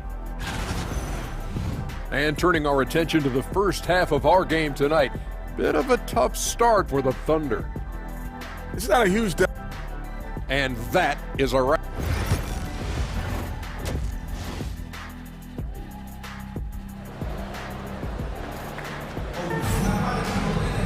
And for those of you just tuning in, thanks for being with us. The second half of this game still to play. You look at Antetokounmpo in this one. He's been everywhere.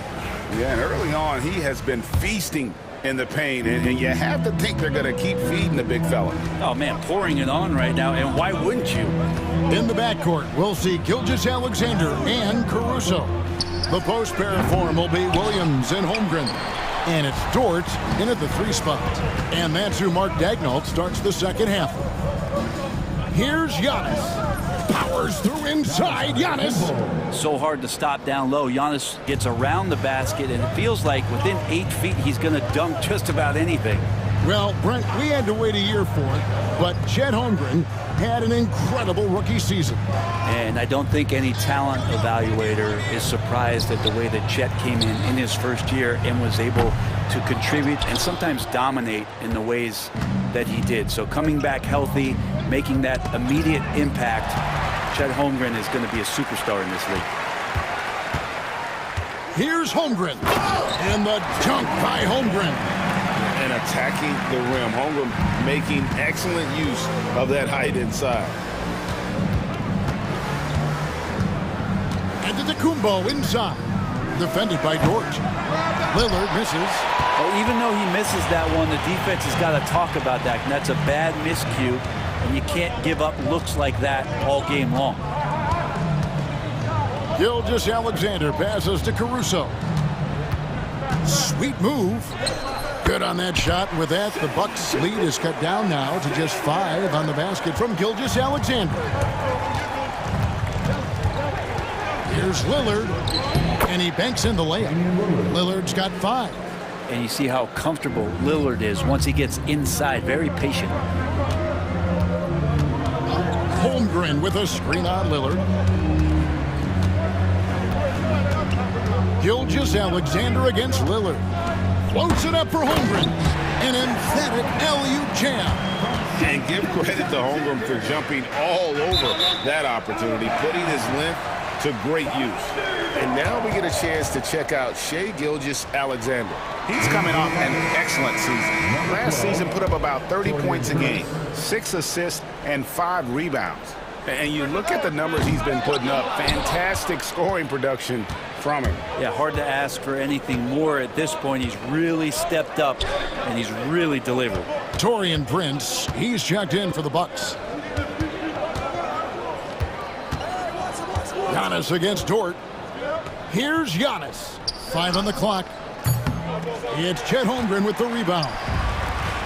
Holmgren's got his 6th rebound on the night. It's intercepted. And up the court come the Bucks on the break. And the Bucks miss again. And Mark Daigneault calls timeout here. He's going to have a discussion here on the sideline.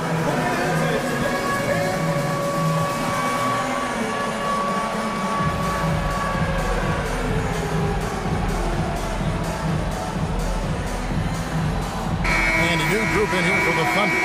Hartenstein's checked in for Holmgren. Williams comes in for Jalen Williams. Isaiah Joe, he's checked in for Dort. And it's Cason Wallace in for Gilgeous-Alexander. Big group substitution here for Milwaukee. Smith checked in for Lopez. Portis comes in for Antetokounmpo.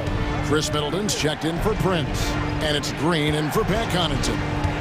Kicks it down to Middleton. Back to Portis. Nice ball movement by Milwaukee. On the wing, Green. Rebound by Williams. Right there, the defender clearly trying to inhibit a fast break. I think that's a transition take foul.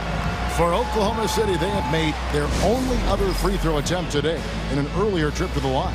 And Doc Rivers has called a timeout. He wants to check in with his team and regroup. And some changes here for the Bucks.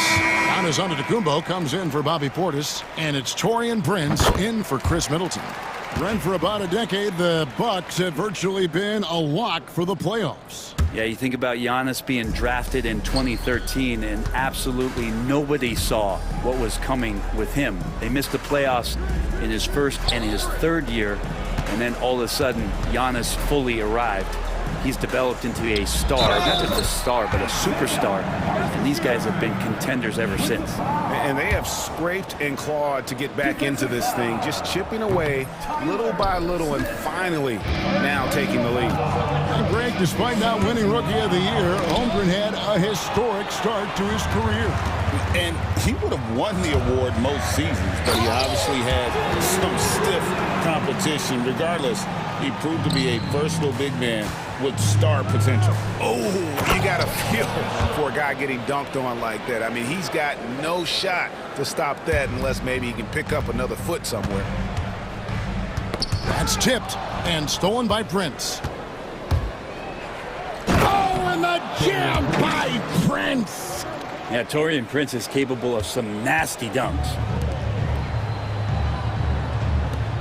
Caruso, the pass to Hartenstein. Wallace looking for an opening. Pass to Hartenstein. Howard down after the assist, let him into the lane. And the Thunder lead by 1. Oh, great ball movement there. Here's Antetokounmpo. Antetokounmpo using his size. Oh, man, this would be a different ball game if they didn't have this type of scoring to rely on. Caruso kicks to Williams. Lillard against Wallace. Inside, here's Hartenstein. It's Joe on the wing. Takes a 3. Rebound, Milwaukee. Antetokounmpo's got 5 rebounds tonight. Ball's knocked loose and stolen by Caruso. Here's Wallace. And the game still closely contested as we end the third quarter. Bucks lead by 1. And a worthy candidate tonight as we take a look at our State Farm assist of the game. Yeah, an easy choice tonight. Look at the precision on this pass. Put it on a platter for him. Well, there's a way to break down the defense with the handle, but you can do it with the pass. Prime example of that right there. And with 3 quarters behind us, we start the fourth quarter in what is still anybody's ballgame. With a short break in the action gives us a chance now to send it over to David Aldridge. Well, during the break, I listened in on Doc Rivers talking to the team. Now, they preached the little things in the huddle. They asked their team to battle on those 50-50 balls.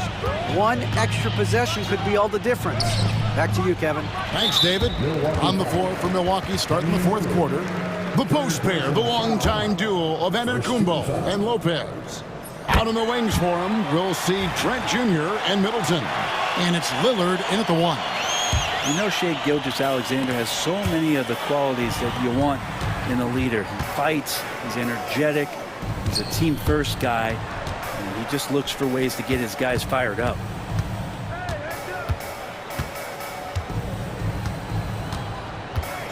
Six on the shot clock, and it's sent back by Lopez.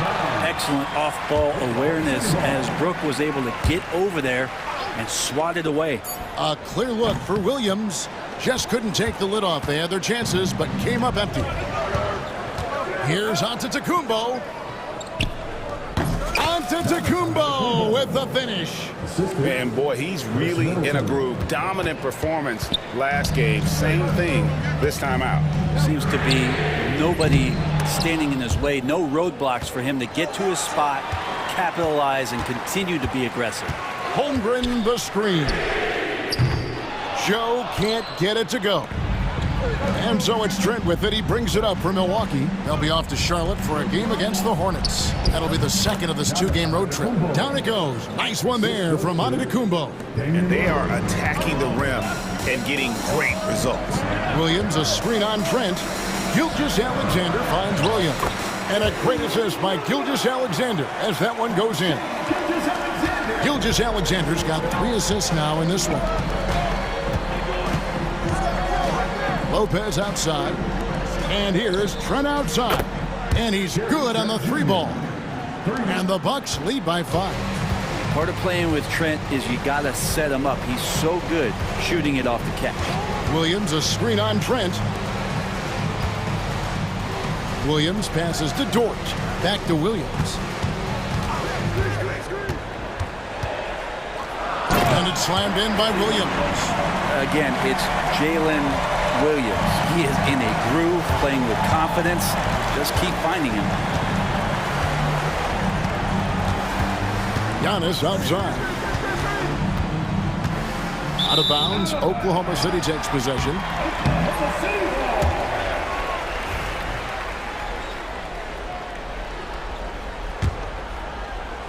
Just under 2.5 minutes gone here in the final quarter.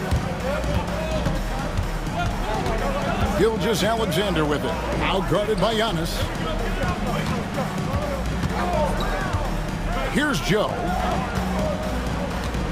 Williams has a screen for Gilgeous-Alexander.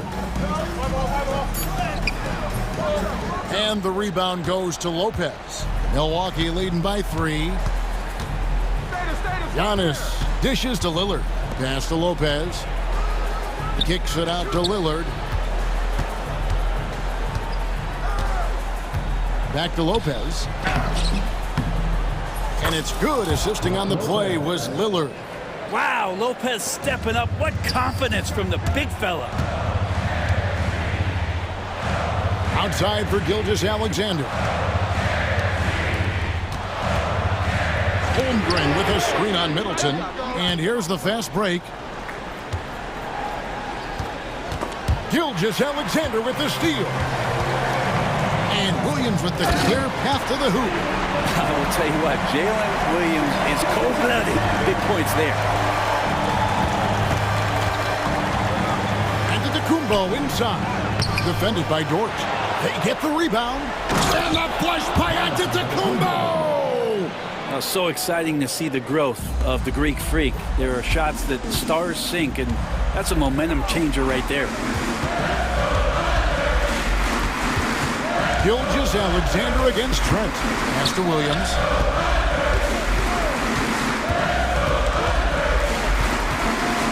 Shot clock at 5. To the middle. Here's Holmgren. And the dunk by Holmgren. Unflappable. I mean, no moment is too big for Holmgren. They needed that basket. Giannis a screen on Gilgeous-Alexander. Oh, Giannis up high and down hard. Oh, gigantic shot here by Giannis. He's showing he's ready to deliver another big moment. From deep, Williams. Money! And he has brought them to within 2 points. Man, I'll tell you what, the pressure is cranked up. Who better to call than this guy? Here's Giannis. Good! That is world class. Love seeing that there. A huge possession, and he nets it. Gilgeous-Alexander kicks to Williams. 26 seconds left in the fourth quarter of this one. Back to Gilgeous-Alexander. No good with the triple. And they foul intentionally. They're going to have to do that now again and again. They're not in the penalty yet. Hey, you know what? Smart foul. You got to try and extend the game. 17 seconds left to play here in the fourth. And he commits the intentional foul. He hits the first one, and that puts them up by 5. He's off on the free throw, unable to get that second one to drop in. Time called here. The Thunder decide to talk it over. 16 seconds left to play in the final quarter. Turning here to our analysts, what factors, guys, come to your mind? Score, then hope for some missed free throws or a turnover at the other end. Yeah, this won't be easy, so a little bit of luck will go a long way for them to get back in. Yeah, not sure what that was about. I mean, talk about a brain cramp. From deep, Gilgeous-Alexander. Milwaukee with the rebound. Their biggest lead of the game was 9. Now here's Lopez. And so the Bucks take the win. They seem to relish their role as the... Thanks so much, David. And that about does it for the first game of the new NBA season. For Brent Berry, Greg Anthony, and David Aldridge, this is Kevin Harlan along with our 2K Sports crew.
Excited to be here for opening day tip-off, Doris. It feels like the league is in a great place. There is no doubt, BA, absolutely. To me, more talent in the league right now than potentially we've ever had before. And I don't just mean star talent. There's a depth of quality skill across the board. We know the shooting has revolutionized the game. It's going to be a fun year. Here are the starters for Oklahoma City. Inside, we got Williams and Holmgren. Isaiah Joe is out there with Shai Gilgeous-Alexander. And it's Dort in at the 3, the small forward. Now here's Williams. Shot clock at 5. Here's Gilgeous-Alexander. And no good. His first shot of the night, missing. Let's go now to the sideline and catch up with Allie LaForce. Rick Carlisle and I got a chance to talk for a bit. Our topic was how he'll defend Shai Gilgeous-Alexander, and Coach was straightforward, saying Shai demands so much attention with the ball that he can warp a defense. We'll need to stay disciplined and not get caught watching the play. We'll see how that approach works out for them, guys. Appreciate the report, Allie. Well, he's certainly got all the tools. SGA proving to be increasingly a threat from deep. Halliburton's shot is good. That's how you up the ante. Come right back at him. And you would expect nothing less from these two, taking pride and making plays. And Doris, no doubt about it, Shai Gilgeous-Alexander is an absolute monster on offense. Very quietly, one of the most dangerous offensive players in the game is Shai Gilgeous-Alexander. He's got size, he's got speed, he's got handle, he can score from 3 levels. This guy is a legit force. Boy, Halliburton going downhill on the attack. So few guys can stay in front of him. Outside Gilgeous-Alexander. Ooh, another miss by Gilgeous-Alexander. Boy, the offensive flow just isn't there right now. 1 for 5 to start the game.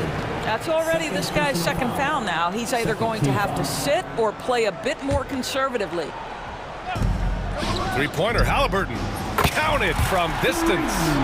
Halliburton's got his 3rd bucket of the night. Halliburton, a huge part of this offense, which is why he has the confidence in these catch-and-shoot situations. No hesitation. Indiana on offense. They've gone on an 8-0 run. And here's Siakam for 3. Oklahoma City grabs a miss. It's a 5-point game. Outside Joe. Screen by Holmgren. Joe, the pass to Holmgren. And an emphatic jam on the lob. And timing like this will serve Holmgren well, leaping at the exact right moment for the alley-oop. Outside for Halliburton. The 3 is up. Joe grabs the miss. Thunder trail by 3. Screen by Holmgren. Pass to Williams.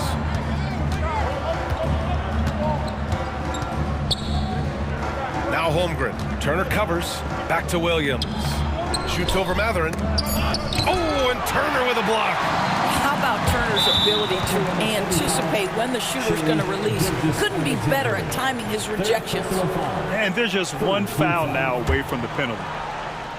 2 minutes remaining in the first. Matherin passes to Nembhard. And the shot counts. He's fouled, and it's a chance for a 3-point play. And certain guys are just solid with what they do. Doris, I think that applies to Andrew Nembhard. Yeah, I think it does, BA, because whenever he's out there, there's this steadying presence he brings. And that is while competing at a high level on the defensive end. His competitive toughness might be his best attribute. And one thing that Siakam has always had a knack for, Grant, cutting to the rim and finishing plays. Yeah, he plays so well when he has space to move. He's just great off the ball, and that fits with any team. His ability to convert at the rim makes his cuts that much better. You know, Doris, the last few years, Siakam has gotten back to attacking the rim like he once did. To me, BA, that's where he's at his best. He's got such length and creativity. You don't want to have to step in his path as a defender. Listen, he knows he's got to shoot the 3, but go to your first strength. This has not been his best quarter. And you know what? They keep calling his number, and they're simply trying to get him out of this funk. Got it. I'll tell you, this guy is proving to be a problem for the defense. In this quarter, he has been special. The kick out to Williams. And the call will be against Andrew Nembhard. That's his first foul of the game.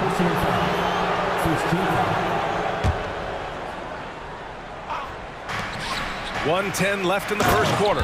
And the big finish by Holmgren. And before he even leaves the floor, Holmgren has the ball at rim level.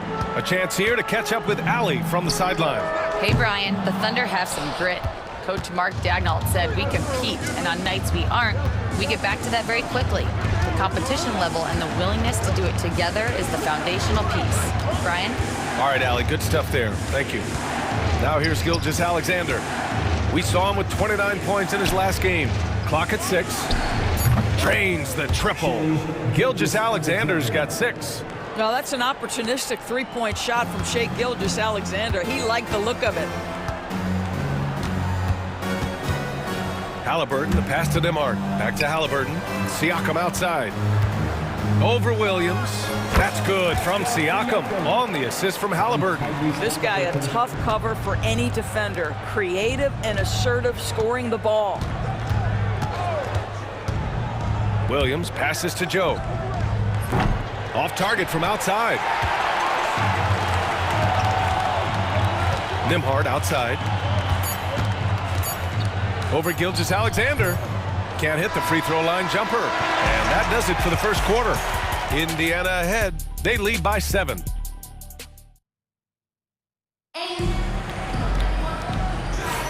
And thanks again for tuning in. If you're just joining us, we played through 1 quarter of action so far. And a moment here to take a look at the scoring breakdown for Indiana. They've been in rhythm from the in-between area, just keeping things simple and taking what the D gives them.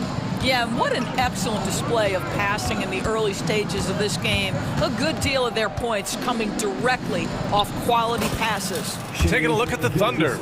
In it forward, it's Dort and Williams. Shai Gilgeous-Alexander is out there with Aaron Wiggins.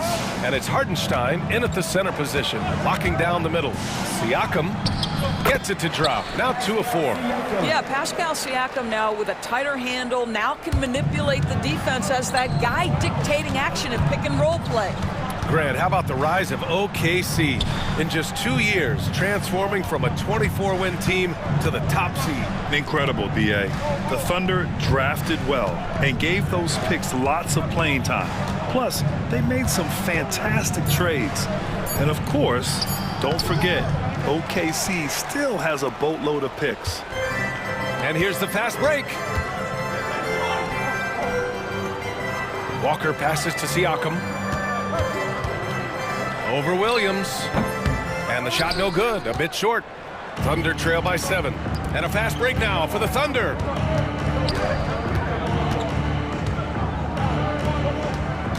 Right side, Gilgeous-Alexander. The kick out to Williams. Back to Gilgeous-Alexander. SGA doing his thing in close. Well, that's SGA in a nutshell right there. Quickness, length, guile, finishing on the interior. And there's a whistle. That'll belong to Shai Gilgeous-Alexander. That's his 4th foul of the contest. First team foul. Second quarter of basketball. Just over a minute and a half played so far. Siakam, the pass to Walker. Siakam against Williams.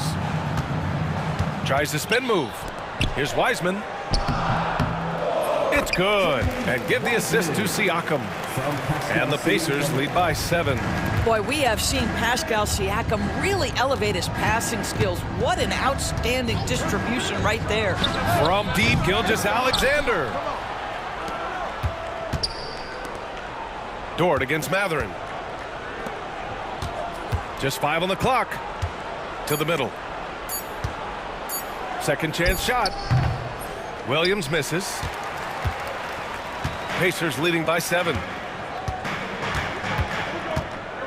And stolen by Hartenstein. Pushing it up the floor. Here comes Oklahoma City. And Hartenstein slams it in. Got to give him credit for jumping on the ball and making the most at the other end. Boy, inexcusable at this point of the game. They got to be more composed in these moments. Boy, in a tight game like this, that can change the whole tone. It helps your opponent get into a little bit of a rhythm. And we've got a timeout called by Mark Dagnall. He wants to make sure everybody's on the same page.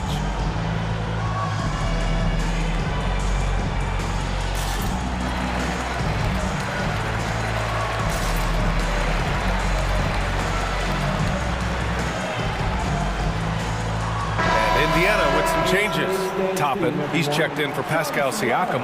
Neesmith comes in for Mathurin. And Tyrese Halliburton subbed in for Walker. Now here's Wallace.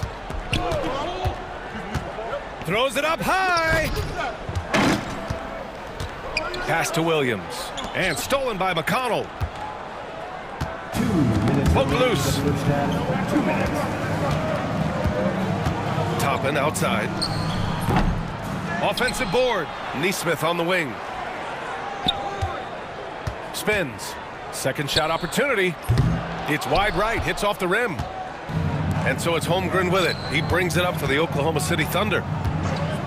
They've only given up 6 here in this quarter. Indiana leading by 7. McConnell from outside. Nails it from beyond the arc. McConnell's gotten himself going with a triple. His first basket of the game. Williams with the screen. Here's Wallace. Uses the glass on the layup. They have no answer defensively inside. Indiana's gotten 3 of their 7 threes to find the net in this matchup. Well, OKC has a great track record with their draft picks, and it seems like they got another one in Cason Wallace. Wallace was the 10th pick in 2023. He's going to give you great physical pressure defense on the perimeter, and then he's going to play to his strength offensively. OKC rarely misses with their draft picks, and they didn't on this guy. So it's Oklahoma City now. After the basket by Indiana on the other end. Joe on the wing. And the dunk to finish it off. A beauty. And just a lack of fight right now on the defensive end. Right? At least on that slam it was. That's one way to let a team back in the game. Right, you could see on that possession, one side playing with a little desperation, the other side losing focus. 3-second difference between the shot clock and the game clock. And McConnell the bucket on the assist from Halliburton. Halliburton's got 3 assists in the game. This is why coaches love Tyrese Halliburton. Just plays the right way. And they're going to count that bucket, and they'll send him to the line. It could be a 3-point play. Oklahoma City shooting their first free throw tonight. The free throw drops for Williams. Pacers leading by 7. And they can run out the clock here. No need to rush it. Well, it's trying to close the quarter strong, and by that, take a great shot without giving them an opportunity for another one down the other end. Good work there as it goes. A superb move right there. The spin shakes off any attempt at defense. Here's Joe. And it's the officials will have 2 minutes to review. These teams are going to have to wait before heading to the locker room. They're going to bring out the monitor and see if he got it off in time. While this call may not decide the game, always prefer to get it right. All right, Allie, thanks for that. We will see everyone right back after this break, ready for the second half. Please direct your attention.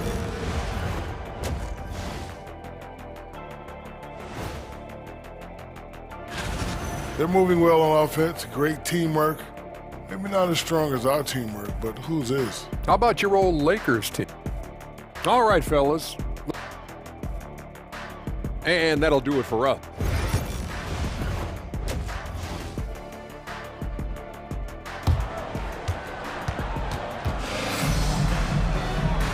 And we've got third quarter basketball here. 2 quarters in the books. Tyrese Halliburton has been sensational. The numbers say it all. He spent the first half playing efficient ball. I think they've taken their time. They've showed incredible patience. It's a sign of a well-coached ball club. You're a good person to ask this, Doris. Why do so many point guards turn into successful coaches? Yeah, I think, obviously, Brian, as a point guard, you're responsible for knowing every position on the floor, where they're supposed to be at all times. And you're also sort of thinking like a coach already. This person hasn't had a bucket in a while. How do I get them in a position to make them successful? So I think you're in control of so much as a point guard that it naturally translates to coaching. Nembhard and Matherin, they're the wings. Then it's Pascal Siakam. Then there's Walker. And it's Freeman in at the 5, roaming the paint. That's the group for Rick Carlisle, getting going here in the second half. Let's check in with our reporter, Allie LaForce. Brian, Miles Turner, the 11th pick by the Pacers in 2015 for much of his career with the team. He's endured the trade rumors. He said, I've still got PTSD from that, but I wanted to be here in Indy. And last season, a renegotiation of his contract, giving him an extension and a raise. Brian, he is locked in as their starting center. Yeah, it would appear so, Allie. Thank you. Doris, you look at the youth on this Pacers roster. Plenty of upside moving forward. Well, B.A., there is no doubt one of the strengths of this team is the chemistry of the young pieces you just referenced. And remember, this group plays a unique style, the fastest pace in the league, one of the most dangerous offenses in the league. A ton of fun to watch this Pacers roster play together. Doesn't go for him. Some solid defense from Williams. Gilgeous-Alexander passes to Williams. Williams, a screen on Siakam. Inside. Williams misses. Pacers leading by 7. Pass to Nembhard. Siakam outside. Here's Walker.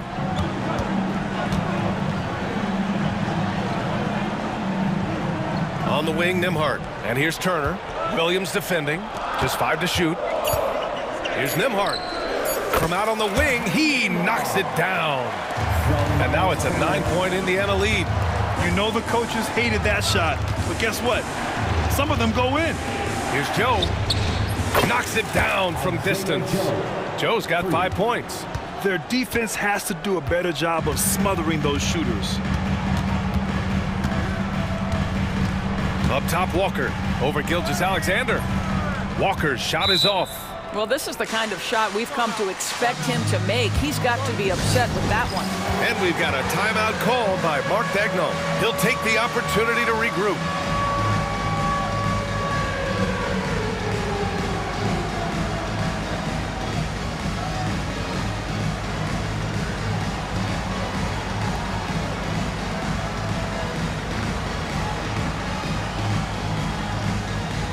Indiana making a switch here. Halliburton is checked in. And with this pause, a check on the stats to show you which teams led the league in assists last year. Number 1, the Pacers. It was a joy to watch these guys play. Constant ball movement and player movement. Defenses were worn out by the end of games. Wiggins outside. Pass to Jang.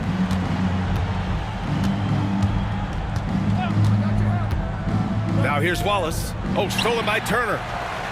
And here's the fast break. Here's Nembhard. Finished off the break. Nembhard's got 4 points now in the quarter. So good to see Miles Turner sharing the basketball. Make an effort to get your teammates involved. The definition of a stretch 5, Doris. Miles Turner. He's led the league in blocks, and he can hit a 3. It's such a valuable asset for this basketball team. When Turner is on the floor, you've got to be aware of where he is in range. And then Miles is going to protect the rim with the absolute best of them. A new lineup here for Indiana. Substitution on the court. Indiana leading by 8. There's a minute 54 left in the third quarter of the game. McConnell. And he converts the layup. McConnell's got his 3rd basket of the night. Looks like we're starting to see a pattern here. Not afraid to get in the paint and get wet. Oh, he goes up high for the 2-handed slam. Oh, yeah. That'll do it. Wow, an emphatic 2-handed slam. Outside Walker. And he lobs it up. And a slam dunk by Toppin. Obi Toppin is a showman. Put him near the cup and watch what happens. Here's Wallace. Oh, the Thunder tack on 2 more. And so it's Walker with it. He brings it up for the Indiana Pacers.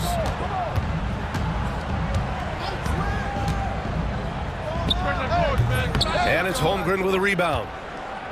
Thunder trail by 8. Pass to Wiggins. Launches a 3. The rebound by Nesmith. and he almost made them regret defending him so loosely. McConnell passes to Toppin. Oklahoma City grabs a miss. It's a 3-on-3 fast break. And here's Holmgren. Down low, Holmgren drops it in. And this is where Holmgren is such a scoring threat. His size can make interior shots easier to find. We've got a 9-second difference between the shot clock and game clock. Outside Neesmith.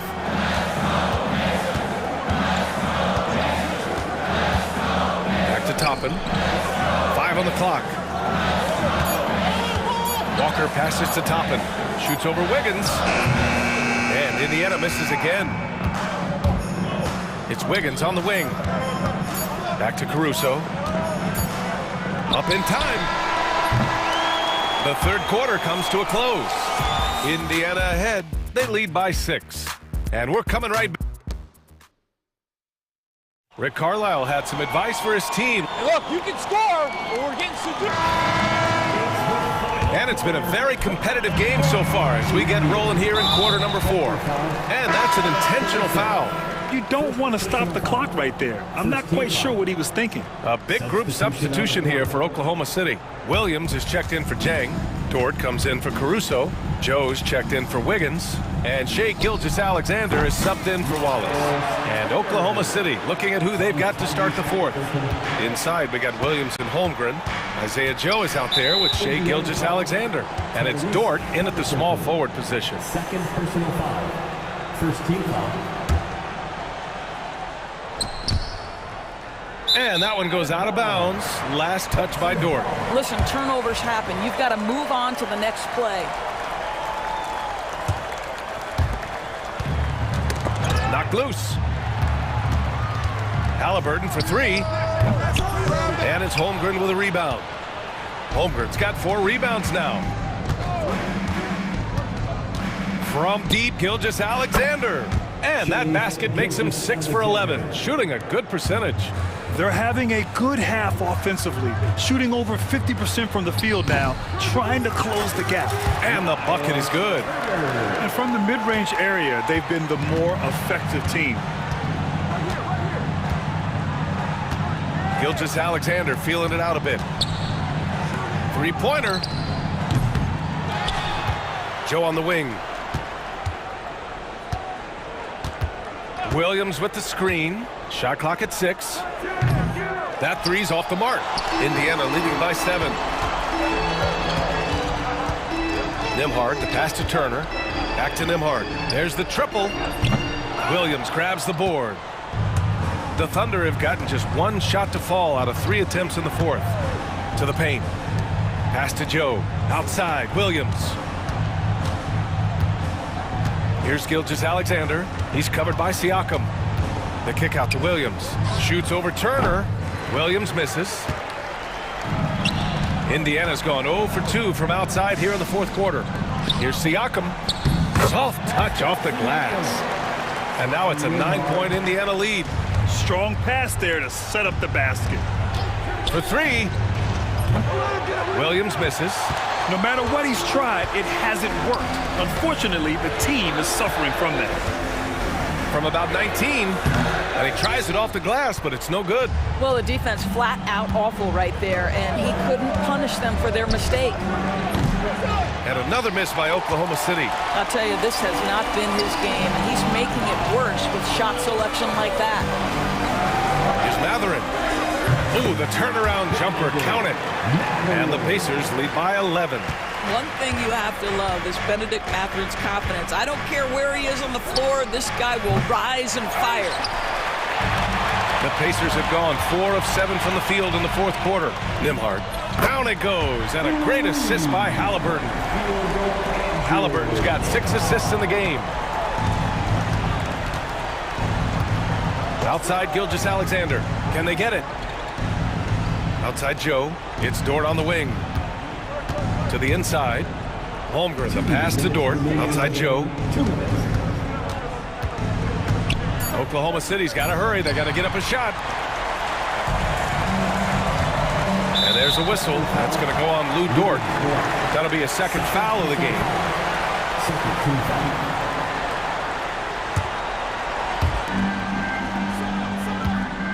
Tries the spin move.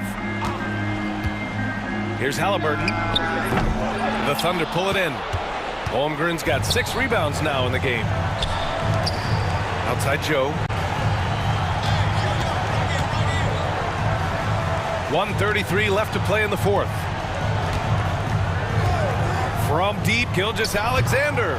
It's rebounded by Indiana. And he'll draw the foul. He'll head to the line for 2. It's going to go on Shai Gilgeous-Alexander.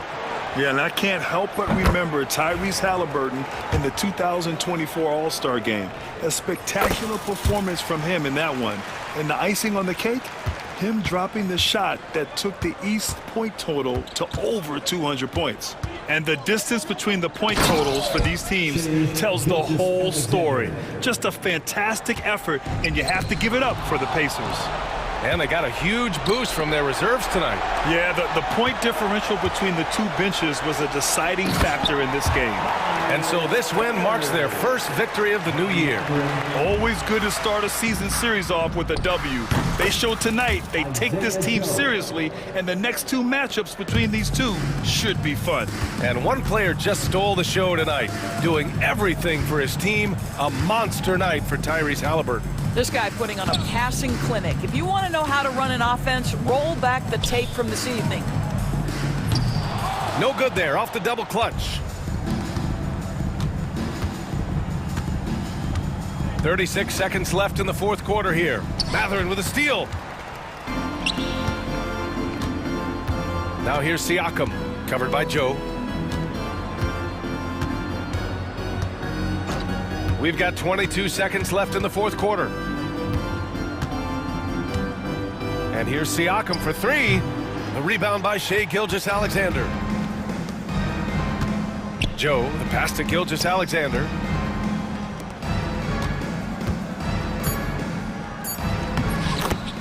Isaiah Joe. And so it's the Pacers taking care of business. And thanks, Allie. Great interview once again. And that about does it for the first game of the new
opening day, and what a great day it is. Greg, what are these players feeling as they tip off this new season?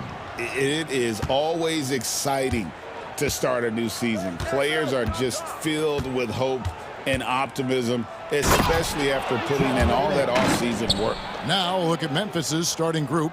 Morant is the point, with Bain out on the wing. Edey out there with Jackson, and it's Williams at the small forward. Now, here is Halliburton. He is definitely not pleased how he played against Orlando. On the drive, Halliburton keeps his options open.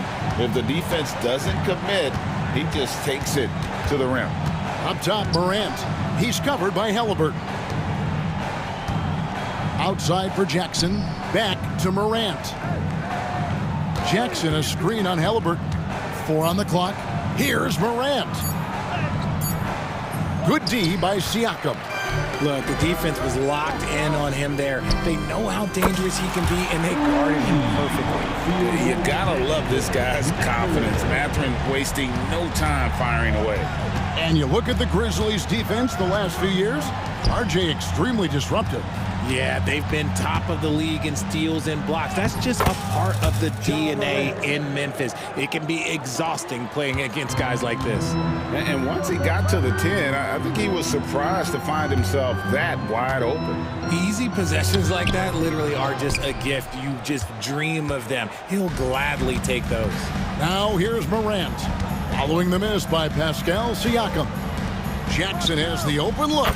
Good, and a nice assist from Morant. That's just unfair. 6'11" Jackson just sinking threes. I guess this is the new NBA. Siakam kicks to Halliburton. Indiana moving the ball around. Nembhard, the pass to Halliburton. Tries the spin move, and he makes that one. How about 3 of 4 from the floor to start? That's always a good sign. For Memphis, they've gone 3 of 4 from the field to start out the game. It's Morant with the drive. The rebound by Turner. And typically he has the touch to finish when he's in tight, but not sure on that possession. Back to Siakam. Pass to Nembhard. Over Bain. A shot by Nembhard, no good. And usually that's a bucket for him, but look, nobody's perfect in the mid-range. Jackson against Halliburton. Williams inside. Out to Morant.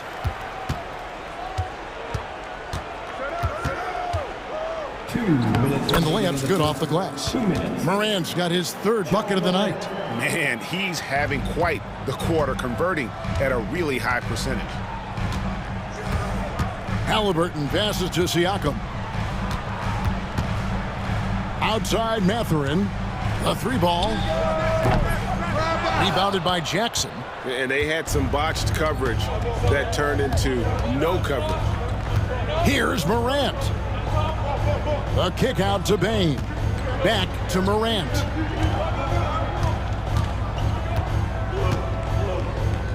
The dunk and the foul, a powerhouse move, and he's got a chance for one more at the line. It's going to be on Siakam. And a moment to look at the scoring approach in terms of where the points are coming from for Memphis. Oh, boy, they've been driving deep into that defense early on, and it's paid off. Great penetration from the perimeter so far. Also, they're getting into the teeth of the defense. Points in the paint, something coaches always love to see. Seems like every time, Greg, we see Tyrese Halliburton, he's wearing a big smile on his face. Talk about a guy who just loves this game. Halliburton is such an enthusiastic player, and that positive attitude really infects his entire team. Kept alive, pass to Morant. Jackson kicks to Bain. Jackson setting the pick here for Bain. It's good from the top of the key. And the lack of effort to fight over the screen there makes that an easy shot. Yeah, as soon as these guys feel contact, they are just disappearing like they're not even there. You got to show some fire and keep defending. Siakam's shot is off. The Grizzlies on offense. They're on a 12-4 run right now. 5-second differential between the shot clock and the game clock. Jackson from long range. That one's no good. That makes him 1 for 2. Nemhard the pass to Turner. And it's slammed in by Turner. Throwing it down on that one. Turner really showing off that athleticism. Now here's Morant. And that shot was up in time, but doesn't go in. A good close contest so far as we finish the first quarter.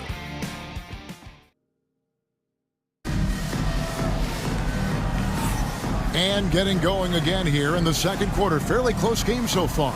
And for Memphis, guys, what jumps out to you stat-wise? Well, in that first quarter, they were intent on just pounding the ball down low. And let me tell you, when you establish a physical edge, it gives you a mental edge, too. Pacers trail by 3. Wiseman's out there with Pascal Siakam. Then it's Walker, and it's T.J. McConnell, and it's Mathurin in at the 3 spot. So that's the group out there for Indiana. When Jarris Walker stuffs it, we feel those pucks over here. And Siakam has got the ball here for Indiana. This, of course, their first opportunity to play Memphis this season. And it was a matchup you thought they would have cruised through, but they actually dropped the game in this series last year. And for Memphis, they're shooting here about 46% for the game. Jackson against Walker. Jackson deciding where to go with it. Outside, Bain. Off target from outside. Now here's Wiseman, guarded by Bain. And a wide open look for Walker, and the 3 ball is good. Walker's got 5 points now in the quarter. Well, Wiseman's passing game is a work in progress, but he's smart enough to spot the wide open man there. The drive by Jackson and the dunk by Jackson. And one step ahead of the defense with that solid screen. And then Greg, the monster dunk to finish it off. Well, great chemistry on display. He understood where to put the screen in order to free up his teammate. These are exactly the kind of shots they want to generate each and every time down the floor. Jackson against Walker. Outside Jackson. Here's Smart. Misses the 3. Looking at the last game for the Indiana Pacers, it was a loss to the Magic. Shot's good by Walker. He was inside his own head in that first quarter. You could see it. Now he's doing a much better job of letting the game come to him. Outside Jackson. Richard, how do you think the game has changed since you retired? Well, the jump shooting teams have had more success. I think the game has changed, and it allows for more Europeans. It allows for it to be more of a global game. The less physical, the more inclusive. Here's Walker. Marcus Smart picking up that last basket. Bain with it. Launches it. Bangs home the trifecta. Bain's got 5. He used to catch defenders off guard with his range, but now everyone knows that Bain is a marksman. 3 minutes of action so far in the second quarter. Siakam outside. Nice move. It's rebounded by Memphis. They can look forward to San Francisco after this game and a matchup against Golden State. And that will conclude a 4-game road trip. Yeah, not sure what that was about. I mean, talk about a brain cramp. So Indiana ends up with a new group on the floor. Indiana trailing here. Halliburton finds Neesmith. Shoots the 3. And the Pacers can't get it to go. Memphis has gotten into trouble with the 3 ball in the second quarter, only hitting 1 of 5 attempts. Bain passes to Smart. Memphis moving it around. Clark, a screen on Halliburton. Lobbed up there for Clark. And it's out of bounds. They say it was last touched by Jackson. This break in the game gives us a chance to look at the teams with the most points off turnovers last season. The Pacers 4th. And this team, in terms of scoring off of turnovers, that became the identity. I mean, they really look to disrupt and cause problems defensively. And boy, do they take advantage on the other end. Connects from three-point range. A bona fide playmaker. Halliburton makes his teammates better. Good work there as it goes. Jackson's got the game tied up here for the Grizzlies. Now, how did he manage to change his shot midair? Here's Halliburton. Pass to Nembhard. Over Bain. Nembhard's shot is good. And the Pacers lead by 2. Grizzlies have gone 4 of 8 so far here in the second quarter. Jackson dishes to Smart. It's good. The assist this time from Jackson. Smart's got 5 points so far. I'll tell you, Smart is money when the shot is in rhythm. And the rejection by Jackson. 6 seconds separating the shot and game clocks. Toppin pulls it in. Well, for Memphis, their last game a loss to the Los Angeles Lakers. Nembhard's shot is good. Assists like that have typified their effort today. Terrific ball movement.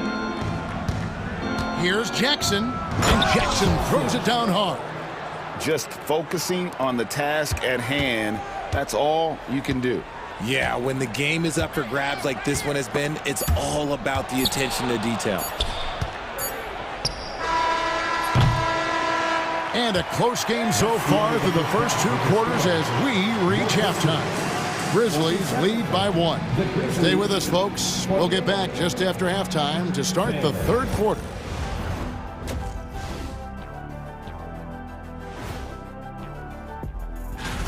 At the defensive end, I'm not seeing disruption.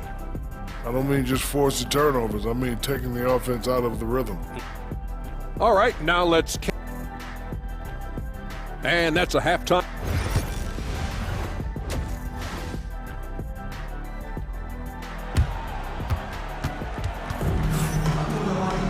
And as we get into this third quarter, as we've seen so far, neither team able to create much separation on the scoreboard yet. You have to like what you're seeing from Ja Morant. Man, he's been running wild on him through that first half. Absolute dynamite on offense. If they don't change their approach in the second half, let's just say his success will continue. So on the floor for Memphis, Morant is the point with Bain out on the wing. Jaren Jackson is out there with Vince Williams. And it's Edey in at the 5. Count that one from Toppin. And not even 3 quarters out of the way. So many lead changes. The fans, guys, are getting their money's worth. Heck, I should have paid to watch this one. It's been a nail bite. Now here's Morant. 9 points in the game so far. Oh, he's got some hops. Morant, this man loves to attack the rim whenever he gets the chance. And when I mean any chance, I mean any chance. A nice shot by Halliburton. Important points there. Got him on a nice play, getting the ball inside and right to the bucket. Morant, and finished off by Morant. And if you're wondering what makes Ja so special, it's his ability to take over games all by himself. RJ, Morant has always had unquestionable talent. Now it's a question of, can he focus on his game? And you hope he had his wake-up call. Still one of the most exciting players in the game. His burst and bounce, one of a kind. And so it looks like the Pacers will retain possession here. And some changes here for the Pacers. T.J. McConnell comes in for Andrew Nembhard. And Walker subbed in for Halliburton. Luke Kennard, he's checked in for Memphis. And he didn't punish them for the weak coverage there, but they can't count on him to continue missing. Morant kicks to Jackson. Pass to Kennard. Now here's Morant.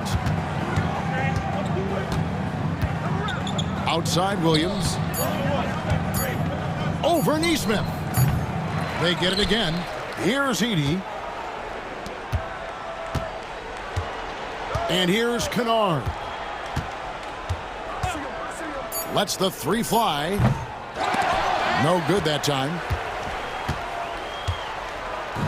And so it's Turner with it. He brings it up for the Indiana Pacers. They trail by 1. Walker the pass to Neesmith. Over Williams. And once again off the mark by Indiana. The Grizzlies have gone 2 of 4 here to start the second half. And we have an intentional foul there, GA. Wish I could say why. That one's pretty strange. I mean, no idea what got into his head right there. Catching up on the changes now for Indiana. Wiseman's checked in for Turner. Pascal Siakam comes in for Toppin. And it's Benedict Mathurin in for Neesmith. Mathurin for 3. Sinks the three-pointer. Mathurin's got 8 points. And for a classic two-guard like Mathurin, you have to knock down threes with consistency. Kennard on the wing. And they come right back with their own three-pointer. And the Grizzlies lead by 1. Morant against Walker. Rebounded by Jackson. Jackson's got his 5th rebound in this one. Morant against McConnell. Off target at the rim. Siakam inside. And the rejection by Jackson. Kennard kicks to Morant.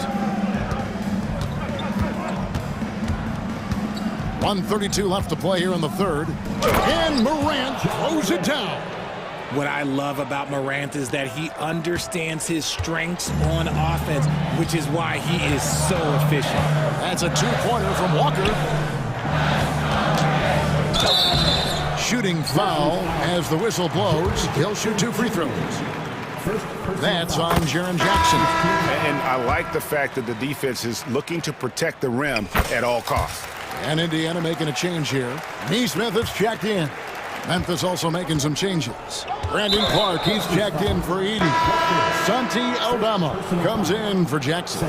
And it's G.G. Jackson in for John Morant. Obi Toppin's checked in for the Pacers.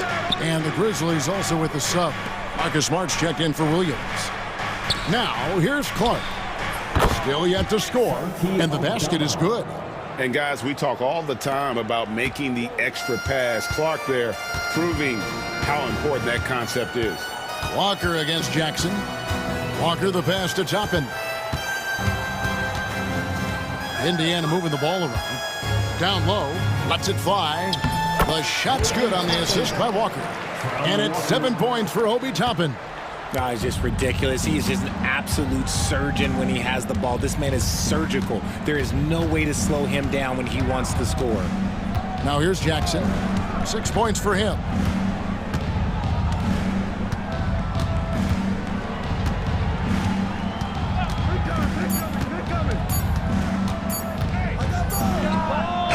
And it's wide right. It's off the rim. Indiana's gone 1 of 2 from beyond the arc since coming out of the break. Toppin dishes to Wiseman. Neesmith finds Walker. Now McConnell. Toppin, no one around him. And no luck with that time on the buzzer beater. And we just finished the third quarter, and we've got a tight ball game here. And while we can now, let's take a look at today's State Farm assist of the game. Just true artistry right there. I mean, great decision on where to go with the ball, and how about the perfect delivery? A lot of times a spectacular pass is more impressive than a spectacular shot. This is one of those times. Well, what a terrific game it's been so far, with this fourth quarter sure to bring more pressure-packed basketball. Siakam is the 4, and he'll be next to Turner at the 5. Halliburton in the backcourt, Nembhard to his side. And it's Mathurin in at the small forward position. So that's the group out there for Indiana. Now, here's Siakam. Can't get the bucket from 20 feet out. And the well is running dry for him right now. Nothing falling. Yeah, and the risk now is that he gets inside his own head. Time to take deep breaths in through the nose, out through the mouth, and let the game come to you. Just outstanding distribution. This is the kind of team chemistry that you love to see. Pass to Nembhard. And that's a foul called on Santi Aldama. That is his first foul of the game. First team foul. Fourth quarter just getting started. 1 minute in the books. And a wide open look for Mathurin. They get it back. Halliburton against Jackson. 6 to shoot. Siakam sets a screen for Mathurin. That ties the game. A smooth operator in that pick and roll. Mathurin understanding how to capitalize with that handle. Jackson up top. He's covered by Halliburton. Pass to Eldama. Back to Jackson. From the top of the key. They get the rebound. Now here's Smart. Outside Jackson. Second shot opportunity. Pacers with the rebound. Turner's got his 6th rebound on the night. Halliburton inside the three-point line. Bounces high off the rim and drops. And the Pacers lead by 2. Quick thinking by Halliburton, sensing the separation immediately and pulling up with confidence. We've got a timeout called by Taylor Jenkins. He knows every possession is critical now. So Memphis ends up going with the new group. A moment now to hear from our sideline reporter, Hall of Famer David Aldridge. David. Hey, Kevin. Well, Taylor Jenkins just reviewed his plan with his team. Now, Coach told his guys it's not over until it's over. He asked them to stay sharp out there and to keep fighting. If we lose this, it's on us, he said. Back to you guys. Thank you, David. Now here's Morant. Following the miss by Tyrese Halliburton. And Morant gets it to go. Morant's got 10 points here in the second half. He has been a key factor for them offensively, scoring with consistency. He takes it in. Mathurin for 3. Gets it to drop, and now he's shooting at a 5 for 8 clip. And wow, Mathurin, the youngster, making his presence known. Here's Morant. Played in with a nice touch off the glass. Morant's got 21 in the game. And this is where Morant really shines. The bigger the moment, the more he wants to capitalize. Here's Halliburton. Good. And guys, there's just an air about Halliburton. He has such belief in his abilities, and eventually others start to believe. Now here's Morant.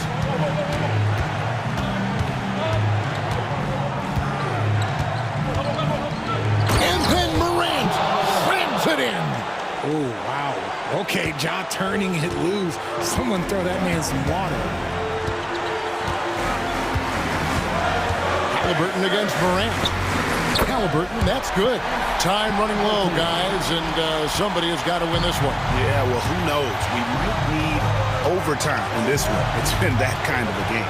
Now, here's Morant for 3. Indiana's gone past the three-point line for 13 of their shots. 6 of 13. Halliburton passes to Turner. Back to Halliburton. Turner with the screen on Williams. Williams with the steal. 1:04 left in the fourth. Pass to Jackson. Morant looking around. Jackson setting the pick here for Morant. A kick out to Bain. Jackson in the corner. Just 5 to shoot. Here's Morant. It counts. Oh, you just love seeing a player with absolutely no fear. He knew what they needed here and was determined to deliver. Now, here's Siakam.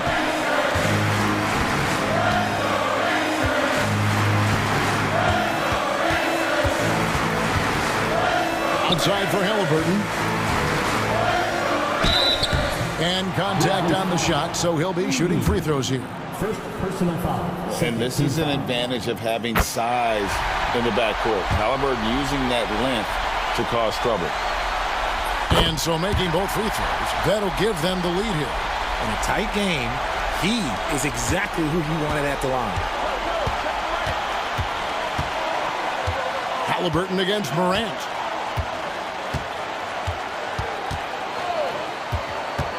Here he goes. Oh! Oh, wow! Nice there, getting the reverse.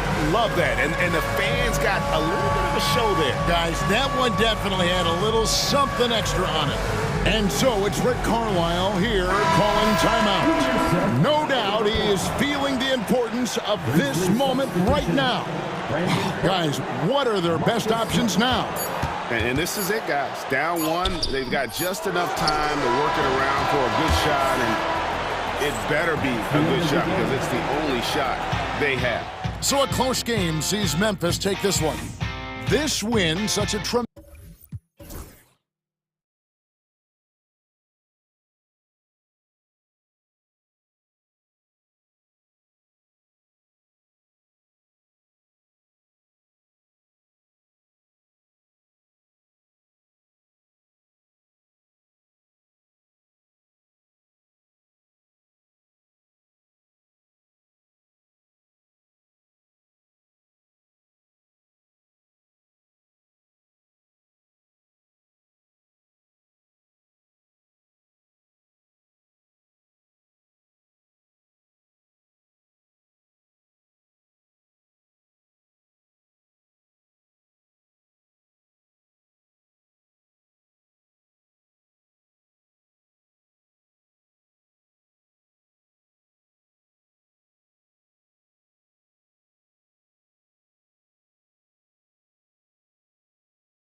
And two of the greatest words in all of sports, opening day. Absolutely, Brian. Everybody's undefeated, everybody's optimistic, and everybody is eager to get going, whether you're playing or the guy on the sidelines drawing up plays. Let's check out Minnesota's starting lineup. Ant is at the 2 with McDaniels playing the 3. Julius Randle out there with Rudy Gobert. And it's Conley in at the point. Now here's Williams inside. And Morant with the basket on the assist from Bane. Because of his ability to elevate and make adjustments in air, Morant has no trouble scoring inside. Edwards, here we go.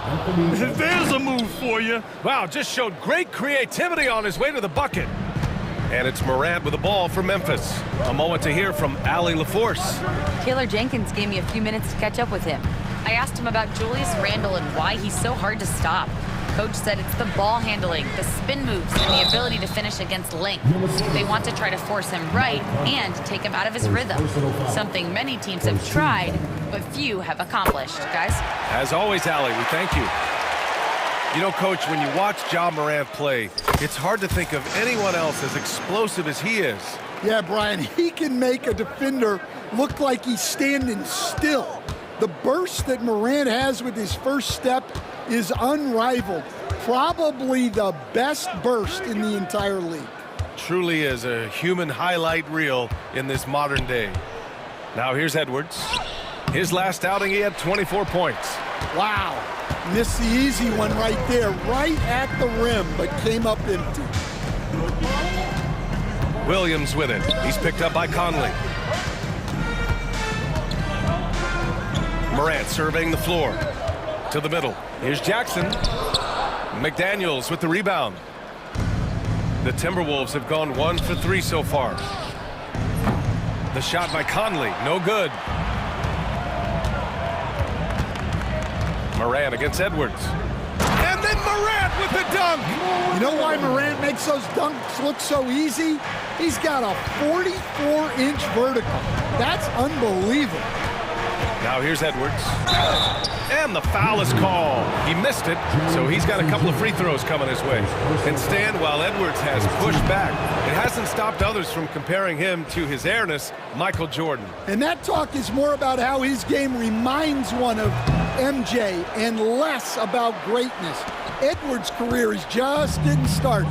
Well, you know, Anthony Edwards has one of the highest motors we've seen.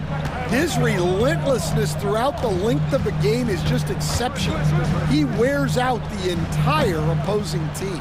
Yeah, you have to knock those down. Open shots inside the arc are rare in this league. And Edwards slams it in. Well, look, you can't let Edwards get this close to the rim because he will dunk it on you. From deep, Morant. And that makes him 3 for 4. He's looking good. Don't want to let him get into a rhythm from out there. Edwards against Bane. Edwards can't hit. Look, that's just great work on the boards. Effort dictates success on the glass more than size. Pass to Bane. Morant with it. Jackson, the screen, puts up a 3. Morant missing again. Timberwolves trail by 4. Conley with the ball, guarded by Morant. Conley passes to Edwards. Here's the 3. And there's Conley. That one's good. And the assist from Edwards. Just a veteran play by Conley there, giving the D no time to react off the catch. Edwards against Morant. Kicks it out to Bane. 6 to shoot. Pass to Morant. That's good. For the day, he's 4 for 6.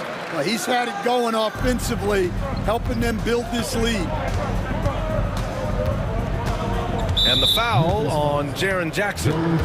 That'll be a second foul of the game. You know, the question is, do you leave him in? A third foul this early could spell trouble. There's 1:12 left in the first quarter. Conley finds Gobert. Back to Conley. Outside McDaniels. Clock at 6. And Morant clears the board. That's a decent look for him. He just couldn't convert. Oh, there's Morant with the slam. Yeah, Morant just continuing to assert himself offensively. The fader. He hits the back iron and sinks it. Edwards has got 7 points. You got to appreciate the consistency. Night in and night out, he brings it. 13 feet out. Morant missing again. Well, he's got the green light in that situation. They want him taking that shot, even if he didn't get it to go. Edwards played it in with a nice touch off the window. He's got 9. Well, Edwards is such a strong player, skilled at absorbing contact and still finishing. About 3 seconds between the shot clock and the game clock. Up top, Morant. 13 points in the game. An easy 2 on the layup. And you like the balance here, not just falling in love with the 3 ball. Pass to Edwards. There's the triple. Can't get it to drop. Ja Morant, he's feeling it tonight and has been the driving force for the Grizzlies. He was dominant this quarter.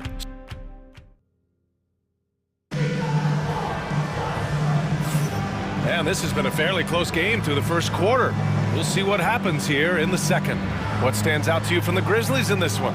You know, they've been relentless in how they attack the paint. Well, if they're going to be that ferocious inside, this defense is in for a long night. On the court for the Timberwolves, second quarter underway.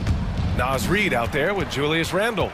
Then it's Dante DiVincenzo. Then it's Jaden McDaniels. And it's Alexander Walker in at the 2. Bane, the pass to Jackson. Shoots over DiVincenzo. Jackson gets the bucket.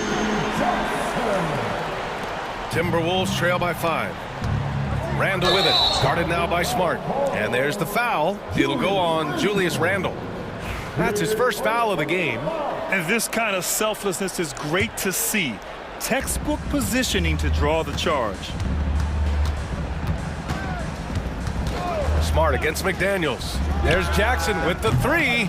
Reid with the rebound. And coach, how about Naz Reid, the 2024 Sixth Man of the Year award winner? Yeah, Brian, sort of unique. We often associate that award with shooting guards, but although he's a big, Reid is more than capable of putting up big numbers, including from long distance. DiVincenzo against Jackson. Down low. Here's Aldama. Shoots over Randle. And it's Memphis with another. Well, Aldama's size makes attacking from right under the hoop an easy option. Here's Randle. Excellent D there from Aldama. He got him. No doubt that's a foul. And it's going to be a transition take foul. Well, if you went into the lab and created the perfect wing, it might be Desmond Bane, coach. Well, Brian, this guy's so strong. He can guard bigger guys, and his three-point numbers are crazy. Desmond Bane well over a 40% three-point shooter for his career. I mean, I'm just not sure what he was thinking right there. I mean, he needs to get his head in the game. Minot's checked in for Randle. Bane surveying the D. Kicks it out to Clark. Pass to Smart. 6 on the shot clock. Jackson outside. Tries again. And he got the whistle on the way up. So he'll be headed to the line for a pair. It's going to be on Naz Reid. Hey, if you can't block it, sending him to the line can be the next best thing. And you played for several different coaches with very different philosophies, Grant. Did you have a favorite system? Well, you know, B.A., I did. I played 19 years, a number of different coaches, but the 8 seconds or less offense back when I was with the Suns as a player, you want to run, and honestly, it's so much fun getting up and down the court like that. Jackson against DiVincenzo. Jackson attacking, and the dunk by Jackson. Oh, nice one-handed jam there, B.A. Hey, little exclamation point. And there's the drive. Here's Reed, and he buries his first look. Unselfish basketball. That's what coaches love to see. Memphis leading by 5. Jackson outside. Picked by Aldama. Pass to Clark. Back to Aldama. Jackson, the pass to Aldama. Jackson down low. DiVincenzo covering. Jackson gets the bucket. Looks like we're starting to see a pattern here. Not afraid to get in the paint and get wet. Outside, Alexander Walker. Stolen by Bain.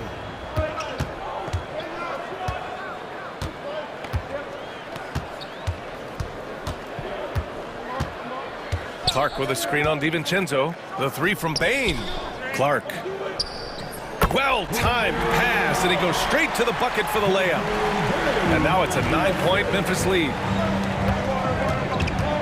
Pass to DiVincenzo. And almost 4 minutes gone in the second quarter of play. He's in his comfort zone. 2 for 2 to start this one. Memphis leading by 7. Jackson surveying the D. Kicks it out to Bain.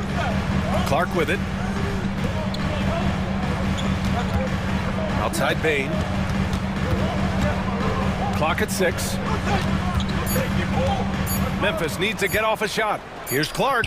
Oh, there's the shot clock violation. So they'll turn it over. A chance here to assess what parts of the floor the attempts have been coming from as we look at the shot chart for the Timberwolves.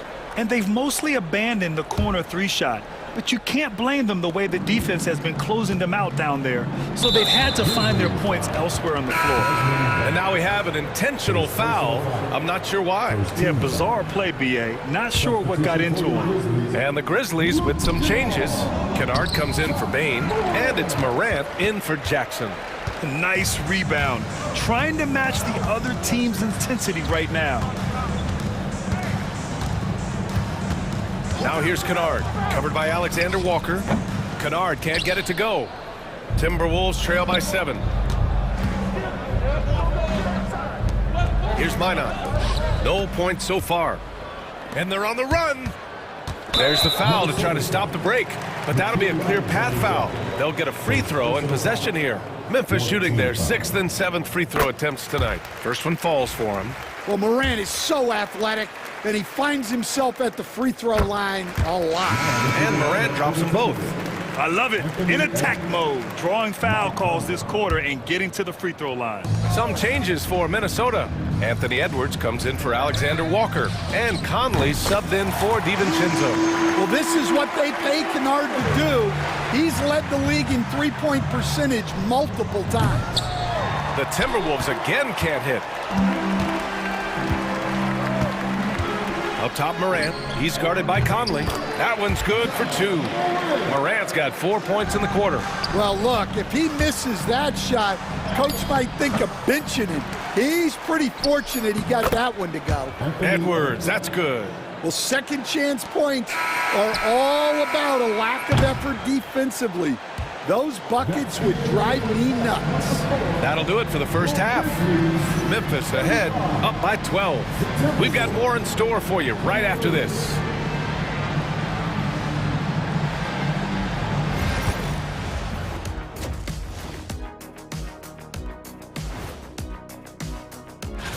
I think for Memphis, like most teams right now, they're optimistic.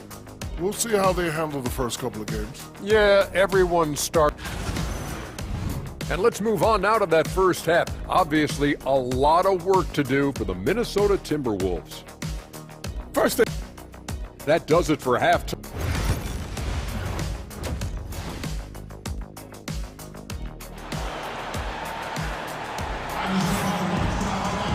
And after a very lopsided first half, we'll see if things play out a little more evenly in the second. Oh, a fantastic game from Ja Morant in this one. The numbers say it all. He spent the first half playing efficient ball. Yeah, it's not like he's getting everything at the rim. He's playing smart and just taking what the defense gives him. Jaren Jackson out there with Edey. Then it's Luke Kennard. Then there's Ja Morant. And it's Smart in at the 3 spot. That's the 5 to begin the second half for Taylor Jenkins. And so Moran will bring it up for the Grizzlies. Stan, just how much of a catalyst has Mike Conley been since the Timberwolves got him? Well, just listen to his teammates, Brian. They talk about leadership, the adult in the room, and he remains a very capable two-way player. For 3, Randall. Memphis with a rebound. Morant's got 4 rebounds now. Ja steps on the gas. Oh, there's Morant with the slam. Everything Morant does is electric. He causes so many problems with his movement. Gobert passes to McDaniels. Morant against Conley. It's good from about 19 feet. Conley's got 5 points. Rock solid screen right there. The defender got completely lost. Yeah, you've got to lock and trail hard. You can't allow him to clean look from there. And tearing them to shreds tonight. You know, when a player as versatile as Morant starts going off, look out. The shot by Conley, no good. Not a great start to the second half, just 1 for 4. Got to find ways to generate better looks here. A chance here to catch up with Allie from the sideline. When it comes to winning big, basketball acumen is the difference. LeBron James said, quote, in the final 2 rounds of the playoffs, what's going to separate teams is IQ. There's moments in the game that a coach can't prepare you for, where you have to make adjustments right away. It's not experience, it's IQ. He would know, Allie. Thanks. And now the T-Wolves on the break from deep. Conley. And the rebound goes to the Grizzlies. Edey's got 4 rebounds in the game. Over to the left wing. Conley against Morant. Puts it up from the high post. Randall pulls down the board. And that's their first miss after hitting 4 in a row to start the half. Here's Conley. Here's Gobert. And that one's good. A nice job on the glass as they picked up 2 on the second effort. Well, it's like Gobert's got magnets in his hands. He's led the league in rebounding before in his career. Here's Morant. Softly drops in the floater. Morant's got 6 points in the quarter. Man, that's now 10 straight points in the paint. I'm not sure what's happened to their defense, man. And that one's good from Conley. Yeah, not just a jump shooter. Conley is also adept at finding real estate close to the rim. Not sure why he committed the intentional foul. No purpose. I think everyone's a little confused, but weird plays happen. Aldama's checked in for Memphis. And the Timberwolves also making a change. Edwards is checked in. And timeout called by Taylor Jenkins. A moment to rest and confer on the game plan. Mark is checked in for Memphis. Jackson comes in for Ja Morant. Will stand in this league. The opportunity always exists to make a name for yourself. It certainly does, Brian. And guys that maybe haven't gotten their opportunity, if they're ready when they get it, then they're going to burst onto the scene, and they'll no longer be under the radar guys. Look at a guy like Jalen Brunson, 2nd-round pick, bench guy in Dallas for a long time, and then now an all-star. Smart idea from McDaniels, looking to convert inside. And the whistle blows. It's going to be on G.G. Jackson. That's his first foul of the game. Rare turnover for them tonight. They've protected the ball, and they're trying to protect this lead. Williams is checked in for Smart.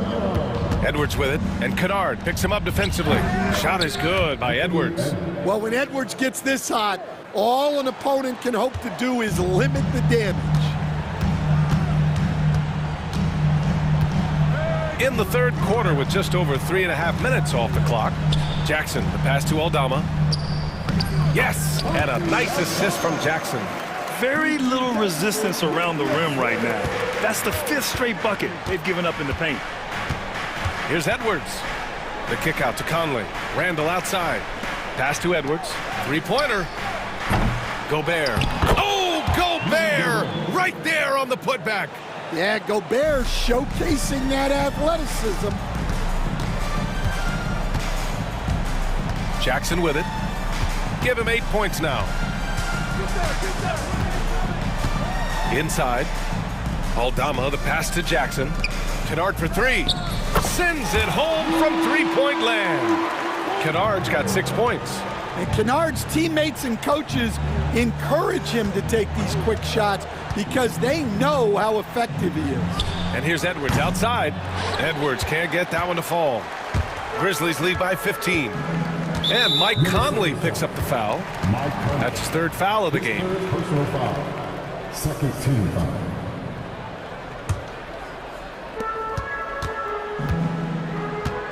Kennard against Edwards. Here's Clark. Well, one of the premier defenders in this league. Gobert is so good at using his enormous wingspan to shut you down. Outside for Randall. From downtown. It's rebounded by Memphis. They led by as many as 18. When this game's over, they'll be off to Golden State as they take on the Warriors. It's a quick turnaround on the road. Just one game. And so it's Memphis liking their chances, ending the quarter with a 15-point lead. They hold a real solid lead. And with the 4th quarter upon us, time is running out for this game to become competitive.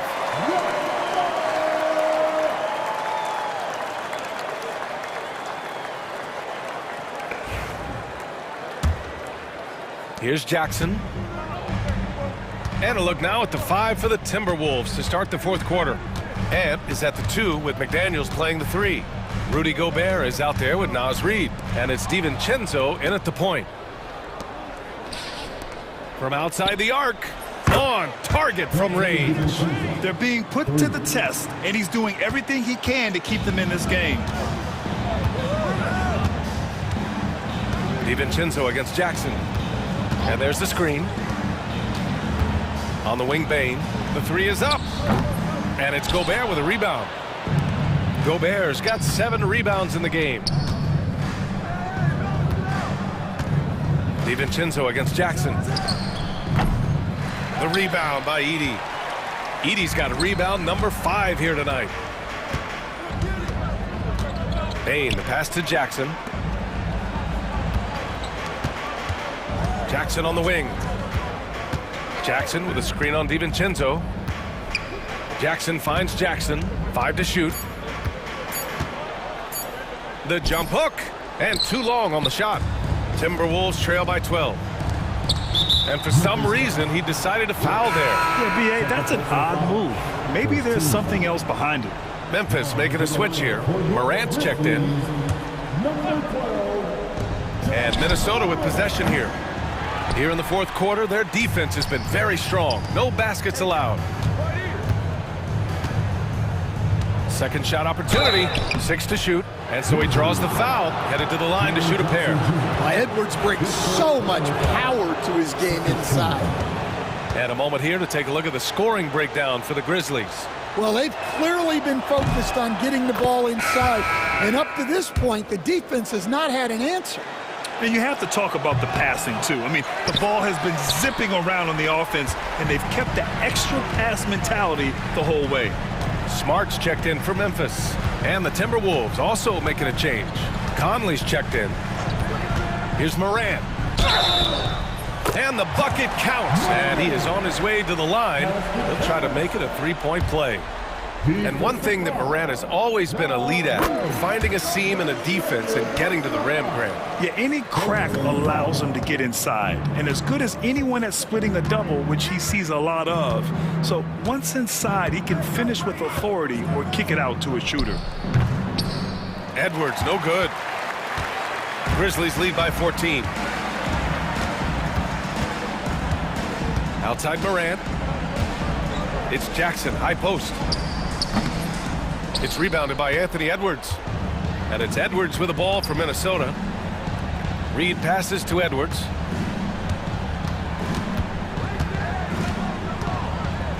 Edwards rises up and powers it down.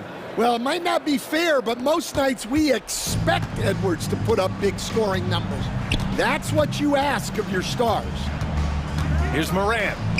Off the window, it's good. Morant's got 11 in the second half. And this is what you want to do when you've got a big lead. You must stay aggressive. Yeah, they're being absolutely relentless, building this lead in every way possible. The Grizzlies have gone 2 of 5 from the field in this final quarter. And Conley grabs the miss. That is a rarity. When he takes flight, he usually hammers it home. Reed finds Gobert. Gobert with a screen on Bain. Here's Edwards, plenty of space. They grab their own miss. It's Edwards on the wing.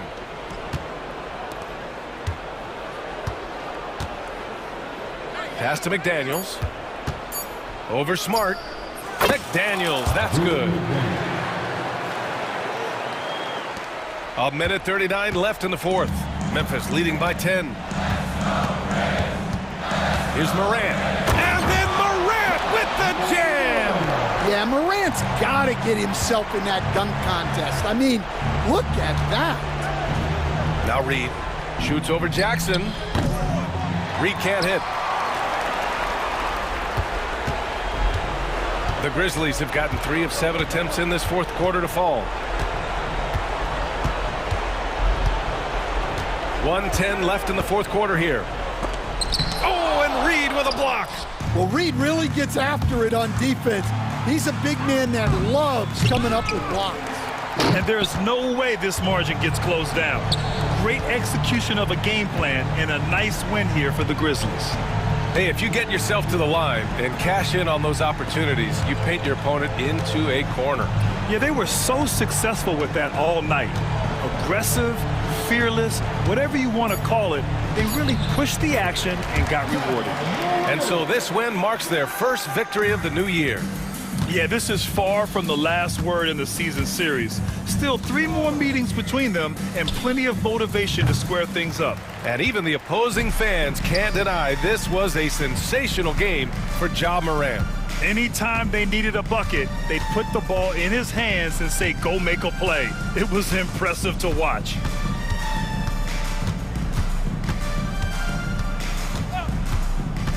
Just 4 to shoot. Oh, plenty of contact on that shot. Officials call the foul, and he'll take 2 free throws now. It's going to be on Naz Reid. That free throw, no good.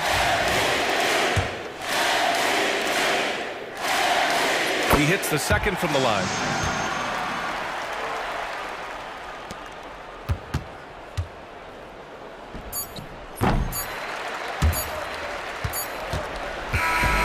So it's the Grizzlies taking care of business in this one. A competitive game. You have to feel like this crowd gave him a little extra edge. Yeah.